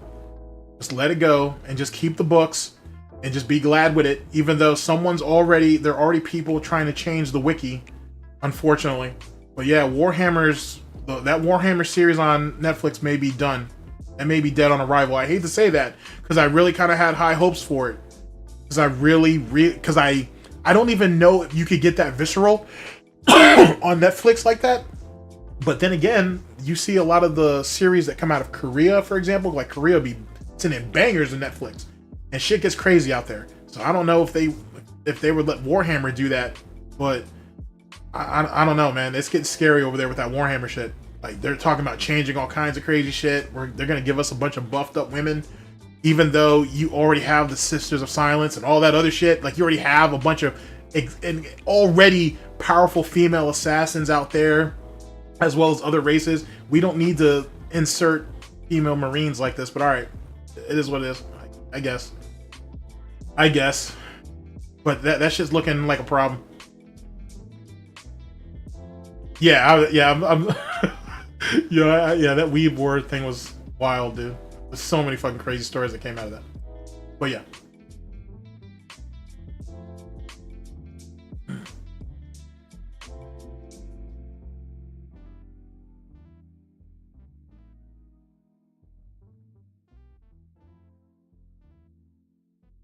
Holy shit, Raven's his ex died of an OD? Damn. Sorry to hear that.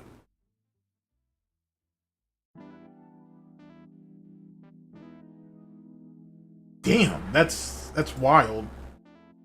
I don't know a lot about Chill Murray, so I didn't have any lore on him. So this is like what I'm seeing is kind of the first I'm hearing about it. God damn, dude, that OD thing is kind of crazy though. It's unfortunate.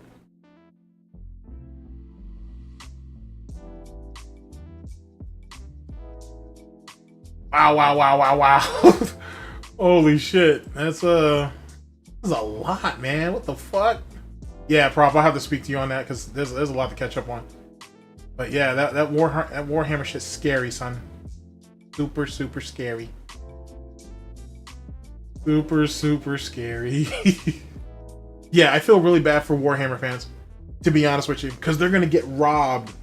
They're gonna get robbed. And see, if they're gonna, and if it God forbid. But if 40K gets fucked up this bad, you're never gonna see fantasy. You're never gonna see Warhammer Fantasy, because if you know, you know. The shit is ugly in there too. It's, you know what I'm saying? Like, and keep in mind though too, like where they're starting in the 40K series is like, not that any of it's tame, but you know, we're talking about that shit's light compared to what ends up coming up later. You know what I'm saying? Like, how the fuck are you gonna do the Horus Heresy? Like, you know what I'm saying? How are you gonna do the fucking I don't want to even spoil it. Like, you're gonna get into some just silly ass shit. Like, you're gonna get into some brutal ass shit, dude. Like, you know what I'm saying? Like, think about the race that brought Shinesh into the fucking into the warp and whatnot. Think about all the shit that Nurgle does and shit, or Khorne does. Like, you know what I'm saying? Like, you don't like, how are you gonna do that shit? You know what I mean? Like, you know how, like, the Traitor Marines especially, you know how brutal some of this shit is? And nah, B, that shit's gonna be scary. Yeah, like, it's supposed to be like a Netflix series, man, or some shit that they were trying to do with it. I'm pretty sure the series was being picked up by Netflix. I could be. Yeah, it was because the dude that plays Superman, he's getting accused now of letting the cat out the bag too early, and Netflix got scared, and so now that's why they want to change it, and they want to insert more female influence onto it or whatever, which is dumb, because you're going to try to attract a bunch of people to a series that's not necessarily based off the source material, and it's not going to come across authentic. It's going to come across as being forced. But what are you going to do? Yes, the Emperor weeps. The Emperor weeps. It is a sad day, man. It's gonna be crazy. See how that all works out and whatnot. Like, they should just keep it the way it is, man. There's already like a super inclusive like community out there, but it's like a lot of tabletop shit. It's a lot of like patience when it comes to painting and whatnot, and it's a lot of lore. You're not going to necessarily bring new people into that and expect them to stay. This shit isn't like Last of Us, like that Netflix series. It's not like that. Or no, is that Netflix or on Max? The point is that their first season was done right. You know what I'm saying? It's done right. How are you going to do all of this shit? You know what I mean? How are you going to do all that shit? And then when you get into the actual, when you start getting into the Primarchs themselves and their backstories and some of the fuckboy shit. Let me stop. I'm just going to make myself angry. I'm just going to make myself angry. Oh my god. Yeah, it is. Continuity in the lore is a mess. I absolutely agree.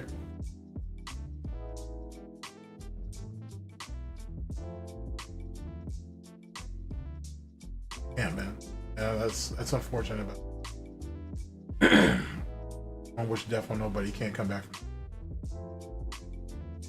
from. Okay, with the Fight Club channel, I'm glad you brought that up. I am going back and finishing up the. Excuse me. I am finishing up all of the top 10 worst moments, and then I am trying to track down some of DSP's like slanderous bullshit that he said about the FGC, and I'm trying to turn that into a series of videos too. But I have to. It's just taking a while to track it all down, to be honest, because a lot of those channels unfortunately got taken down. So I'm spending a lot of time doing that.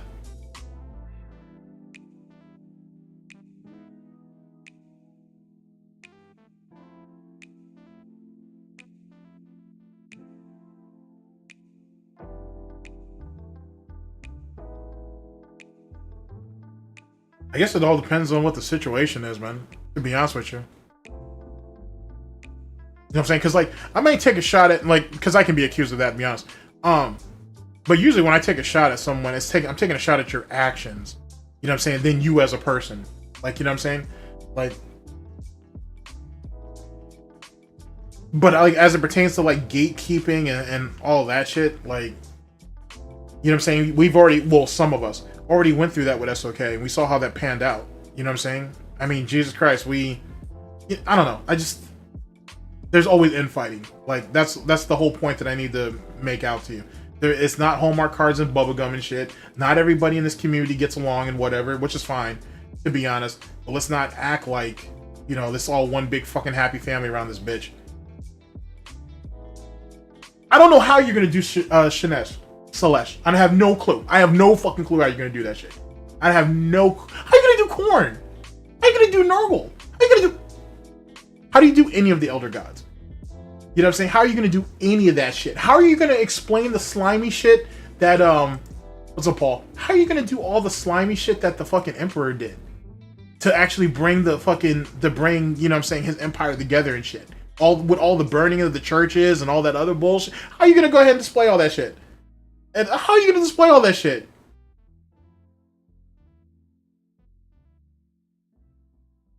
Yeah, absolutely. Like I said, hit me up.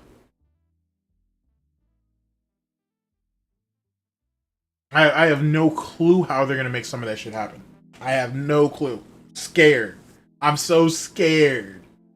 You know what I'm saying? Especially when you get into like those like some of those torture, like when you get into, well, not even some, a lot. Like when you get into some of like a lot of those torture type situations, what do you do about that? Or what about like for the like, you know what I'm saying, like amongst the Emperor's like core military or whatever, right? You know how you have those different like pleasure planets and whatever. There's all kinds of fuck shit that goes on there too. How do you explain?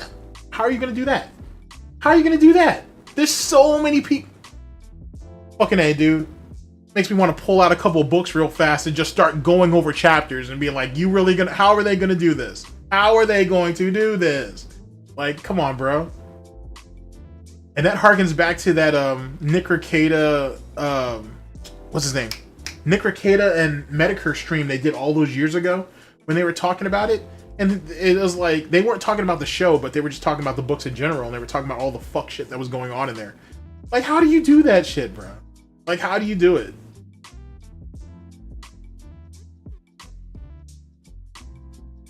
Yeah, that's what I'm talking about. Yeah, I'm talking about Henry's Warhammer. That's the one that's for, that's the Netflix series thing that they were working on. Well, he's still working on it as far as I know. Yeah, because there's no other series outside of that. No, not yet. To be honest with you, recently, outside of the NBA playoffs, I've been keeping up with that story between Devin Haney and Ryan Garcia, because Garcia got popped for some type of weight loss or some type of supplements or whatever the case may be. He got popped for that. So I'm waiting to see what the ruling is, if they're going to consider the fight a no contest, which means Haney would get his fucking his O back, or are they going to let it stand? And it makes sense why Oscar De La Hoya was stalling the way he was as it pertains to the rematch, and I'm waiting to see how all that plays out. To be honest, I'm really wanting to see how invested in seeing on how that works, because Haney can't keep fighting at the weight class he's fighting at. He's gonna have to give it up. Clearly, he's too big for the class, and he's not disciplined enough. Let me take that back. He's too big for his weight class, and he's just gonna have to go up. He can't stay. I believe it's the Amazon. Oh, it's Amazon? Are you sure it's not Netflix? All right, I'll take a look. I'm pretty confident though it was Netflix though. Anyway, Haney's too big for the weight class. He needs to move out. He just needs to move out of the weight class. He needs to just move out of that weight class. His body can't take it. Like, you know what I'm saying? Like, he can't just keep dehydrating himself to get down to weight anymore. It's just not going to work. He's just not. I apologize. It wasn't. I'm not saying it's a lack of discipline. His body just can't take it anymore. He has to just give it up. Let's see here. Okay, Ultramarines. Let's see here. Yeah, Henry Cavill. Warhammer trailer. Okay, I need to know, is this on Netflix or is this on Amazon though?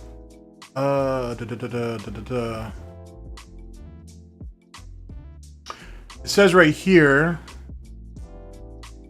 It's going to be Netflix. Excuse me.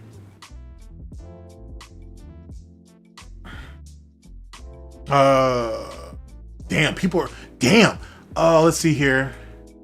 Cavill's Warhammer 40k is doomed to fail. Changed my mind. Ooh, I might want to read that article. I want to see what that's about. Wait a second. Henry Cavill in new Amazon TV series. This was 5 days ago. Will star and produce. So why does wait a second? So why is Amazon? Why is Netflix keep being brought up in that conversation if it's Amazon? Well, chat. At least at current, I stand corrected. It's actually Amazon and not Netflix. Wait. No. I'll take the L for now. Fuck that. I'll just let me not be like Rich and then take the knee on Twitter and then come back and make a video. Well, actually, no. I'll take the L for now. I swore it said it was on Netflix though.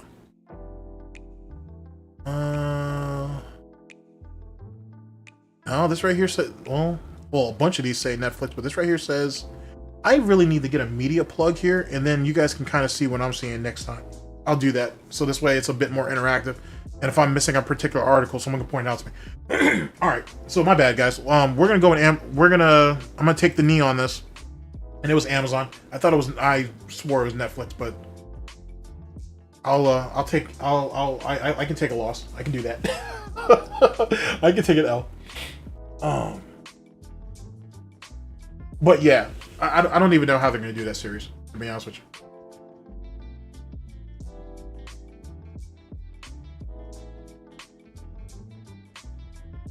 So yeah, so that's I don't know how they're gonna make that work, man.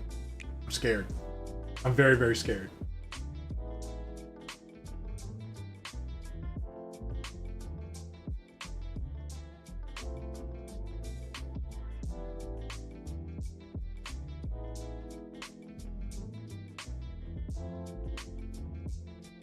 I don't really like I don't know. I'm not really a fan of adaptations in general. Like The Boys, like I for the most part, I'm happy with what I've seen. Because I know the new season's been announced.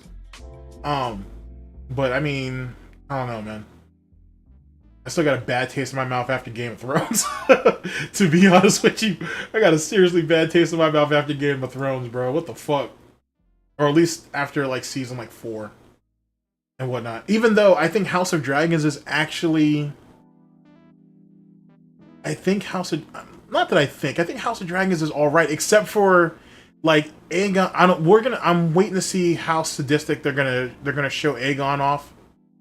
And if I remember in the books, he really wasn't interested in the fucking throne in the first place. Really, like his mother pushed him into that, and then that was dumb too because I don't know.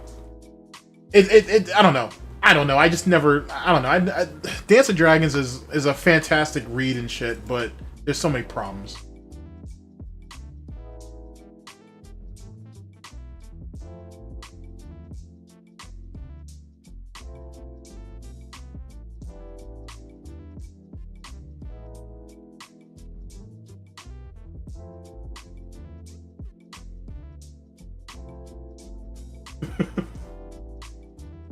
Oh man.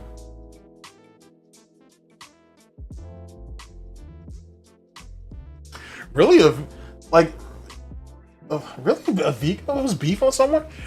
I'm surprised. That dude seems like really like chill, so he didn't come across like someone who would have a problem with someone. Wait a second, I thought Aviga and Chill were friends though, right? Like I thought those guys were close. Time for SOK to come back with gatekeeping. Gatekeeping's never good for anybody, to be honest with you. Like if some people don't fit, they don't fit. But the to prevent people from coming into a community is never a good look, man. Trust me, if people fade themselves out, they'll fade themselves out. Excuse me.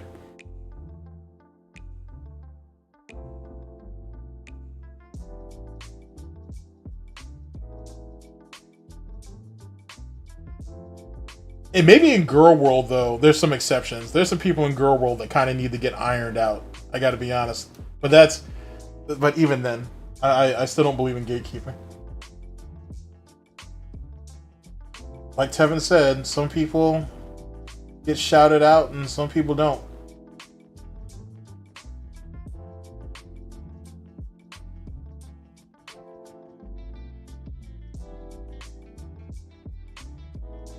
Oh yeah. Let's see here. Try to catch up on the chat a little bit, see what's what.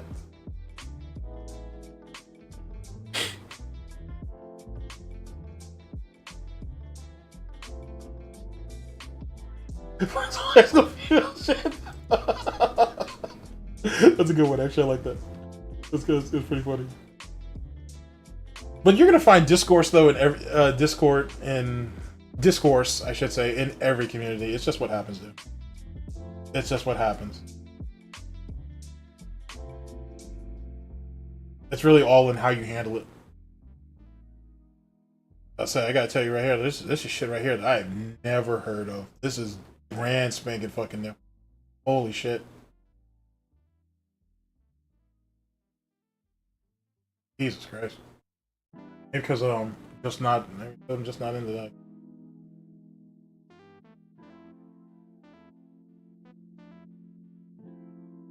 Oh yeah, that's right. Like excuse me. Like how they were yeah, like how they were sending like whole fucking regiments and shit just to fucking obliterate planets just for the sake of it. Like fucking A. Or oh, what is that one regiment where they literally let them like have like 12 hours to hunt down and like butcher like whoever they want, and they get like 12 hours to do it. Like that Space Marine regiment, like shit like that. Like that shit is crazy brutal. Like it's crazy brutal what these motherfuckers do and shit, dude. Like dude, it makes you wonder like are the Space Marines the good guys or not? Like there's all kinds of fuckboy shit going on.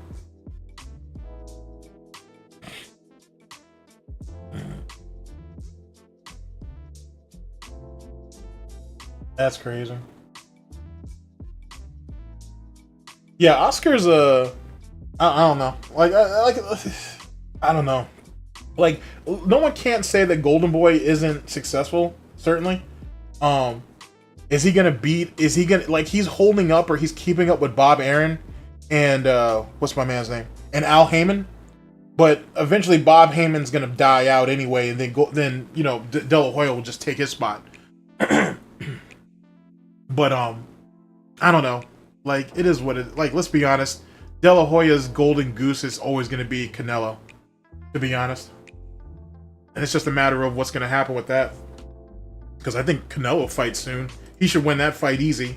So the question is he going to go up or he's going to go down? Excuse me. But then that's another thing too, though. Like boxing's so fucked up, dude, that you can't. It takes dudes forever to get into to have matches done, man. It's just silly.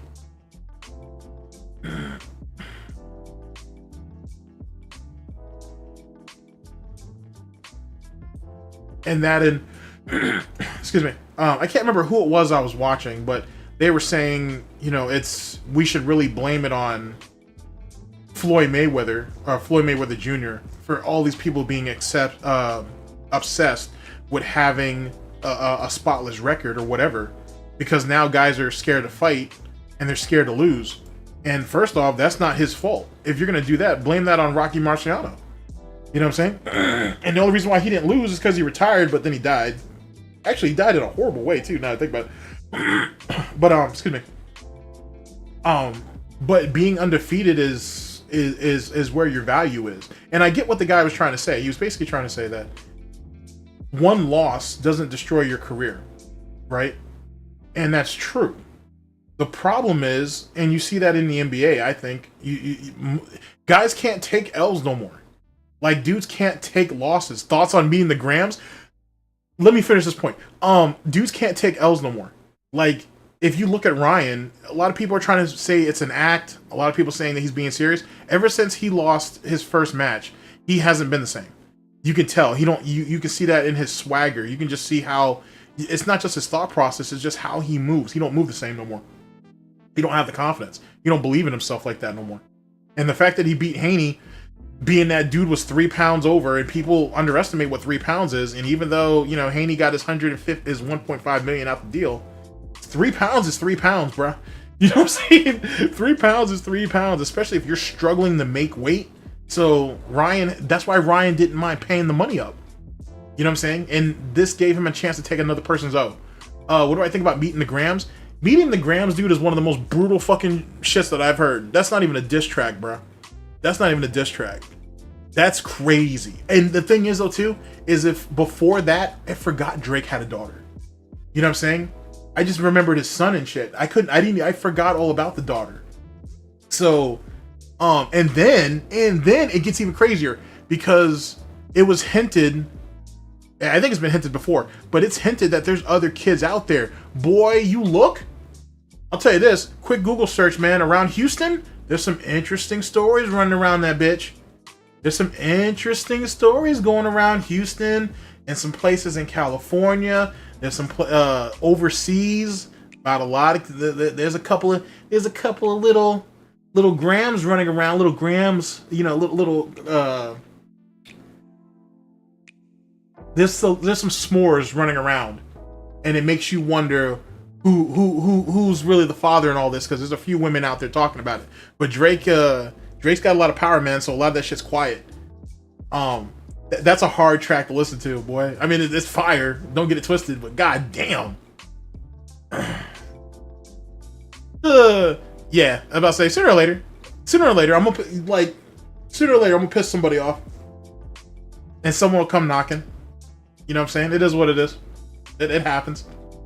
It happens. But yeah, Meeting the Grams is a hard track, bro. That shit's tough. Holy fuck, that shit's tough. That's and keep in mind, this is what Drake wanted, right? He wanted all that and everything that comes with it, and it's like that's where Drake is most vulnerable, is his credibility. So like you know what I'm saying? So that's a rough one. That's a rough one. We don't big up LTG around this bitch. Shit, what's wrong with you? Oh shit. What's up, Lex? But yeah, it's some wild shit, man.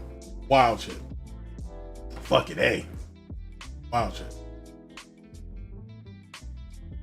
Yeah, actually, surprisingly enough, there is a lot of drama going on that with that Deadpool Wolverine situation, which is weird because I wouldn't think there'd be. Oh, okay, that actually makes sense now.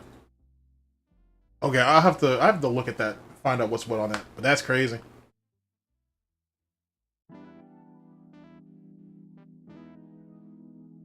Really? Oh, what I heard was it was cool with chill. Huh. Okay. Well, everybody's got a backstory, right?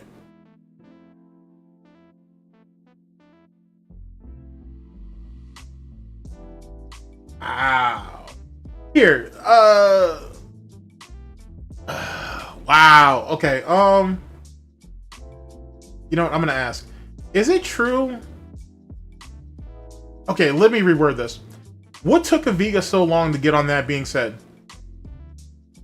Just for anybody who might have it. And I'm like 10 minutes behind the chat, so just curious.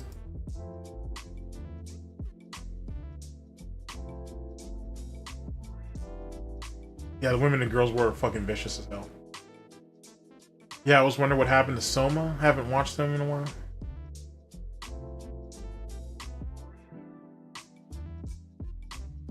I remember the drama around Soma. Yeah, Soma fell to the dark side, to be honest. He had a situation with some smaller channels, with a smaller channel that was making basically the tractor content on him. And he basically went after the channel.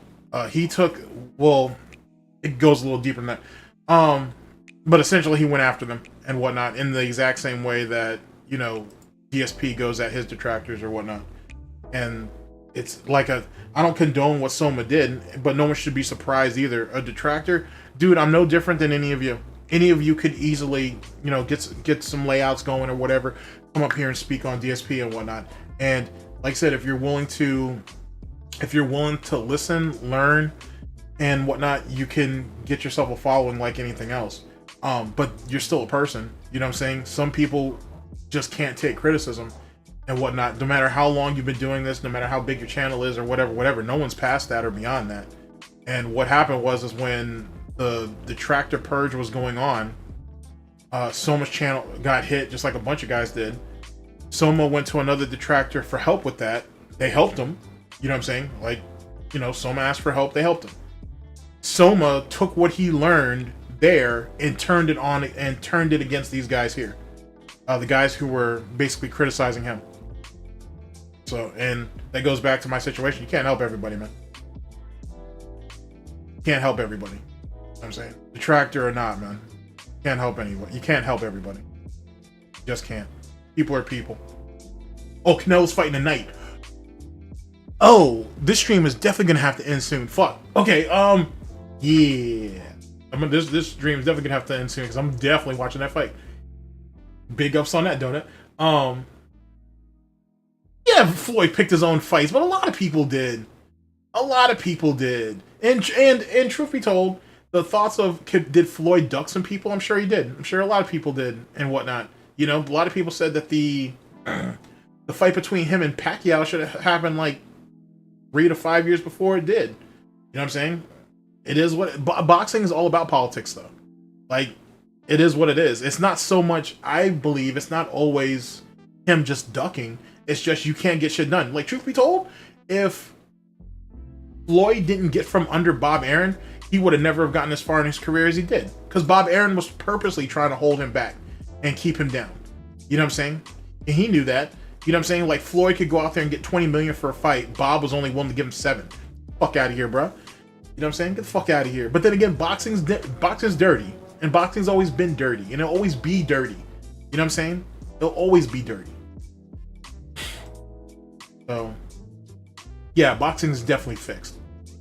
Don't let anybody tell you different. The UFC's fixed too. Or mixed martial arts is fixed.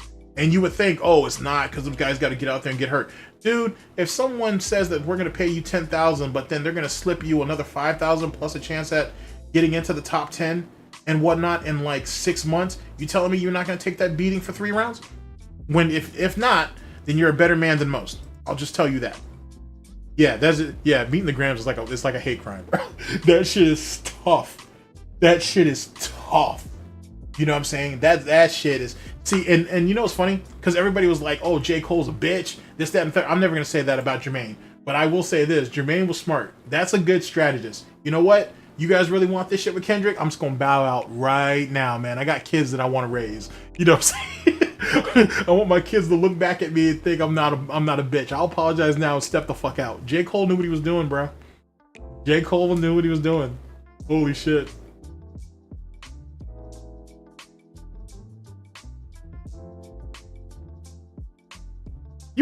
You can always, despite what I've said, as it pertains to all the infighting, all the bullshit that happens behind the scenes, dude, you can still very much enjoy the contents of the detractor community and have a good time. You don't hear no drama over there on that being said. You don't hear no drama from Snor Purnell. You don't hear no drama from Memology or James Lesser or Proper. And you don't hear no drama on those guys' ends, man. You know what I'm saying? All those people are liked and respected. They all put out good content, man. You know what I'm saying? You're always going to have outliers. You're always going to have people that are on some bullshit. It's just human nature. And that's my argument per se as it pertains to Soma. If Soma could fall, not that it was a big deal that he did, it was expected. If you know Soma's history, you know what I'm talking about. If Soma could fall, anybody could fall. That's what the situation was. And the thing is with Soma is Soma had a history already. If you remember that shit between him and Mighty D back in the day, and then David Davison had to step in to clean that up. If you remember that shit, then you already knew that almost anything could happen if he was pushed far enough. So, you know, let's call it what it is, man. Let's call it what it is.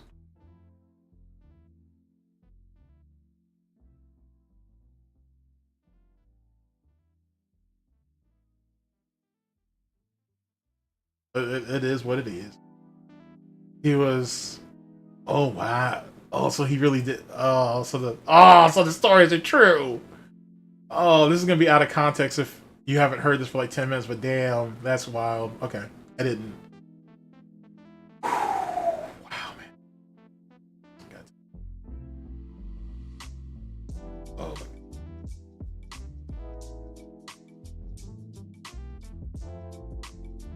Yeah, that was the last episode of the year, I think. He got in right at the end. So I'm not sure why they were making content on Soma. I'm not really quite sure. You'd have to ask them. But you know, they felt compelled to and whatnot. It is what it is. I've had videos made on me too. Every detractor has taken a shot from somebody at some time. You know what I'm saying? It just happens. It's a thing and whatnot, to be honest with you. But like I said, how he handled it was definitely not the way of going about it.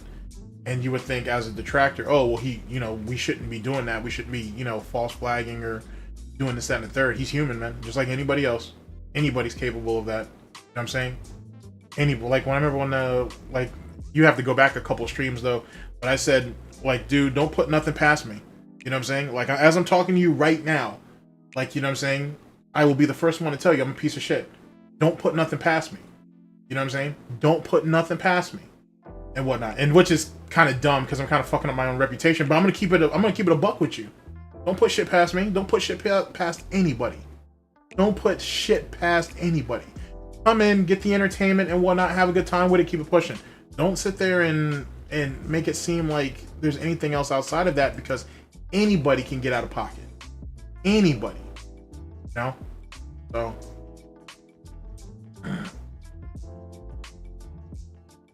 Boxing isn't fixed. The next thing you're gonna say is wrestling is fake.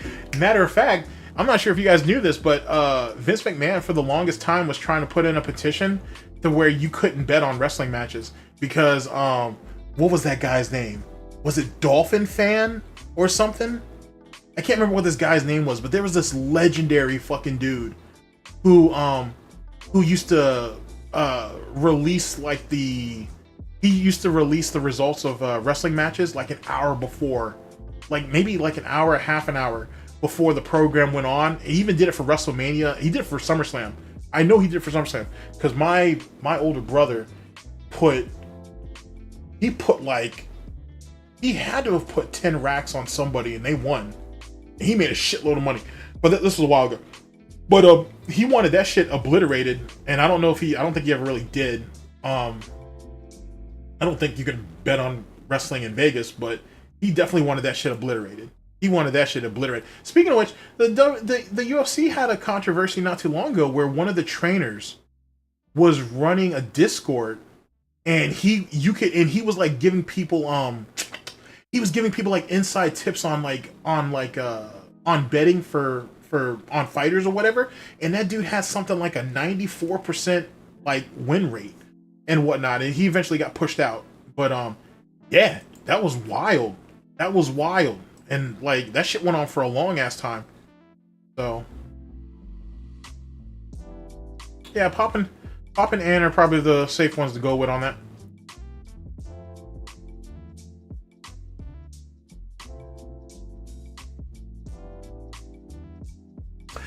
Okay, I wouldn't say that was drama per se. It was not a good look. If I was I wouldn't have. Okay, context. The dude whoever it was that took the picture, it had to be at low quality because he didn't want to give up like his cover or whatever the situation is. I get that. I get that 100 motherfucking percent.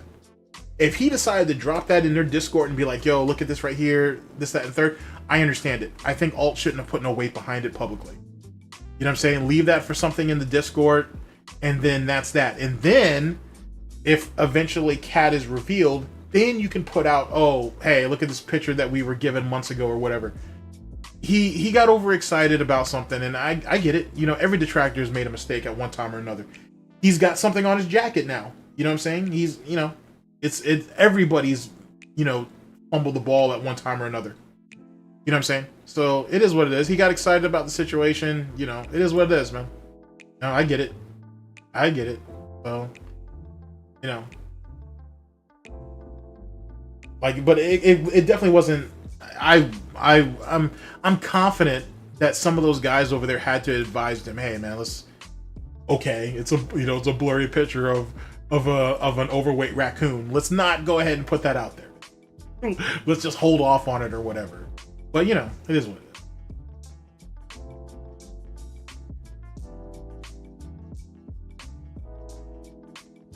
See, here's the thing about, and I get that with playing with your beliefs, like feeling bad on like punching down on locals and whatnot. I can understand that because like when you like, because anybody can be a local to some degree, right? And this just comes down to really eccentric type shit.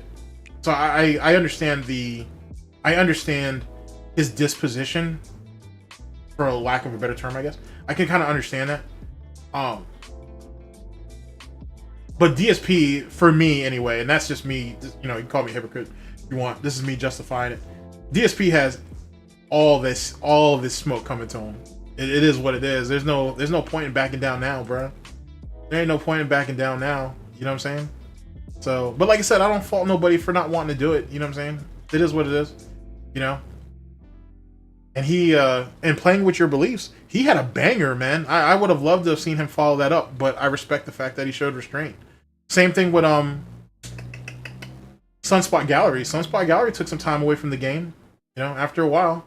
Yeah, people were betting on wrestling matches. Holy shit, people were betting on wrestling matches. Hell yeah, people still do. People still do. Dude, the 4 major events that people bet on. WrestleMania. Well, actually, let's go back. Let's go back. As it pertains to currently, most people bet on SummerSlam, WrestleMania, and the Royal Rumble. Back in the day, just about everything was up for grabs. Everything was up for grabs. Like back when like In Your House was a thing before all those wrestling events started to get a theme or whatnot. Dude, people were betting on all kinds of crazy ass matches. Like the match between Austin and fucking Bret Hart at SummerSlam, there was crazy money on the line for that. There was crazy bread on the line for that shit. When Stone Cold beat Shawn at a WrestleMania that came later, there was money on that shit. There was I'm gonna make somebody mad for this one. Okay, when Brock Lesnar ended up beating The Undertaker, there was stupid money lost on that, and Vince did that on purpose. Vince did that on purpose and whatnot. He knew the amount of money that was on the line for that shit, and he did that. He botched that man's career on purpose, just so he could spite the people that were betting on it. Allegedly, that's the legend. The legend is that's why it happened there. Whether it's true or not, I couldn't tell you, but I like to believe it was. Dude, you can bet on anything. To be honest with you, you can bet on anything. I have a friend of mine who bets on the WNBA games, which I never understood why the fuck you would do that. But he betted on the teams that would lose, not the ones that would win. And he would bet on how much they would lose by. And he made himself a lot of money doing that shit. I was just like, God damn, dude, that seems kind of foul, bro. That seems kind of foul, bro. Yeah, Dana White is corrupt as fuck. Dana White is just a piece. Well, first off, he beats his wife, so he's already a piece of shit. Or they say allegedly, but he looks like the type of ass clown to do that shit. And he's garbage. He's straight the fuck up garbage.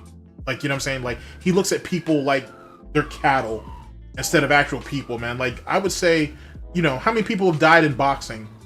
Quite a few, but not many, but quite a few. And they're usually in the lower weight classes. But dude, look at some of these guys in the UFC who have massive brain damage that are goddamn vegetables and all of this shit. No disrespect. But like, you know what I'm saying? Like, fuck, man. What the fuck? Like, that's a tough sport, and we could be paying those guys a lot more money. I'm not saying everybody needs to be getting Conor McGregor money or fucking... Who's the dude that just came out saying that, who just came out recently? John Jones. Which that has to be a publicity stunt. It has to be a publicity stunt. But, I don't know. I don't know. I don't know about that John Jones thing. That's just crazy. We would have never seen the end of it if Alt was right. It's not about Alt being right. It was just the quality of the picture. Like, you know what I'm saying? No one... Dude, Cat being fat, has been out longer than Alt has been around. So that wasn't anything new. He wasn't bringing nothing to the table on that. What he had is what he felt was evidence. And it is evidence. It's just not... There's no clarity to it. You know what I'm saying? That's where the misstep was. And he couldn't, and the reason why that was done is because the person who took it didn't want to out themselves. I can understand that. So it's not really, it wasn't about him being wrong per se, it was just the quality of the evidence. You know what I'm saying? There's a time and place for shit. And as I'm sure as Alt is, since that point, he's come to it, you know, you learn. Like, you learn, there's a time and place for everything, man, and how you move with it. But you know what I'm saying? He was young in the game, he was on his rookie season, and he decided to pop off. We've all done it. We've all done it. You know what I'm saying? Shit. You don't think I didn't try to go for my 30, 30, and 30 and shit on fucking, well, 30, 30, and 20. You don't think I didn't try to go for 30, 30, and 20 in my rookie year and shit? So, you know, shit happens, bro. You know what I'm saying? He bounced back from it.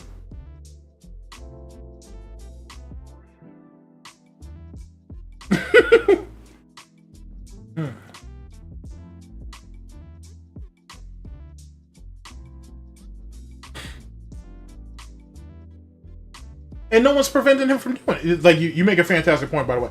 No one's telling him that not to do it. He clearly did what he wanted. You know what I'm saying? I would, what I'm saying is, if I was him, I wouldn't have done it. But that's just me, though. That's, you know, I'm speaking from experience.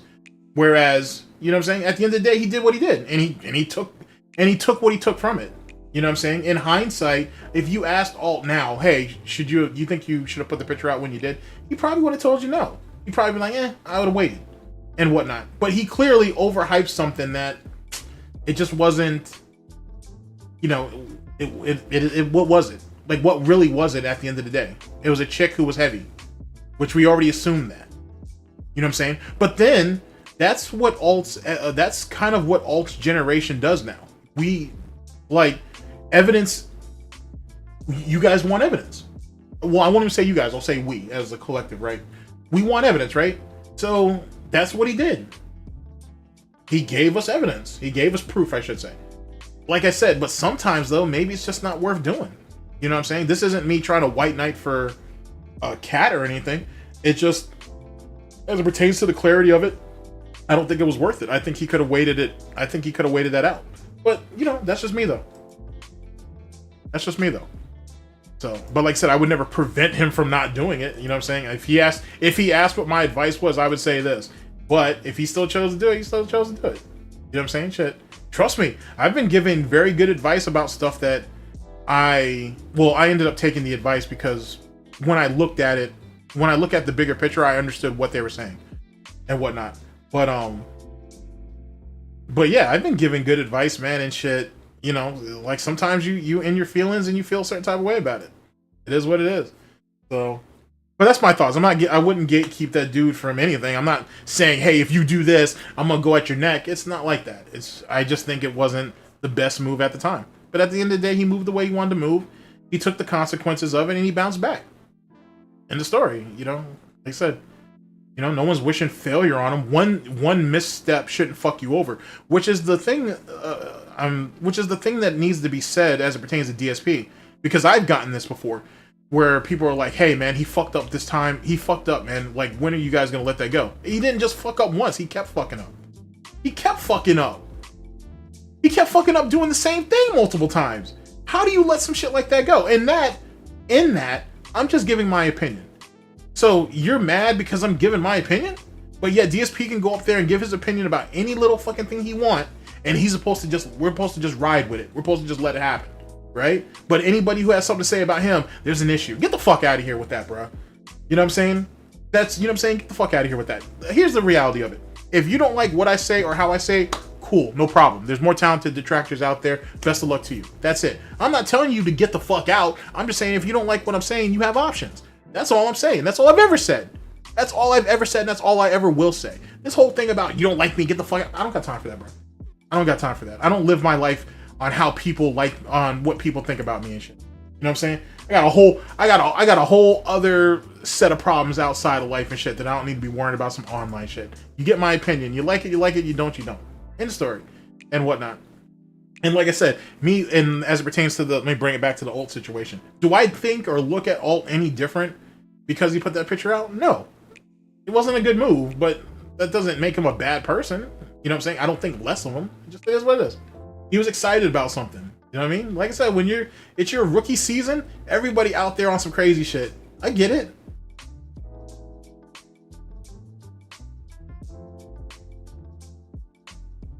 Yeah, he just jumped the gun a little bit. Yeah, I think it's like, I don't know how. I'm pretty sure that was within Alt's like rookie season, if you will, and whatnot. Like, you know what I'm saying? So, you know, like, that's the way I look at it. It was his first year in the league.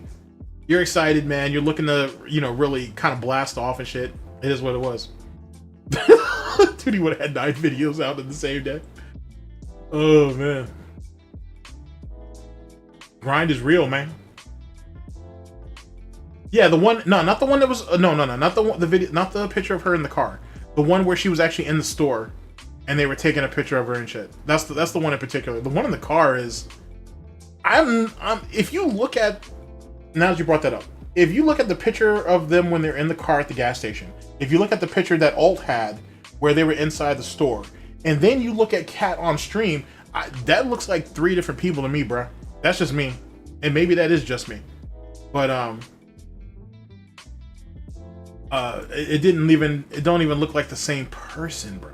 It's just so fucking crazy to me.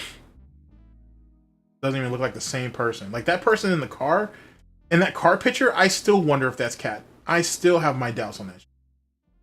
I still have my doubts. I can agree with that. There are detractors under the, well, I don't know if I want to call it pignosis, but I'll go with it for the sake of argument. Yeah, there's a lot of detractors under a lot of stuff, man. You know what I'm saying? It is what it is. You know what I'm saying? Everybody has their own belief system, thought process, or whatever the case may be, man. It is what it is. Getting yourself caught up in it or getting mad because someone else doesn't see things the way you see it. And like I said, I'm a hypocrite because I've been going at those guys who, anybody who supports Rich. I mean, it is what it is. At the end of the day, it don't hurt me. It's just you never. I will say this: as a detractor, you never want to see another detractor get jammed up. And maybe that's just because of the dudes that I chill with, right? Maybe that's because of the people that I hang with who have the kind of the same morals as I do. You never want to see another detractor be in a bad spot. I understand that not everybody thinks that way, right? So it is what it is. But when someone like Rich comes into play, I know his bullshit. I know his bullshit. You know what I'm saying? And no one can't tell me different. So, you know what I'm saying? And that's always been the problem. That's why you can't get in bed with lol cows. A lol cow is a lol cow to the end, is what it says. Yeah, I guess you could say that he overpromised and underdelivered. But like I said, man, I'm not making excuses for him. I'm holding him to it. I think he shouldn't have released the picture when he did, but that's just my opinion. At the same time, though, too, yet again, it's his rookie season. Man, you get out there, you got to think about it, man. He has his own channel that's doing well. He has a very successful podcast with 3 other guys that are well liked and well respected. Someone comes to him with some information. It's good information, and he has to make a decision. Does he play off of his excitement and whatnot? And does he try to drop, does he try to go for that 40, 45, 50 in Madison Square Garden? Or does he hold off and try to go for, multiple triple doubles and shit and whatnot leading to the playoffs? What do you do in that situation? Experience tells me I'm going to just hold off on it. You know what I'm saying? But the rookie in me and shit, I want to drop 50, I want to drop 60 in the garden. You know what I'm saying? I ain't mad. I'm not mad at that dude. I'm really not. I'm not mad at him for it. I understand what he did, man. You know what I'm saying? I get it. So, you know what I'm saying? You know what I'm saying? Like I said, I wish him and all them cats a lot of success. I'm not mad at that dude. It's a rookie mistake, man. It happened. It could happen, and it has happened to everybody at one time or another. You know what I'm saying? And he's better for it. You know what I mean? The next detractor that comes up who has a similar situation, they'll go to him and they'll be like, hey, what are your thoughts on this? And I'm not going to speak for that man because he's his own man. He can speak for himself. But I'm sure he'll look back at his own experience or look back on his own experience. And he'll make the decision he feels is right. You know what I'm saying? Like being in the game as long as I have, dude, like I've made a shitload of mistakes. Like, let me be the first one to tell you. I've made a shitload. I don't know what happened to that, actually. Yeah, Duty, Sly, Chill, and who's the other guy? Oh, and Double Seven. They were supposed to have they were supposed to do like a stream together and whatnot, and I don't know whatever happened. I think they did a first episode, but I don't know. Because I wanted to listen to it, but I don't know what happened to it. But anyway, I've made a bunch of mistakes, to be honest with you. Let me be the first one to tell you. I've made a shitload of mistakes, to be honest. And, you know, you're better for it and whatnot. And it is what it is. I didn't ask for forgiveness and shit. I didn't ask for whatever.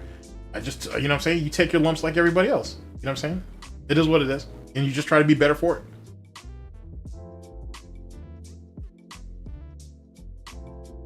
And so when you have people running around saying, oh, you guys are just trying to be better than DSP, it's not hard to be better than DSP. It's really not.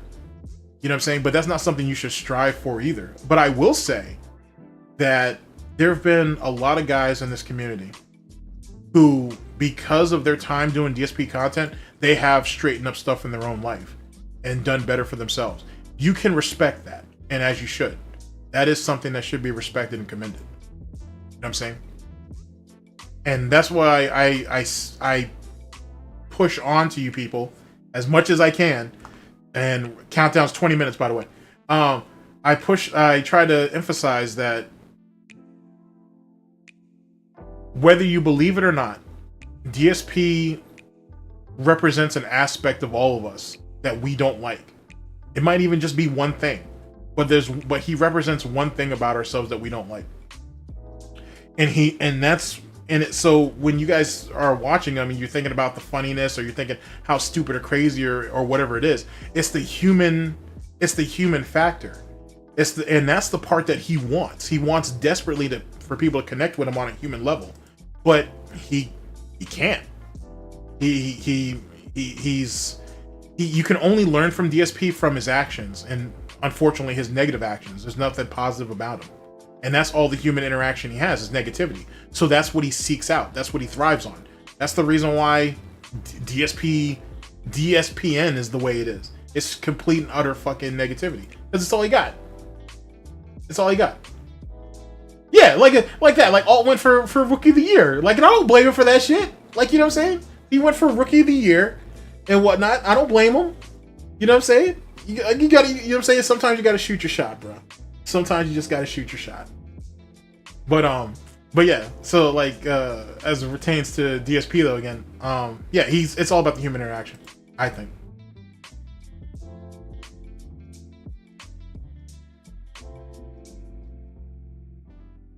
Do Hogan pulls instead?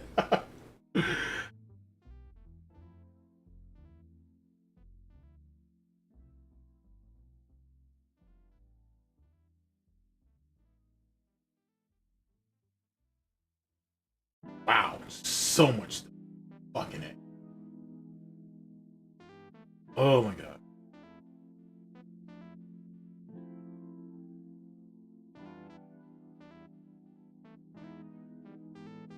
Yeah, it's it's supposed to be DSPN, right? That's literally what the abbreviation for it is. He calls it DSP News for whatever reason. At the end of the day, I'll always have that. So he's got nothing. You know what I'm saying? He's got nothing. But it's actually, he started off calling it DSPN and whatnot because he didn't want to have to give any acknowledgement to DSP News. Oh, so funny. He's so spiteful. Yeah, I would say Alt. I still say you could give Alt Rookie of the Year, to be honest with you. I still think that he should get Rookie of the Year, to be honest with you. If you look at his stats and you look at his his productivity or whatnot and his efficiency, for the most part, I think you could give him Rookie of the Year. I think. So, like I said, Alt's good in my book, man. To be honest with you, like I said, he was young. He jumped off he jumped off and shit. I don't blame him, man. I want my 60. I want my 50 or 60 in Madison Square Garden too. You know what I mean?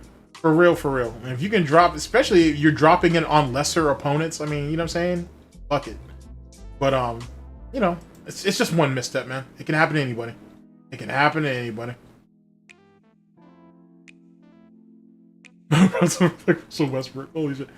Oh my god. Now that I think about it, man, what the fuck is Kevin Durant gonna do, man? Fucking A. Is he gonna bounce to another team? Because Jesus Christ, he can't. I mean, he can stay on the Suns, I guess, but I don't know, man. I don't know. That was tough. That was an ugly ass loss, bruh. That was an ugly ass loss. Derek is a sexual predator network. Oh shit.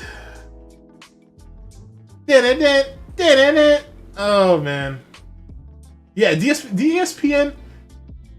I mean, you know what I'm saying? It's, now that I think about it, it doesn't actually sound too bad. But that's what he was running with for the longest time. So I don't know. Maybe I'll take that. Maybe I'll take that. Pause. But maybe I'll go ahead and borrow that shit, and we'll see what happens with it. But yeah, DSPN actually does sound pretty good. It has a pretty good ring to it.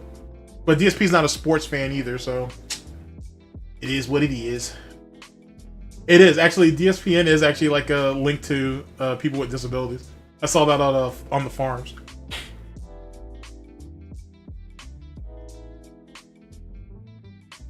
Yeah, see, actually, I'm glad you brought that up, because if there's anybody who was like underrated as it pertains to detractors, it has to be Theo.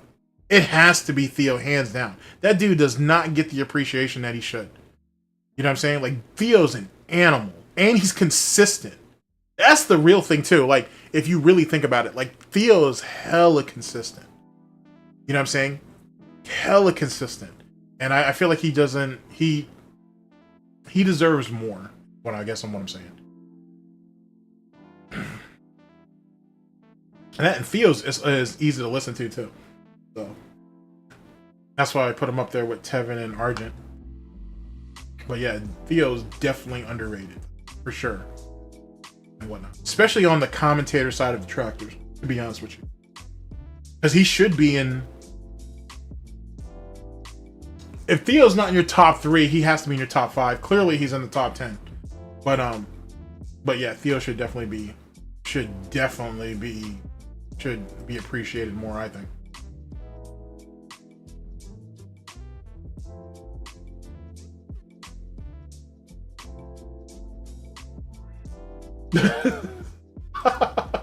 Right.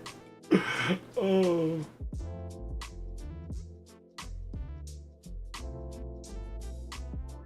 Yeah, absolutely. I would say for sure that Alt definitely put him. Like I said, man, it was a misstep. It wasn't even about redeeming himself. You know what I'm saying? It was a misstep. It is what it is. Like I said, we've all made it. He bounced back and whatnot. Like I said, he should definitely get his rookie of the year, no problem. What happened to the other British guy? You mean Sam? Shit. I assume Sam's out there grinding, to be honest with you. You know what I'm saying? Because he's like a dentist, or he's in the dentistry field, and that's a thing. You know what I'm saying? That's a thing. That's what it is. You're never gonna be out of work.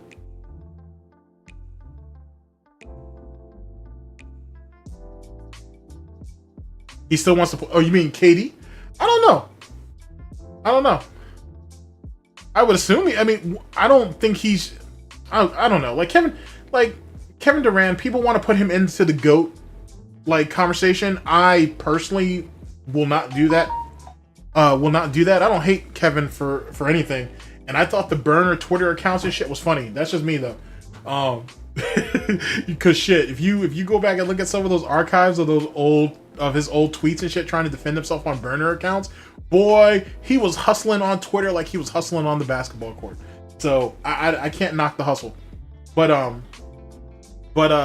I can't put him into GOAT status. He's definitely an all-star status for sure. He's definitely gets put up there with the greats, but I can't put him in the GOAT conversation. That's not something I can do. To be honest with you, I can't do that. Sam didn't want to do it anymore. Oh, that's unfortunate. I thought he was just taking a break. I want to keep believing that he's just taking a break, and if he comes back, hopefully he comes back.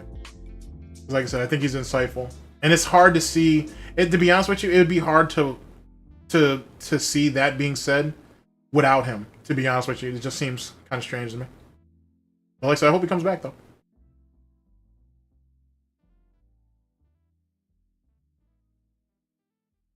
Oh, don't say that. Don't. I don't want to see Anthony Davis go down with the Derrick Rose shit, dude.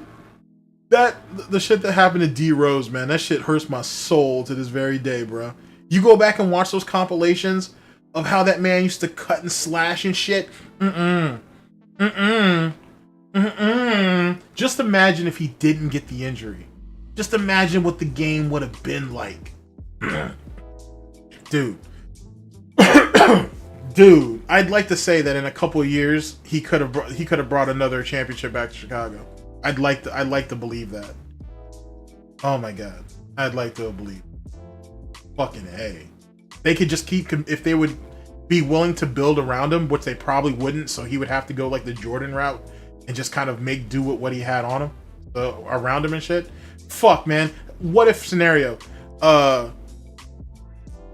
LeBron leaves Miami with only 2 rings, and then instead of going to, let's see, he goes to the Lakers. Instead of going to the Lakers, he considers going to Chicago for like a season or 2.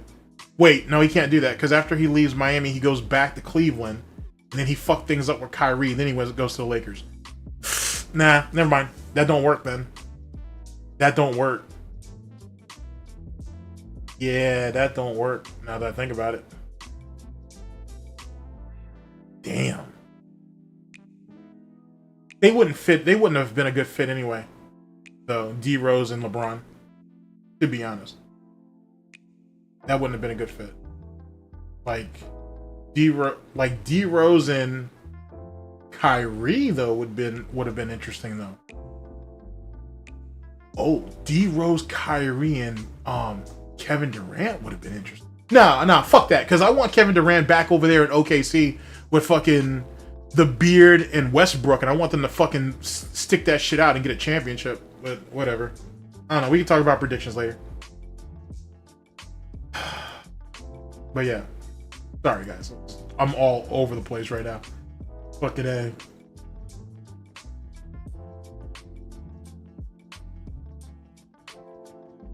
Yeah, I like as it pertains to DSP detractors who do commentary, like he should definitely be in your top 5. You know what I'm saying? There's no reason why Theo should not be in your top 5, to be honest. Like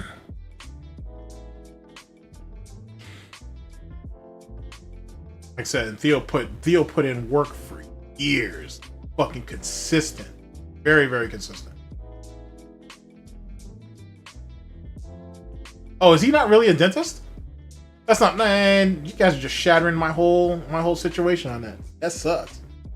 I hope he's I like to think he is though. But yeah, Theo should definitely be top 5 for sure.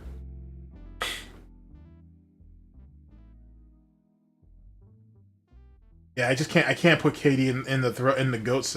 Like, there's people that really do that though. Like, I've actually gotten into arguments with people when you talk about the GOAT conversation. It's like you can't put him in there though. Like Kevin's good. He's even great at times, but you can't put him in the GOAT status. He was so dependent on other people, I feel.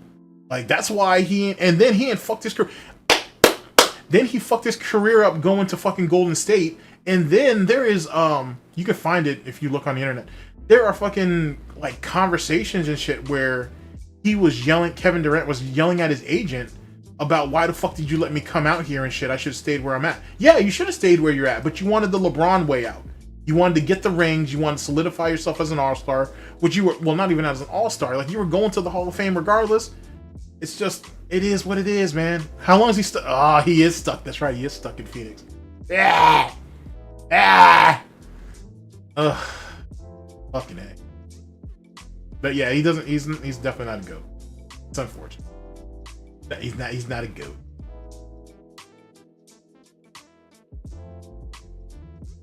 And that kind of, there was something about the way D Rose slashed though that was different than Wade's, but you're right. Either way, it's not sustainable in the long term. But fucking A, man. It was you really brought over to that shit? Oh my god. Yeah, it could have been worse though. It could have been worse. There's a lot of NBA busts though. No, you don't want to know what I really hate about the NBA now that we're kind of winding down because I'm down to my last 4 minutes. and we can pick this up later, is I don't like the fact that these dudes don't want to play hard during the regular season, but when they get, like, they don't want to play as hard as they could, I should say, during the regular season, but then on the playoffs, then everybody wants to get real and shit. Like, nah, bitch. And nah, bitch. And then we're sitting out, like, you're sitting out your best players during the playoffs? Come on, dude. Come on, dude. Come on, dude. Like, I don't know.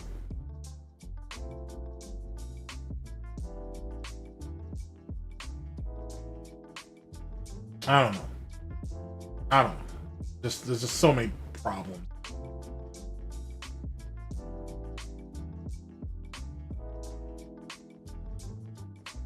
Later, people. Oh shit, yeah. Like I said, I think DSP's pre-stream is starting, so go ahead and clear out the benches.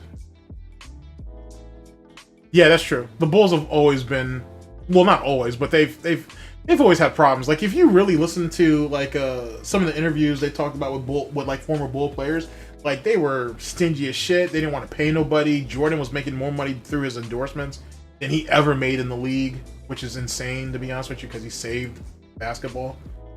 A lot of.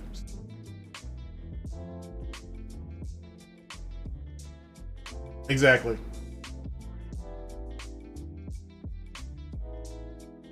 But yeah, I didn't know about that. I'll catch up with some people. I'll get the skinny on a lot of that. Thanks for coming out to the stream, guys. Susan was on my neck for the first hour or two, and whatnot. But we picked up strong.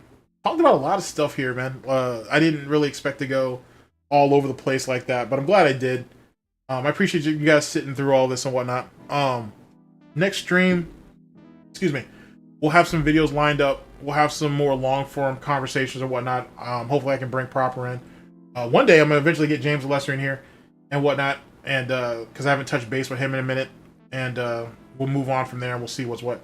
But yo, go ahead, get out of here. Thanks again for showing up and whatnot. Now I'll catch you guys on the flip. Later, people.